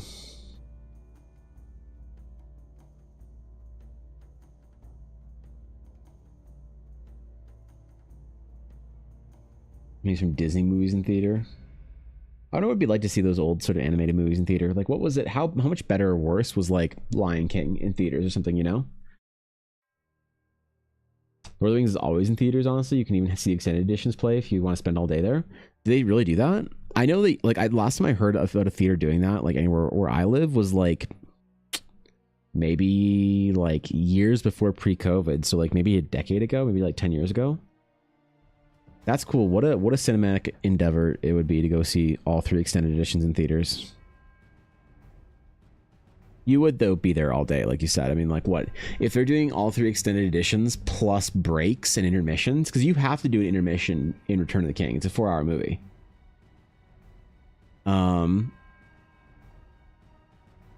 You'd probably be there for 15 hours, hey? For breaks and intermissions. Technically, I haven't seen anything other than the first Lord of the Rings movie. Ooh, really? The live orchestra? Damn, that does sound cool, Thorkin. I've always like turned down the opportunity to go see those live orchestra movies. I find where I live, the orchestra, the Philharmonic where I live, is not...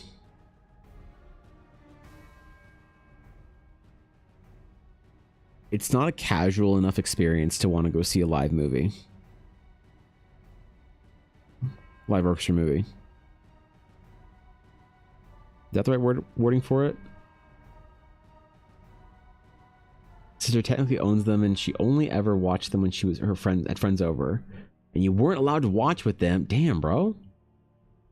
We have a drive-in theater in my town that shows older movies. Not been there in forever though. They kind of messed it up by adding extra screens and making it some smaller. Damn, why? Drive-in theater is an experience I don't think I've ever done. I have a vague recollection of doing something like that when I was young, but I don't know where it would have been. It's one of those memories that I don't know if it like actually happened or if it's like something that I saw on a TV show and assumed that I did it too.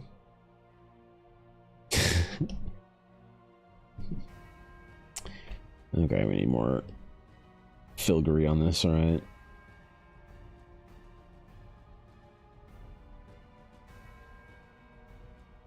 The filgritization of this is going to be monumental.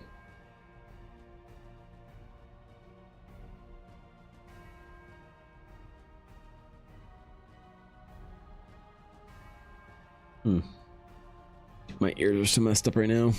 Can't hear shit. They do it in the Canadian Tire Center here, Ottawa Sun Stadium. Oh, really? That's cool. Wait, inside? Or... Wait, what? Oh, I guess the orchestra thing. Okay, yeah. Yeah, I mean, Calgary's getting a new, hockey arena in a couple years, so maybe it'll be some cool stuff. There's a lot of... I think Calgary has the oldest hockey arena in all of the NHL. And a lot of, I know, performers and stuff, they don't come to Calgary because they can't, because the venue is too old and doesn't support like their shows. People were very mad when they heard that the Eras tour would not be stopping in Calgary, Alberta, because Miss Swift could not conduct her show in the ancient, decrepit boneyard of a stadium that is the Saddle Dome. Yeah, right. I mean, of course it's inside. I was just thinking, my brain was still unlocked in the drive-through sort of thing. I was thinking about two thoughts at the same time, but of course you're right. I should have done that.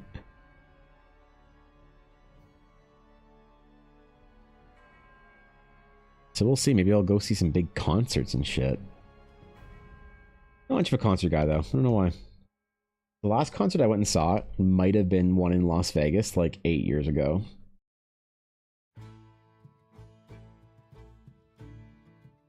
Majority of concerts I've seen are actually ones that my mother-in-law has taken Elle and I to in Las Vegas. Just not a big buff for concerts. I don't know. I mean like popular concerts. I don't mean like the Philharmonic, because I've been to that a bunch, but I mean like rock shows and shit like that. Gakiro, thank you for the follow. I appreciate that. Welcome in, my friend. Good to see ya. Weird to have an orchestra at -40 in the winter, right? That is some Canadian shit though, so you never know. The Sens Stadium, it's pretty far out of Ottawa, isn't it, Thorkin? It's not like downtown or anywhere in there, right? It's not like you have to go through the city of Ottawa to do it. It's like kind of out there, right? I'm not mistaken.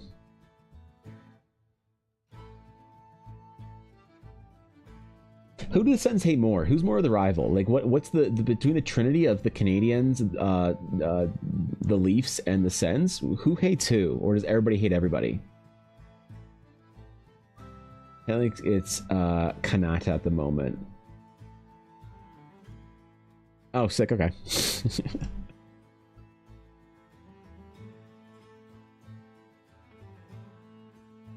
Does the Sens and the Leafs in Boston?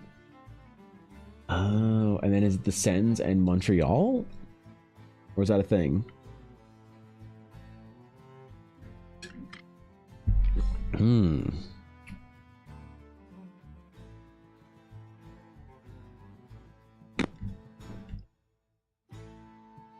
You know, it's like to be a modern hockey fan. Tell you next week. God, if I have to go to Edmonton again during playoffs again for GameCon, if they're still in playoffs in June, oh my God, the city's gonna be on fire again. Last GameCon, Elle and I were there for the Edmonton Oilers being in the hockey fucking playoffs, and the dude with the hotel, we like fucking logged into the hotel. Bro was like, "Here for the game?" I'm like, "Nah, convention." He's like, "Oh yeah, I see you booked your hotel like a long time ago." We're like, "Yeah." He's like, "Good thing you did, because it's like $400 a night right now if you didn't, because of the playoffs." I'm like, "God damn." Sens and Montreal are meh. They don't love each other, but Sens and Boston's is bigger. Interesting. Interesting.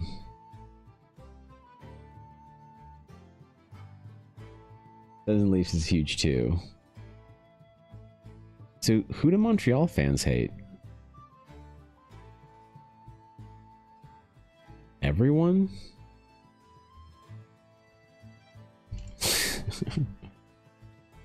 Du Canadiens?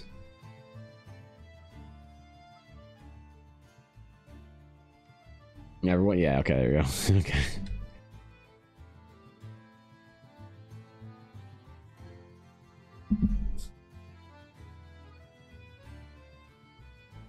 I think this is working out. I want to put some fur on the shoulder or something. Just expand the cape out a bit, you know?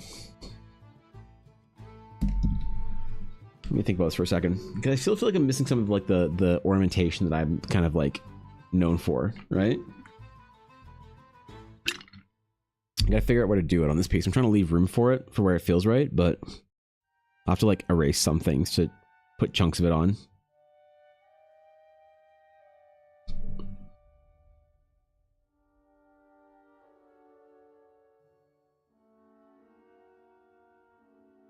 Let's try to think about color palette.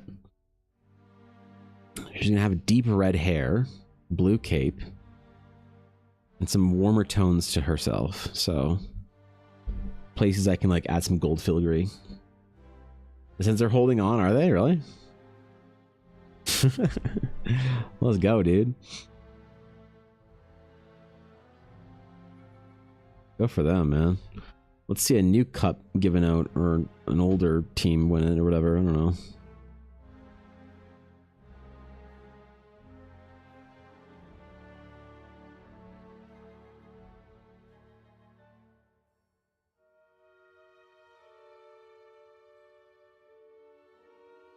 Yeah, maybe I could just add, like, ah, man.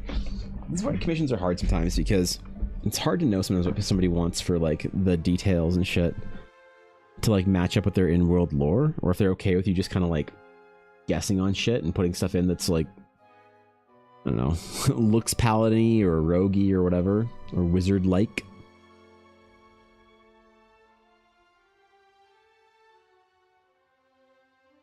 There's also that.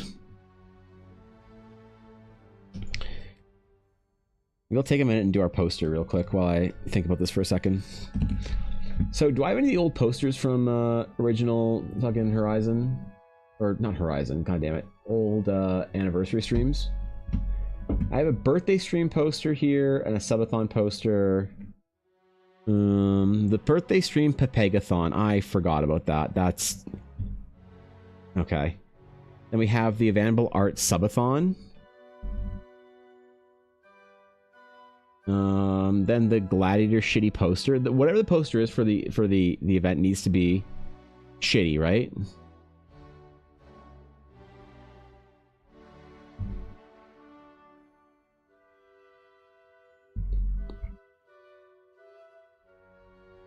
Banner, badges. You find, yeah, you like them? Journey Cross Eldara 2024. This was a good one. Walk, run, scuttle, slink, or waddle your way across Eldara.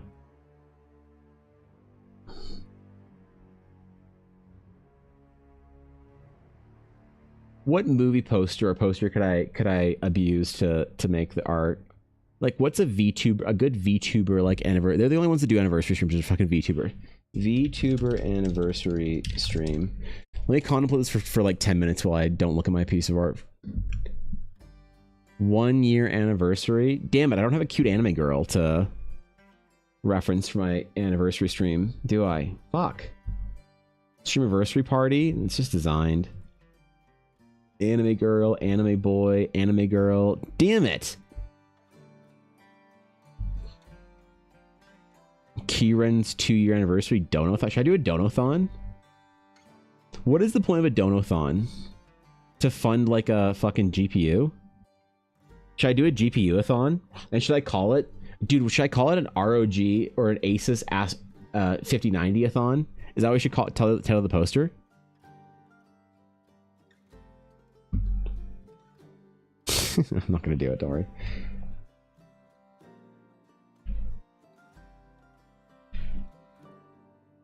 Uh, 8.5 by 11.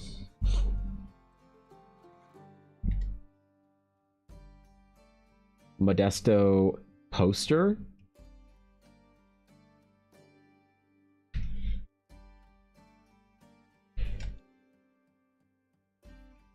The 2025. Should we do the 2000? No. Oh, I guess it's not 2025. 5-year anniversary. And we should spell at least 3 things wrong in this. Anniversary stream. Celebration. Celebration. Pepegathon.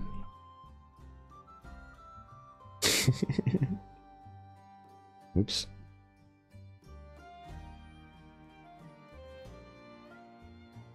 All right. What if this was the poster? The Star Wars intro? Oh no. You want the Star Wars intro? Oh god. Which one?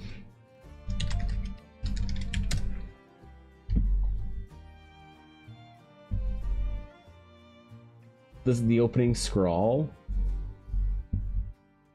Oh no. What if we just put enough hot anime booba on here? With censored bars everywhere. You're doing e-girl donation stream, you gotta aim for the high RTX Pro card or something. That's what I'm aiming for, is the 5090. The stream anniversary, 5-year anniversary stream, celebration, Papegathon. This needs to be 2 lines. If I can.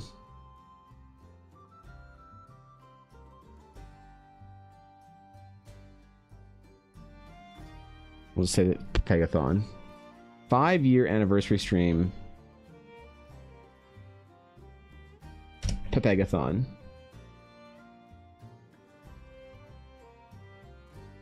Friday, May 9th. What are we gonna have on the stream? Empire Strikes Back scroll. You're such a nerd.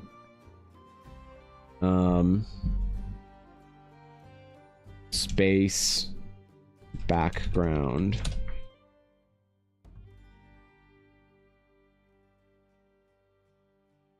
No, I can't. I need to find like a non-descript one. I don't know which one of these arts is like a real art.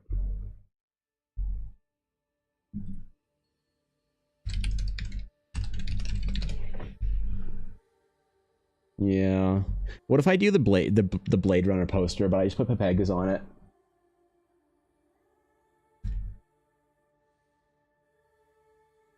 We could do the Blade Runner poster, but just put Pepega on each one. Or Wicked? I'm so cooked. I just searched the word Wicked on fucking...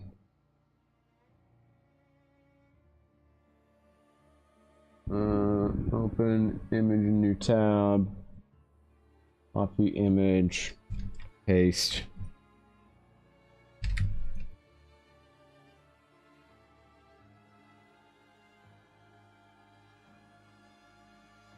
Is this it? How do we feel about this one?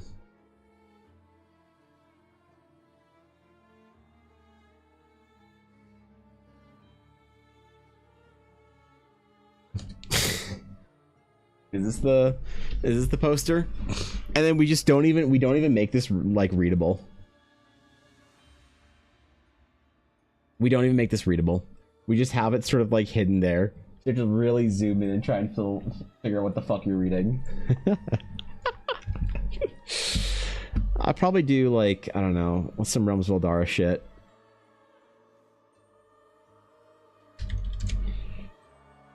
Let's do some runes. You guys want some runes for this one? How's this one? What's up, Ama? You love Peepo? He's your favorite emote? Really? I wish that I got like the posters, right? Like Journey Across Eldara poster, birthday stream poster, subathon poster, shitty poster, announcement poster. We're gonna open all these and see what they are. That's EldaraCon. Oh wait, that works.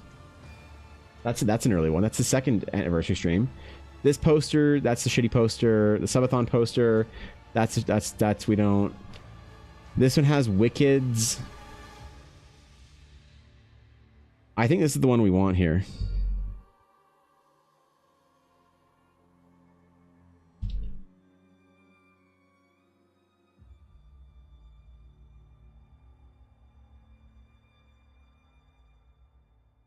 Right? Okay, how's this look? Does this look like I made a living as a graphic designer for like almost a decade?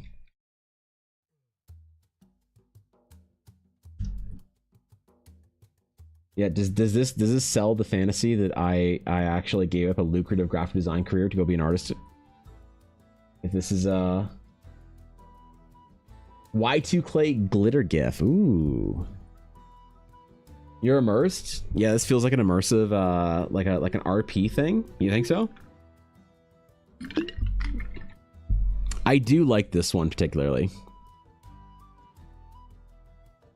Dice giveaway, setup review, Shadow Honey fan art, tier list, chat plays D&D, and more. Monka. Submit your setup for brutal review in Discord channel. This was awesome. The setup roast where I fucking dunked on your guys' shitty setups was awesome. That was my favorite thing I've ever done as a streamer. I kind of like this one though. I got to do a keynote though, don't I? Print giveaway, Blackwood Dice giveaway, chat plays D&D episode 69, lore reveals, and a meme contest.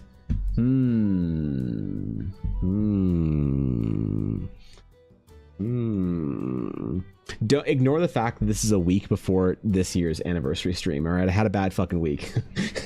I was planning on doing the anniversary stream on this Friday until this weekend when I had a bad fucking week. So we're doing it next week. So I can actually do so that's how we're doing this next week, by the way. Don't just ignore that my actual anniversary on Twitch is May 2nd, not May 9th.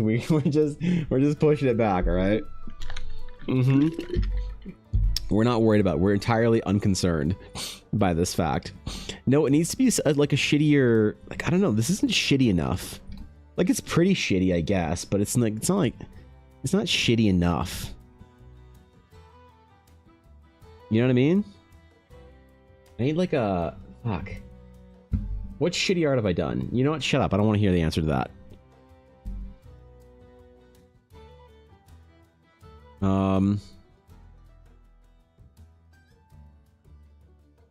What the fuck is this? Convention table? Oh. There's gotta be something in here, right?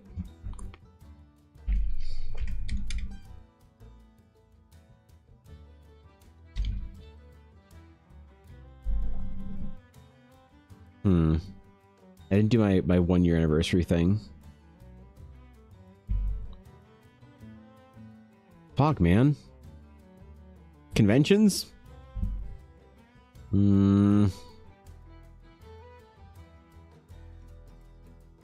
Sign poster. I mean, I guess I could base it off of this, you know? This one. That's kind of lame, though. Has to be an orb on it. Revolt? You guys are done with the orbs. The orbs are gone. The Orbiton's over. Yeah, you guys lost the orb moat. It's gone. Yep. At least 2 orbs? Oh, okay, sorry.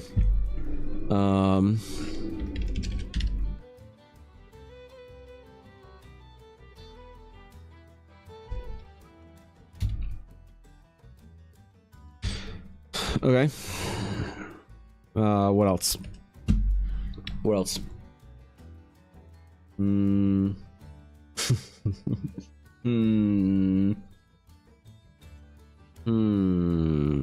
I suppose the Horizon artwork would actually work. Evan Murrow has 2 orbs. I'm absolutely using that for the poster. The Gremlin version of EBA. The Blade Runner one is fun though. God, maybe we just do the Pepagathon.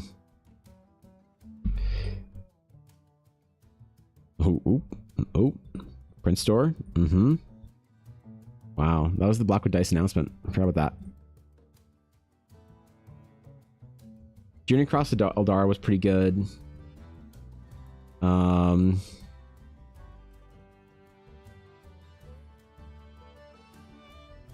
Yeah, whatever. I'll figure it out. I gotta make one today then. I gotta make an actual portrait or poster today. Alright, what do I hate about this art piece? What do I hate about it? How do I fix the lack of details on here? I think maybe if I just finish the base design and then just play dress up for a little bit, that might fix it. Gotta bring the res way down, like JPEG it 100 times. Ooh. That's a good point, Amma. Amma, do you celebrate your Twitch anniversaries? Or do you celebrate a debut anniversary? From when you turned from a ghost and you became more blue? Is that a thing? Armor scroll work? That's not a bad idea. Yeah, that's decent. Is that 240k E for people though? Is that a thing? Does that imply too much war hammered 40,000 and fantasy for paladins? Or is that a good paladin vibe for in general crusaders? No, for paladins good, you think? Only if you write 40 count. Oh, okay. So if you write 39,935, you're good, but if you write 40k on it, that's too much. That's too far for people. I see. Okay.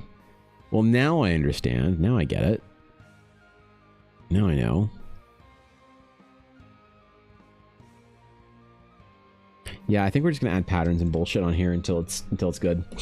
Add on like fasteners, and I did a little bit with the belts and stuff like that, but I think more is just gonna be what's required here to get our young paladin ready for her adventures or whatever she's doing off in the world. We should do Warhammer 40k BC. Ooh, 40k BC. So we're drawing aliens then. Monka, Monka, Well, maybe we should take a break on this and do the tokens then. So, as far as art that I still have to make for the adventure, the tokens are the big one.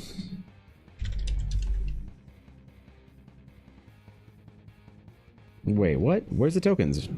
Token? Hello? Hello? 2025 tokens? Is that it? Oh, it is. Oh, I'm so cool.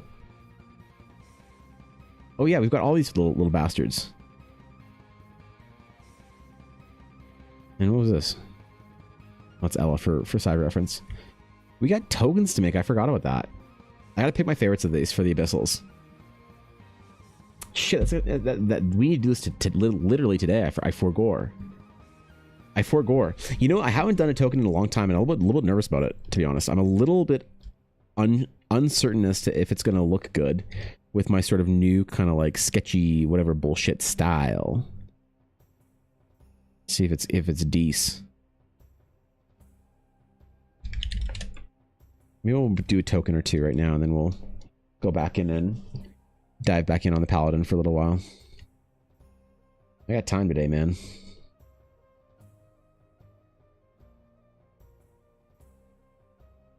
Now I normally use a actual like real brush for this, but I think we just like lean into the brush that I use for everything, and then I just ensure the outline's really strong. Monsters, we're doing it for a little bit. I'm gonna do one or two of these guys, and then we'll bounce onto the paladin design or armor. Prettification. There you go. Because the tokens are definitely going to need to be ready for the adventure, right? That's definitely an important one. We'll split arms and shit. Now, I am going to paint these out. So we talked about this the other week, about not painting the tokens or the maps, but I think the maps can be unpainted. The tokens do need to be painted, excuse me. That's very important. The tokens absolutely need to be in color. They help sell it if it is. If they aren't in color, then well, there's going to be a problem, man. People are going to be upset. Do some zombie shoulder blades in here.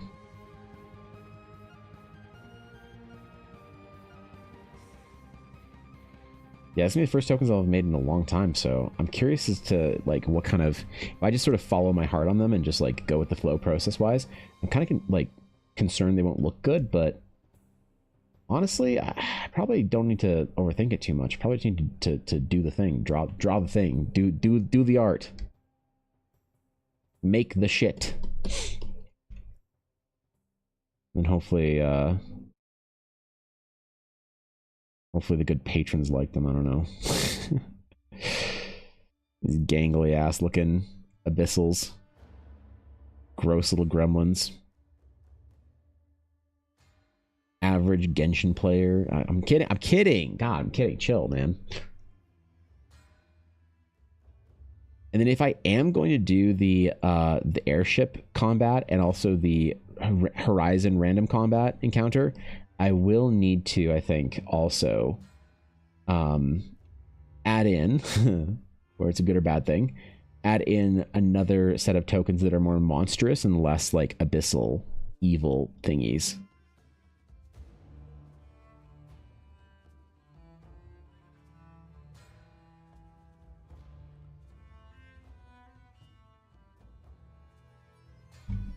You remember, the tokens have to read at a distance. So we have to slightly exaggerate all the features. The claws need to be bigger.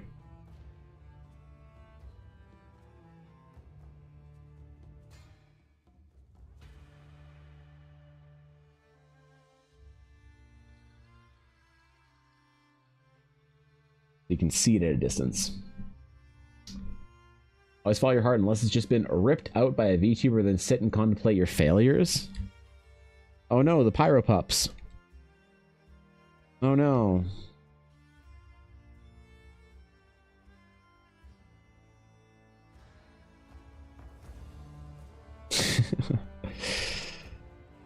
Shit, dude. Too soon. Oh man.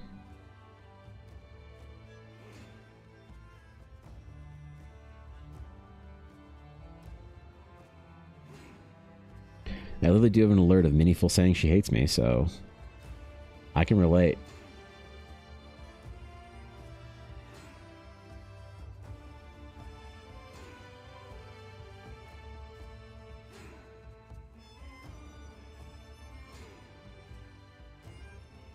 I'll pick probably like 4 or 5 of these guys for the Abyssal Cave, my favorite ones. I kind of like this guy. He's chilling, but I don't think they'd make a very good token.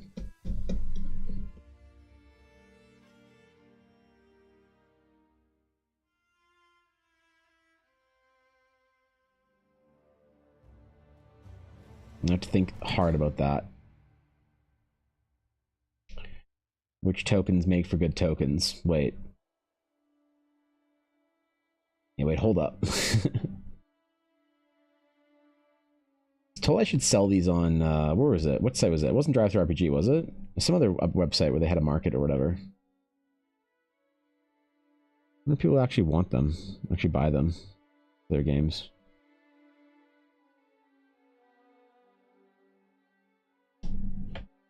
If like they're non-Eldara specific games, I guess. Maybe that could become the Says Peku of of monster tokens. Drive-throughs, all kinds of stuff. Oh, so there's drive-through. Okay. I could list them. I got nothing against listing them on drive-through. There's a chance people will want them. Hey, you know, we'll fund that 5090 just yet.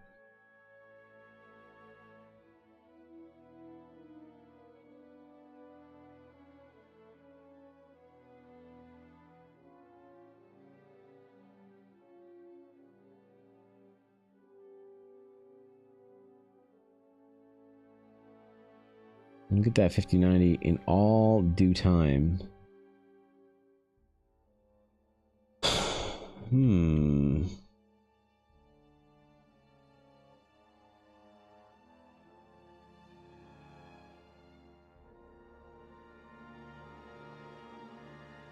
We're halfway between demons, skeletons, and then also abyssals with these guys. Kind of a gnarly ass looking combination.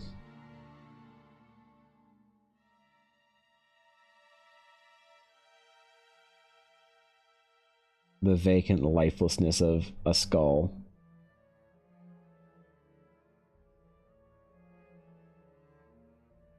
With all the the weird kind of spikes and protrusions you'd expect from a demon. And some of the strange, monstrous features of abyssals, tentacles and shit like that. Although I gotta be careful how I use the word abyssal, because I know that certain things like astral, abyssal, whatever, these have existing, like pre-existing D&D meanings, I guess. Evan, I'm back Jacob, home. welcome home, Evan buddy. Bounce. Hello, how was your trip? Tell me all the places you went. Holy shit, welcome home, buddy. Good to have you back in Well, I guess a stream, but like, you know, back home for Europe. I hope you guys had a safe voyage. Good to see you, man. Oh, is it spring already? Holy shit. Thanks for the 30 months, bro. Thank you, Jacob. Missed you, buddy. Good to see ya. Good to see ya. Oh yeah, I like this guy. I like this guy. Average EBA viewer after 3 hours of stream. It's spring, somehow everything is green here? Really? You guys get green? Bro. Here in Canada, we get none of that shit. None of that shit. Greenery? Pfft. Heh. A Jedi cares not for these things. You're home just in time, Jacob, for the adventure to come out. It's great to see you, man. Seriously. We've missed you around here.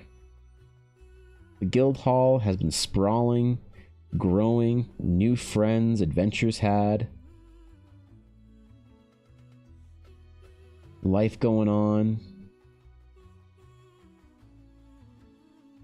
Zombies rising up from the abyss. Wait, that's yeah, hold on. That's pretty. Yeah, that's pretty average. Okay. You know, I shouldn't say that it's not green out. I did see my first green leaf on a tree. It was barely there. It was trying so hard to be a green leaf on a tree the other day when I was walking you down. And flowers and bugs. Well, that's fair too. Yeah. Yeah, so did you guys go like all around the world, or did you just do like Asia and back, and did you go Panama, or how'd you go across NA?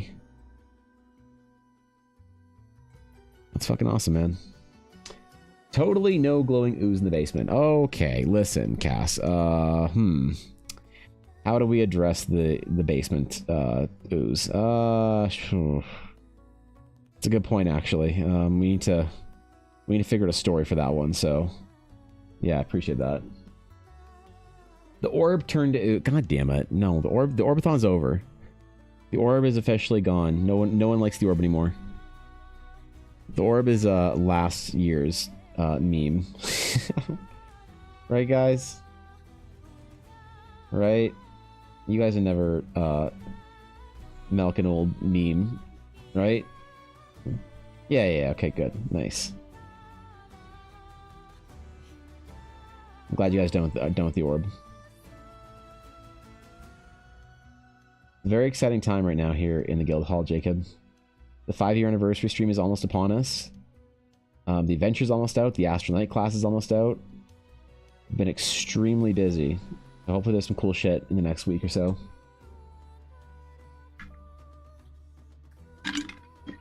That's the idea. That's the goal anyway. Okay, how's Limework on this boy look? Ooh, he looked good, man. Look at him. Look at him. He pretty. He's chilling. He's straight chilling. He's big chilling.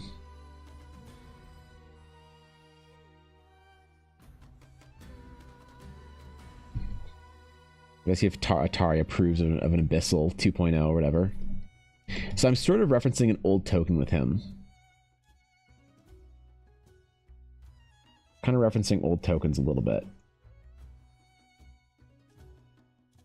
It's kind of the plan, as it were.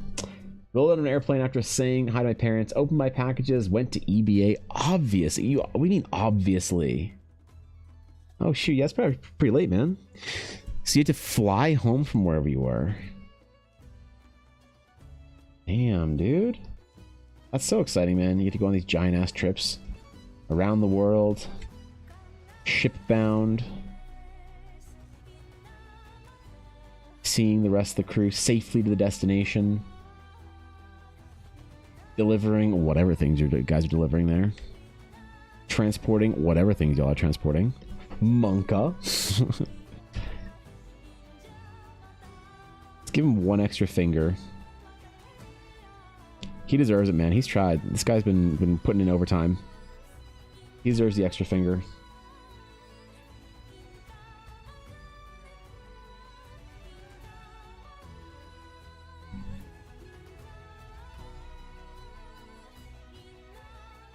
Can't stray too hard from the old tried and true method for tokens.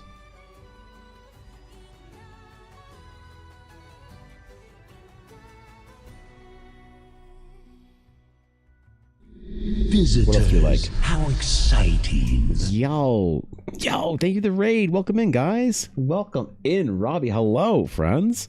Hello. Welcome in. Hope your stream is good. What are we all doing today? Tell me your tales. Yo, what's up, guys? Good to have you in here. Hello.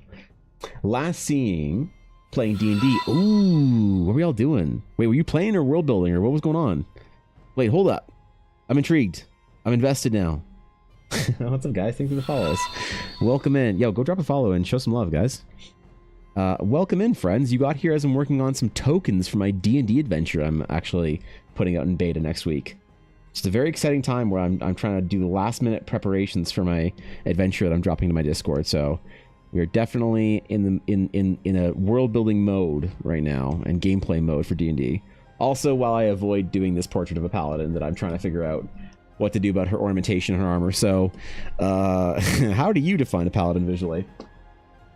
Raiders from Land of Landis are here. Don't run. It's knife to be here. Oh, shit. That sounds threatening, but also kind of compelling. Yo, what's up, guys? Worked on a new subclass, did some promo work, and did we do anything else? We mostly do magic items and world building, homebrew stuff. Dude, that's awesome. Fuck yeah, let's go. Oh, shit, magic items. I haven't done any magic item art for Eldar or for Horizon yet. God damn it. Well, thanks for reminding me. I guess I'm not just doing tokens. I guess we also have to do magic items for that. Shit. That's awesome, dude. Well, if that's your vibe, guys, go give Robbie a follow. Seriously. Increase the to-do list. Yeah, I'm very close to being done with this adventure for the beta release anyway. But I don't know. The list is gonna expand. I feel like it's growing. All right, we need a couple more cavern abyssals. Which ones we pick? I like whatever this mash. Do you guys like the claw mash of sphere with the giant teeth, or do you like the one with an arm and tentacles on it? We have like Abomination 1 or Abomination 2 here. 900 plus magic items, 13 subclasses, 5 species unreleased. Jesus, dude, that's so impressive, man. That's so fucking rad. Shit, I gotta chill and get some tips. The arm dude, yeah. To-do list tends to be 1 step forward, 2 steps back. I know, right? I can't decide on these two. They're both too precious. I think they're better than the flying one, though. I think the flying one doesn't quite hit.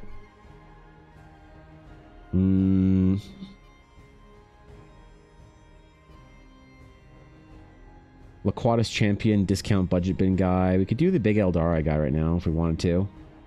The fucking Walmart spirited away mob. I definitely like this guy. I want to make him a bit bigger though. I want to fit him to fill the box a little better. There we go. Cause like hold on, how does he compare to a regular size token? Ooh, that's not what I want to do. There's Ella. Nope. God damn it. I'm so bad at this game. There she is. Okay. So if we've Ella, this is going to be a regular player size token right next to the Abyssal. That kind of tracks, I guess. It's a little bit big, but like the arm dude has 1 big arm and 1 wimpy arm. I think you're right. I think the arm dude is the better like abomination to draw. He's a bit big actually. Maybe if we just get him to fill out the space better. Make him a bit wider. A little more central in it. It's probably fine. Alright, abomination time. There we go. Okay. Come on, little buddy. Come on, Glurg. Dude, these abyssals are gonna be so gnarly. Yo, and thank you guys, Steven, for the follow. Thank you guys for the follows. I appreciate it. Welcome in.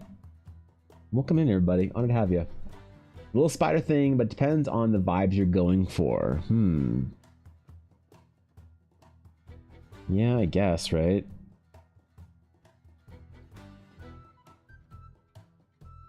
Definitely the like abyssal monstrosity, Lovecraftian horror is like the vibe. I'm worried that the arm is too comical. Do you think the arm's too comical for like horrors beyond speaking? Like the one big arm, the one little arm is just too like, I don't know, ironic or silly. How do we feel about this? He's got some weird arm anatomy, I will say though. He's got this like weird like, his like biceps shoved up into the armpit. Nobody judge the abyssal anatomy, alright? You think it works? Great art for sure. Thank you. I appreciate that, dude. Seriously. I'm honored, guys. You're not too kind. Again, please go give Robbie a follow. Seriously, man. That's some dope ass shit over there. It's a good time all the time, so I hear. Little arm is bone and shows some bone through the arm. I mean, that is kind of these ones is like having the bone structure and stuff. So that's a good idea. Show some of that gnarled little bone. Mixed with like the weird little claw. Art is awesome. I have to run. Take care of my 4-year-old kiddo. Have an awesome rest of your stream. Thank you. I appreciate that, dude. Thank you, Kevin. Seriously. It's very kind of you. Please go take care of your responsibilities. The little ones, the halflings that were. And thank you, Rokenji, for the follow as well. God, you guys are making me feel special, man. No, seriously, thank you guys. I appreciate it. Trying to focus today. Trying to stay on top of it. No, I don't like that. We'll do it like that. There we go.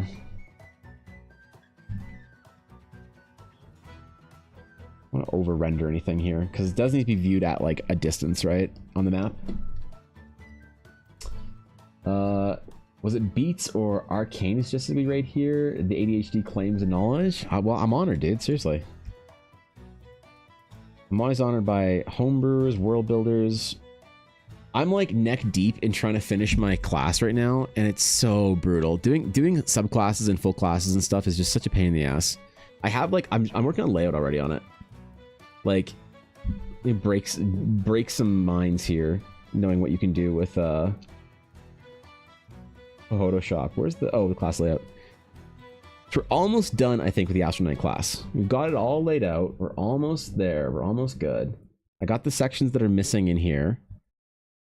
All I need is spells. We've got like 10 spells, and I need more. I need to balance them. But I added a couple last night that I didn't actually add on the layout so far. So, dude, doing any kind of class writing and stuff, it's so difficult. Requires so much like skill and attention and balancing knowledge and stuff like that. I have a lot of respect for people that do it like frequently. I'm sitting here. Hold on, I got too many quick tabs here. Jesus, I'm sitting here trying to do one class over like multiple months. Y'all are impressive as hell. Seriously. I haven't done a full class yet, but I have a Dark Knight-inspired Final Fantasy XI in progress. Subclasses for me are either go easy or it's hard. Ah, I see. Ooh, that's kind of cool. Dark Knight was a vibe. Welcome back, Mel. Hello. Based off 5e stuff? Yes. For this is. I don't know what Robbie's doing. There's no in between, right? Right? Do you also use official spells for your homebrew class? No, not for the Astral Knight or the Astral Sage. The Astral Knight and Sage have all original spells because I'm trying to break away from a lot of the WotC D&D fantasy. I use D&D as a tool for world building. I don't world build for D&D, if that makes sense. So a lot of the like kind of traditional classic D&D kind of vibes are good, but they're not. I don't know if I should give them a fist or just like a giant ball of hammer or whatever. I gotta think about that. A lot of those things are not really fitting for the kind of stuff that I'm trying to do. So no, that's the pain in the ass, is that I don't use any WotC spells for my classes that I'm building. I'm building 2. The Astral Knight is closer to being done than the Sage is, but I go enjoy the stream. Good luck, dude. I appreciate it. Seriously, thank you, Robbie. Hold on. I gotta make sure I follow. Jesus Christ, there we go. Oh wait, was I already following? Did I just double click that, or was I already following? Okay, whatever. Either way, I'm honored. I'm honored by the raid. Seriously, you're amazing. Go take your post stream rest, my friend. It's difficult to try so hard and be on for so long. Please enjoy. 5e spell system is just weird to me. 5e spells are interesting. So the way the Astral Knight spells work is they're actually based off runes. So the Astral Knight gets a certain amount of runes, not spell slots. Okay, so the Astral Knight has 2 runes at level 1. Ooh, what the fuck? And 10 runes available within at level 10. Or 20. And they can restore some runes for different like features, short rests, things like that. And the way the spells work is that you can either, for most spells, it just costs a straight up rune cost. So you can think about how you want to spend your economy for it, like starting with the most basic rune spells, Zenith Strike, just an extra 3d6 proficiency bonus. It's Divine Smite. You can use more runes to give it better smack spell stuff. Apogee Tether, it's like Death Grip from World of Warcraft or whatever. So it's all based on a rune system for the spells. And you can spend different runes, like spend your resources how you want to. A mana system, pretty much, yeah. Yeah, pretty much. I like the decision making where you can choose to spend your resources or save them. You're not like useless, especially because you still have a pretty comprehensive like basic attack kit as an Astral Knight. So it's more paladin-y. But yeah, some of the spells are like spell is a loose term. Like this is kind of one of my favorite ones, Dark Constellation. So you open it's 6 runes. So the first time you can access this spell, by the way, is at level 11. So it's like a pretty high level ability, but basically you can roll a d6 and you get that many extra attacks, 1d6 plus 1 extra attacks that turn, and you can blink around to any creature within that sort of range of 30 yards and make an attack on them with that.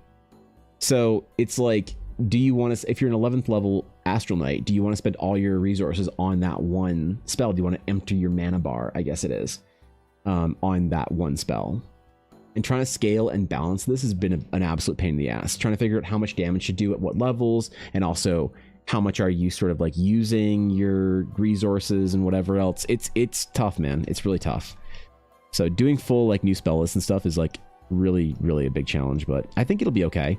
They only have like 12 spells written out right now, but I want to have closer to 30 for the actual beta release next weekend, and then we'll see people want to play it. You know, the Knight's a very narrow class with very specific kind of like fantasy to it. I don't know if people will be attracted to it or not, but we'll see, I guess. Odahan vibes? What is it? Wait, like Odahan from Critical Role? I'm not as familiar from campaign 3. I know the name and I saw the fight, but I don't remember anything about it. Hello, Toothman guy. Yes, I hope that's you don't him. worship Hello. corn too hard, or that Flesh Club Arm will become worse. Yeah. Also, Ivan You know what? Lonix. You're right. We'll leave it a club. We're just going to leave it a mutated club fist, Aduria. The proverbial fleshy board with nail through it. That's what we're going to do. Good. You know what, Aduria? Your memeing TTS has helped me solidify what I want to do with this character's arm, so thanks, bro. Appreciate it. Yeah, thanks, man. Thanks hard a bit, bro. Appreciate it. I totally forgot about the magic items, though. Holy shit. I don't want to just give... I mean, do I just give you guys old magic items? That's lame, right? I make new ones for Horizon. I don't think I have any low enough level magic items, do I?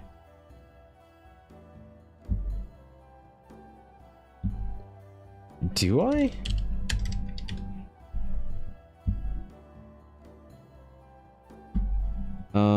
Let's see. Nope, that's a 20th level item. Blade of Ilzeth, it's a rare one. No. Crypt Lantern, no. I could give you guys the Moonsteel Broadsword at level 1 or 2. +1 to attack and damage rolls. Made under moonlight have advantage. Bonus to stealth checks. That could work. Chakrams, no. Sunblade, no. These are too high level, man. I gotta make more low level items. What's wrong with me? Goldar Smith Hammer. What about here? Do we have any here? Reaper's Curse. Nope. I gotta make new items. Damn it. Oh, God. I'd forgotten about him literally just until now. Just until Robbie raided, so... That's what I'm here for, right? Oh, what's up, Legion? I feel like companies stopped wanting to give physical products and rewards, so instead of toys, they'd rather roll a digital skin for video game or splash art for your phone backgrounds. Franchise with toys and stuff kind of died. Yeah, right? Like, actually.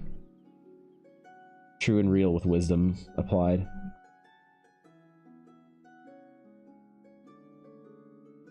The physical Eldara book is going to be pretty great, I hope. I hope, man.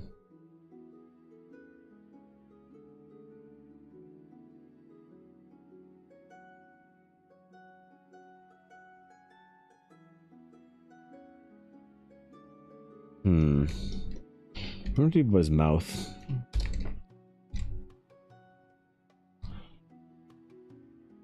You know what, we'll just give him some gnarly ass teeth and hope it looks good.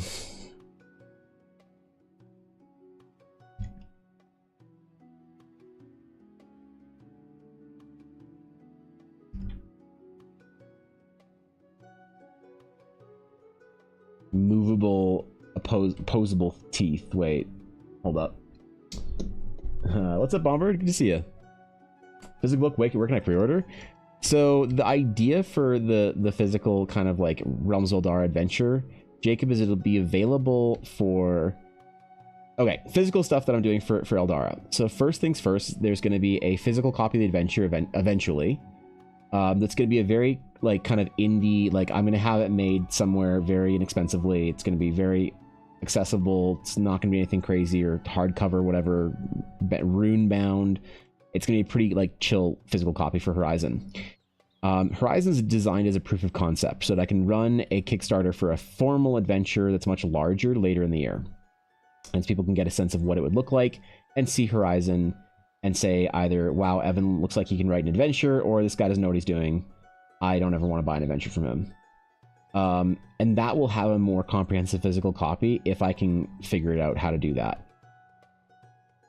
So the physical copy of Horizon will be like not something that's like a very like in-depth thing. It's gonna be very chill, if I can make it at all.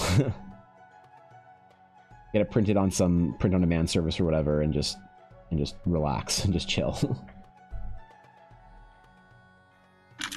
Lazy, you look very pretty. I appreciate that. Thank you.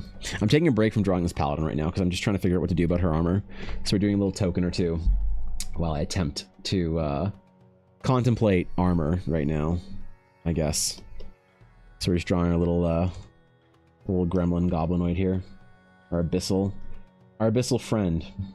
That's what he is. He's a friend now.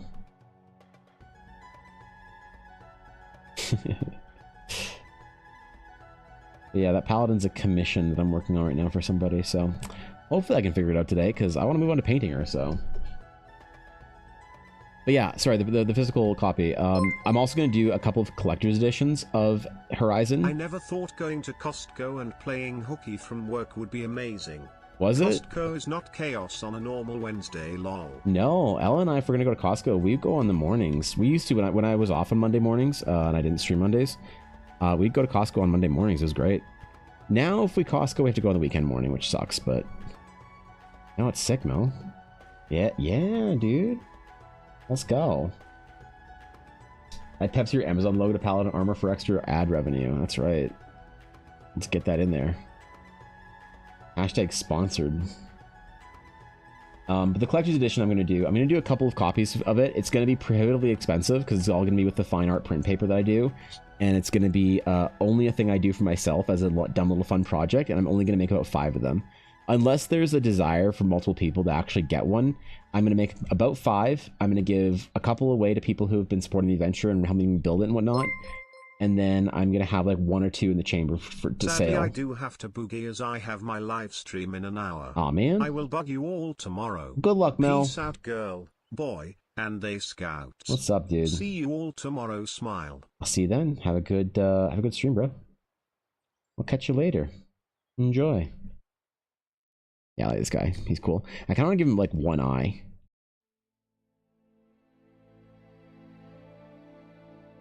But I don't know if the eye's good or bad. You know, I think the eye, I don't like it. Fuck it.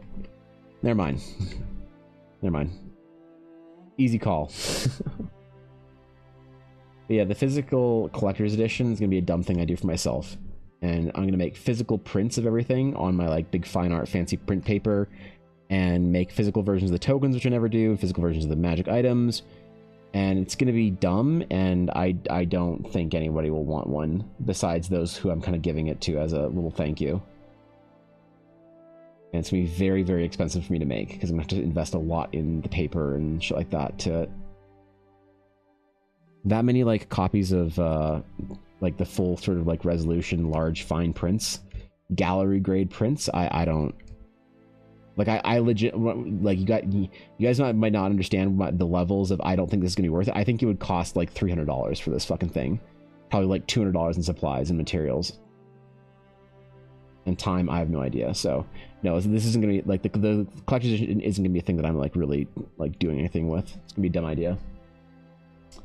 The guy in the middle of the teeth, I don't know. I feel like that might make him a little bit too like beholdery, mimicky kind of thing. Like eyes are like a weird. I don't know. They had a weird vibe to it. I don't know why, but for the abyssals, it doesn't quite fit. I always feel like. They have to be done in a super creepy way, and I think I'd make it look too comical, you know?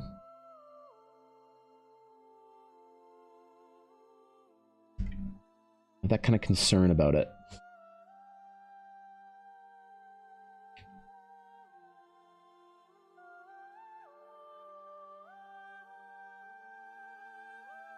I don't like this tentacle. It's a terrible ass tentacle. Oh my god, you call yourself a tentacle? Maybe even just like one nasty spinal trail tentacle. No, I want to give him a couple. Almost make him look like a disconnected eyeball.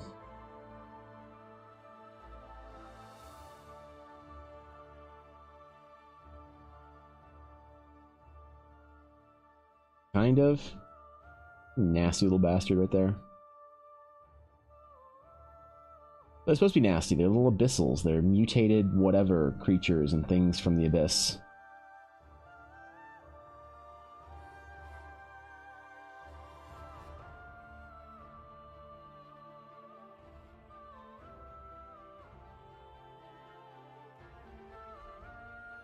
Ugh. Painting them is gonna be real gross. I'm gonna have to look real wet and nasty. You love it? Alright, good. The humanoid abyssals are gonna be the most terrifying ones, I feel like. I'm gonna try and make them really scary. And like the concept art and stuff. So, give Blind Sense a call today. I think you're right about that.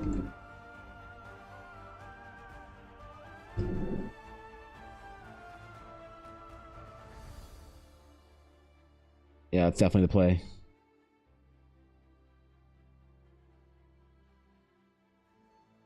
Why try hard to figure out I when you can just make blind scent?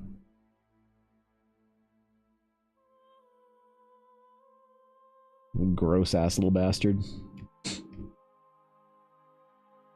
And give him some little tiny like armpit tentacles just to be all nasty with. You know, when I was in art school, I had a instructor. He was this like old Japanese dude. He was awesome. He was like everybody's favorite instructor. Sadly, he passed away in the middle of our semester, which is very abrupt and unsettling. But he had such a funny conversation with me where we were doing like anatomy studies for different animals, and I had like sort of drawn like an octopus from the hat, and so I was doing like some references, pictures of octopi, and Eugene kind of comes over and he slaps me on the back and he says, "Wow, that's a great looking octopus there." And I said, "Oh, thanks, man, I appreciate it." He's like, "Yeah, you got a real knack for tentacle anatomy." I was like, "Oh, well, yeah, I mean, I'm just trying to be really loose with it, like you said." He's like, "Yeah, well, if your art career here never works out, I guess you'll have a career waiting for you in Japan." He slapped me on the back, laughing and walking away. And I had no idea what he meant. Like, it just didn't click with me for like a good solid 2 hours. And I was like, wait. Wait, what the fuck, man? Come on, bro. I'm not really flexing that anatomy right here, but, you know, maybe we'll find some spots. Tato trying to figure out what you were drawing. Sorry, Vale. Oh, I should have done these. I should be recording the process for these tokens. Damn it, that could have been a new TikTok concept. Fuck. I'm so dumb.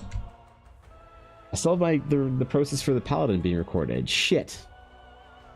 What'd you come back to? Art school stories. Yep. Mm-hmm. Art school stories. I, Duria. That what you is come back to. This guy's gangly. He's nasty, man. I don't like him.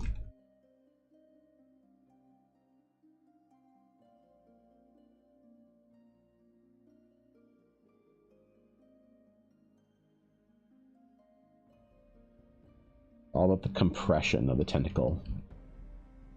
It's like it's folding in on itself a little bit.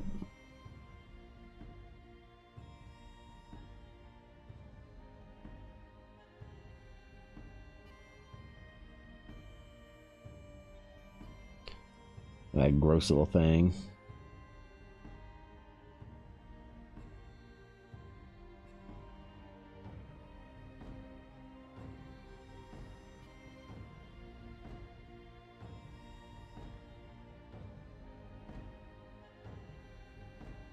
Yeah, it's so nasty, dude. This fucking guy. Weird little flesh club.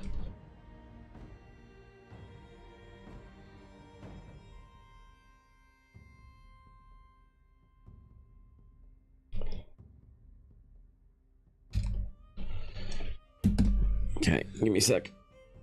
I need to grab something real quick.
Oh, thank you. Appreciate it, Fox.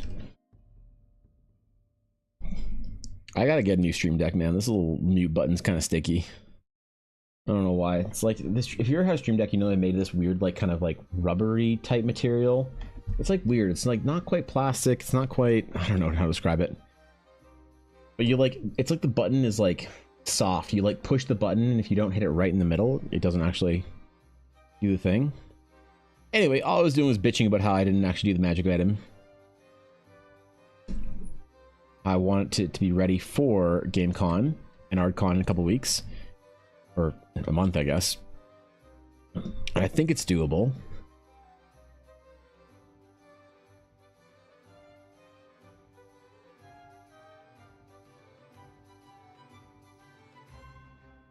I think it's entirely possible.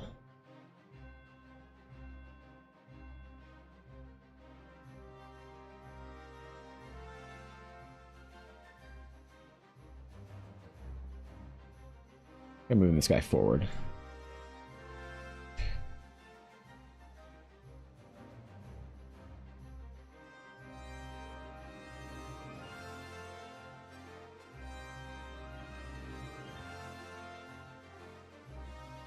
No, that doesn't look good.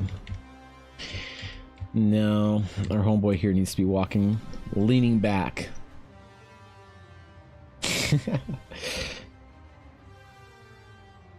What the hell was this supposed to be? Kind of shard explosion thingy? So might get in that way. Also had mine for 4 to 5 years though. I've also had mine for like about 4 to 5 years now, which is bad, I guess. Dude, when I first started streaming, I thought I needed all this shit. I let people tell me that I needed all sorts of nonsense. Like a Go XLR and a Stream Deck and whatever. I wish I had taken the advice to buy a key light earlier.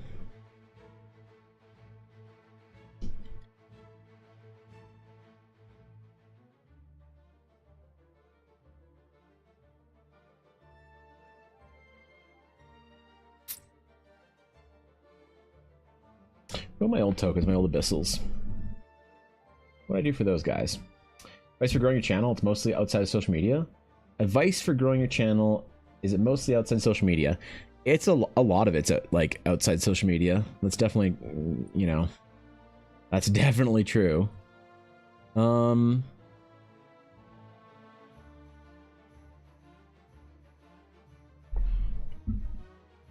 for growing your channel.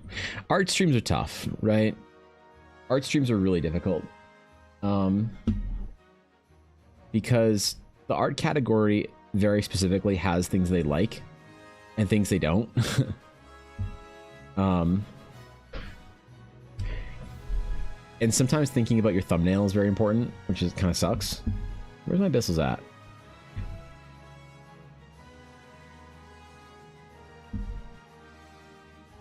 But I think that the most important thing for an artist, regardless of if you're like growing a Twitch channel or not, is what the fuck did I just accidentally open? Uh-oh. Oh, it was okay, I'm dumb. Is you have to find something intrinsic about your art that's like different or makes it unique from the general pool of art out there. And you're like, okay, well, isn't that like kind of the general advice for every artist? Like, haha, like I get it, Evan, you're so funny. No, the difference is that I think like having a project like your manga that you're working towards, having something that is like a tangible sort of like gain out of your channel, out of supporting your project, is like definitely very important, I think. Where did I put these little bastards? 2021 maybe? There we go. Ooh, wait, no, these are, some of these are, okay. Maybe we can summon some of these guys in here, like redo this guy. Ooh, let's redo him. I like him.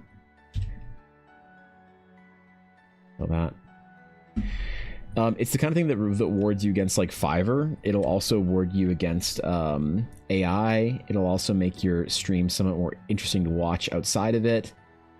It's this whole like game you have to play with your art to try and make it seem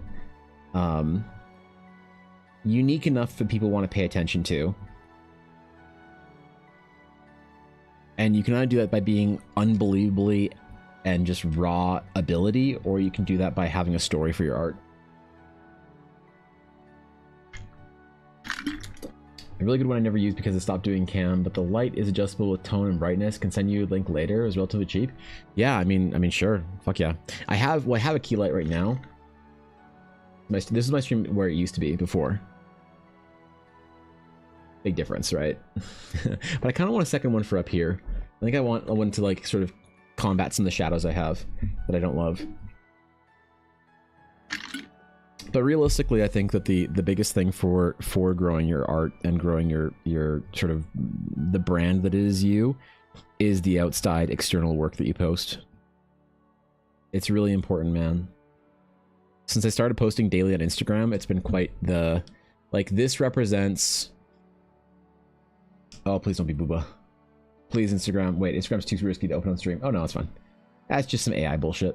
I don't actually know what that is. Kidding, man. Some tanks, of course it wouldn't be.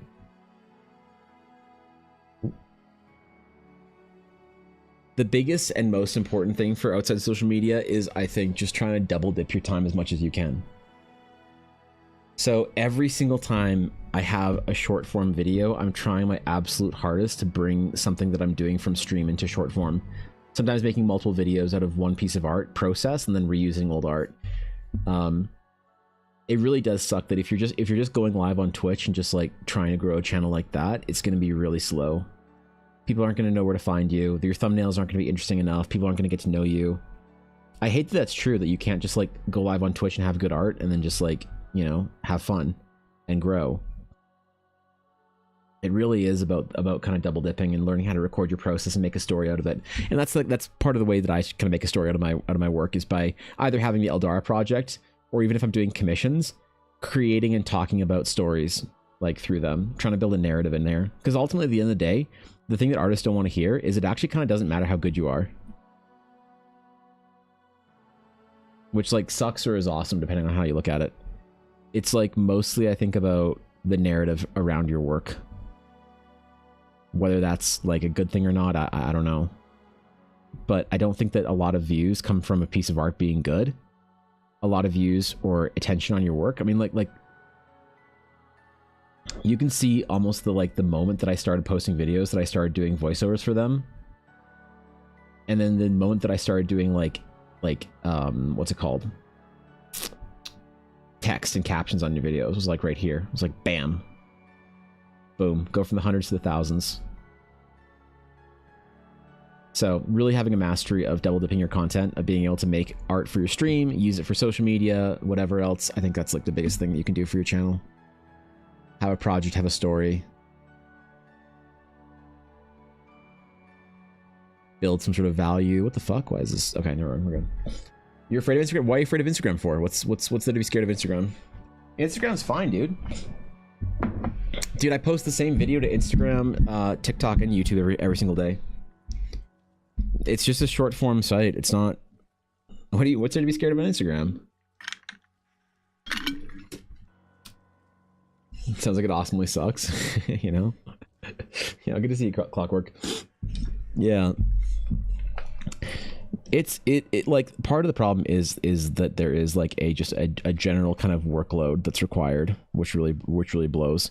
There's a general like just reliable continue content cadence that is really oppressive sometimes. But the more you build a narrative around the work you do, the less that you need to sort of worry about playing with those like algorithms and things like that. It'll sort your work into the audience that you want eventually. As long as there's a story. Attach my phone and IRL contacts and stuff, right? No, you can create an Instagram account that's like not attached to any of that stuff. Yeah, you can create an account that's like not based around any of your IRL shit. When you create a new Instagram account, like Ella has multiple Instagram accounts. She has her Instagram account that's like her main one. She has her Blackwood Dice one. Like Una the Morky is one of Ella's Instagram accounts. You can create as many accounts as you want. And like Meta will try and get you to connect everything, but you don't have to. As far as I know. I'm pretty sure they peer pressure you into doing it, but I don't think that you need to give them like your fucking social insurance number to make a dumb Instagram where you take pictures of your stupid Morky. So there's a lot that like now that I see sort of how to do things properly, I kind of like see the errors, the old ways, the old errors that I make, that a lot of artists make on like growing themselves. And it kind of like baffles me sometimes. I've had friends that I've like tried to help them with this kind of stuff, and I'm like, yo, let me show you how to record your process and do this and that, whatever. And actually every single one of them has turned me down for that. They've all said something along the lines of, I don't want to deal with that, it's too much work. It's like, what the fuck, man? And even if you don't want to go on Instagram, you can still do TikTok, YouTube, whatever else, you know? Yeah, I mean, like, I've had friends that I've aggressively said, let me set this shit up for you in your OBS to record your process and help you make videos. I can take you through it. It's going to take you 1 hour, and I'll teach you how to do this for the rest of your life, and you'll know how to do this. And a lot of them say, like, oh, man, I don't know. It's just, it sounds like a lot of work. Oh, God.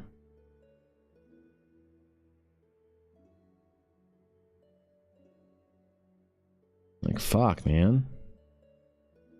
I think you are growing pretty well, Vale, though, if I'm not mistaken. I see your channel growing and doing good stuff. Amazing to offer help like that, honestly. Well, the problem is, Clockwork, is that I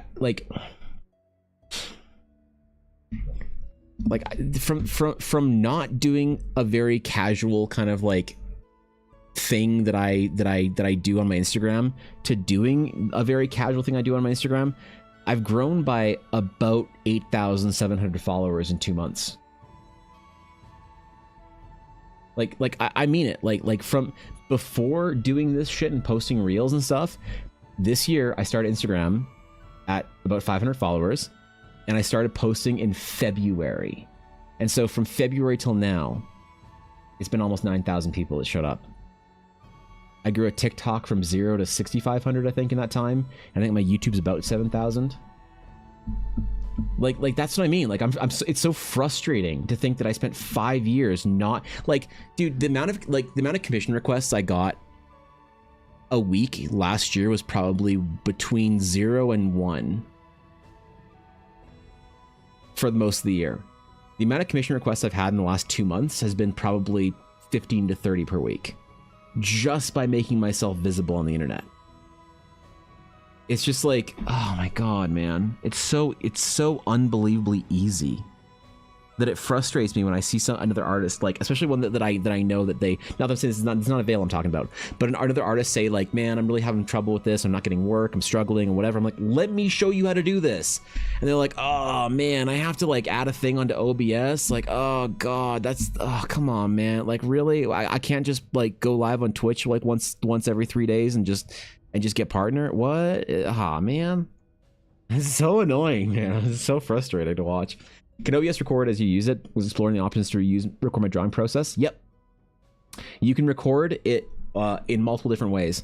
You can record via, like, there's a start streaming button and a start recording button. No, I wasn't even talking about you, Avail. And a start recording button. In order to record my vertical videos, I use a plugin called Vertical. Let me try and bring it into... I don't like doing this because it fucks my stream up a little bit. But this is my OBS. So this is the vertical plugin right here.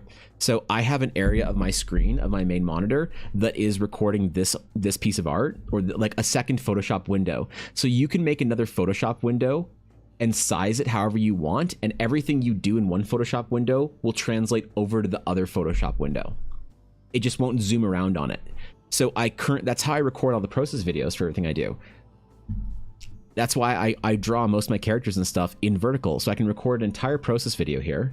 Oh my god, I screwed my OBS up really badly. And this is me recording, like, I'm zooming in and dancing around and throwing things upside down as I'm painting all this shit, but through the recording window, it's just static. And you can tell whenever it moves like this, and whenever you see it like move like that or jump, that's me switching between a drawing session. So that was a new session right there, probably another couple of hours worth of stream. You know, it's gonna hop in another second here. Right there, that's another one. And I try and keep it as like centered as I can. And I could do better at it. It's just the amount of time to get it more centered and more consistent is like not worth my effort. It's like way too long to do that, but it's so easy. And then you just like tell a little story about your art when you're doing it. Tell some lore, a dumb thing about art, like meme, whatever, man. You know, it's so easy. It's so like available that it's so frustrating that I spent years not like trying to do this shit because I was too nervous to, you know, because my art was too shit or whatever. The art you do, it's crazy. Genuinely, it's amazing. I appreciate that.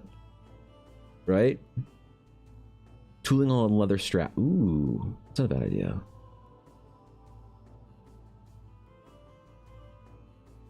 Available, yeah. Relax. I don't know. I think to be honest, if you want to think about growing your channel, I think you have to prioritize one of two things, and I don't think you can have both at the same time. I think you have to prioritize either an audience that likes what you do or growth. Like massive growth. And you have to really like kind of lock in at one at a time. I don't think you can have both at the same time. But I'm also nobody. Like, don't listen to me. I'm not fucking Sam Yang or Ross Draws or whatever or anything like that. So if you're looking for a bait chat message, why is the monster hot? The monster's not hot. Stop. God damn it. You're supposed to fight the monster. Not. God damn it. Okay, dude. Okay, dude. Relax. Okay, I gotta pick another couple of these to do art for. After oh god, we got a paladin to do. We got monsters. There's so much to do, man. I like it though. All right, I gotta go though. I gotta bounce. This week's gonna be a little bit weird for me. I gotta handle a bunch of shit and whatnot. Anyway, thanks for chilling with me today. I appreciate you. You guys are amazing. Y'all are fantastic individuals, and I'm honored to be a part of your day. So where's my outro? There we go. There it is. And thank you for the follow, Clockwork. I appreciate that. Thank you. So yes, guys, stream tomorrow, probably Friday, probably. Everything should be normal. I had to miss yesterday. That sucked. I'm sorry about that. But as I said, it's a really weird week, so I got a lot of shit to do. I got some calls to make and some family things to handle and some fucking whatever else. So it's gonna be a bit of a test for me this week to see if I can. Why? And the outro too. God damn it, Sovereign. Thank you for the 5 subs. I appreciate it. Thank you. That's seriously, what the fuck? That's so generous. Thank you, my friend. In the outro though? Okay. Thank you. If you found D&D, look forward to turning into your channel later. I appreciate that. Well, I'm live every morning, weekdays at 9 a.m. Pacific. And I have my adventure coming out next week. So next week on Friday is going to be the 5-year whatever stream. 5-year anniversary stream. And, God, it's very generous of you, though, Dragon. I appreciate it. So yeah, so next weekend, or next Friday will be the release of the beta for the adventure and the Astral Knight class. So hopefully it's all ready in time. I still got a lot of work to do for it this week and weekend, but y'all amazing. Have a great rest of your day. I'll see y'all tomorrow, bright and early as usual.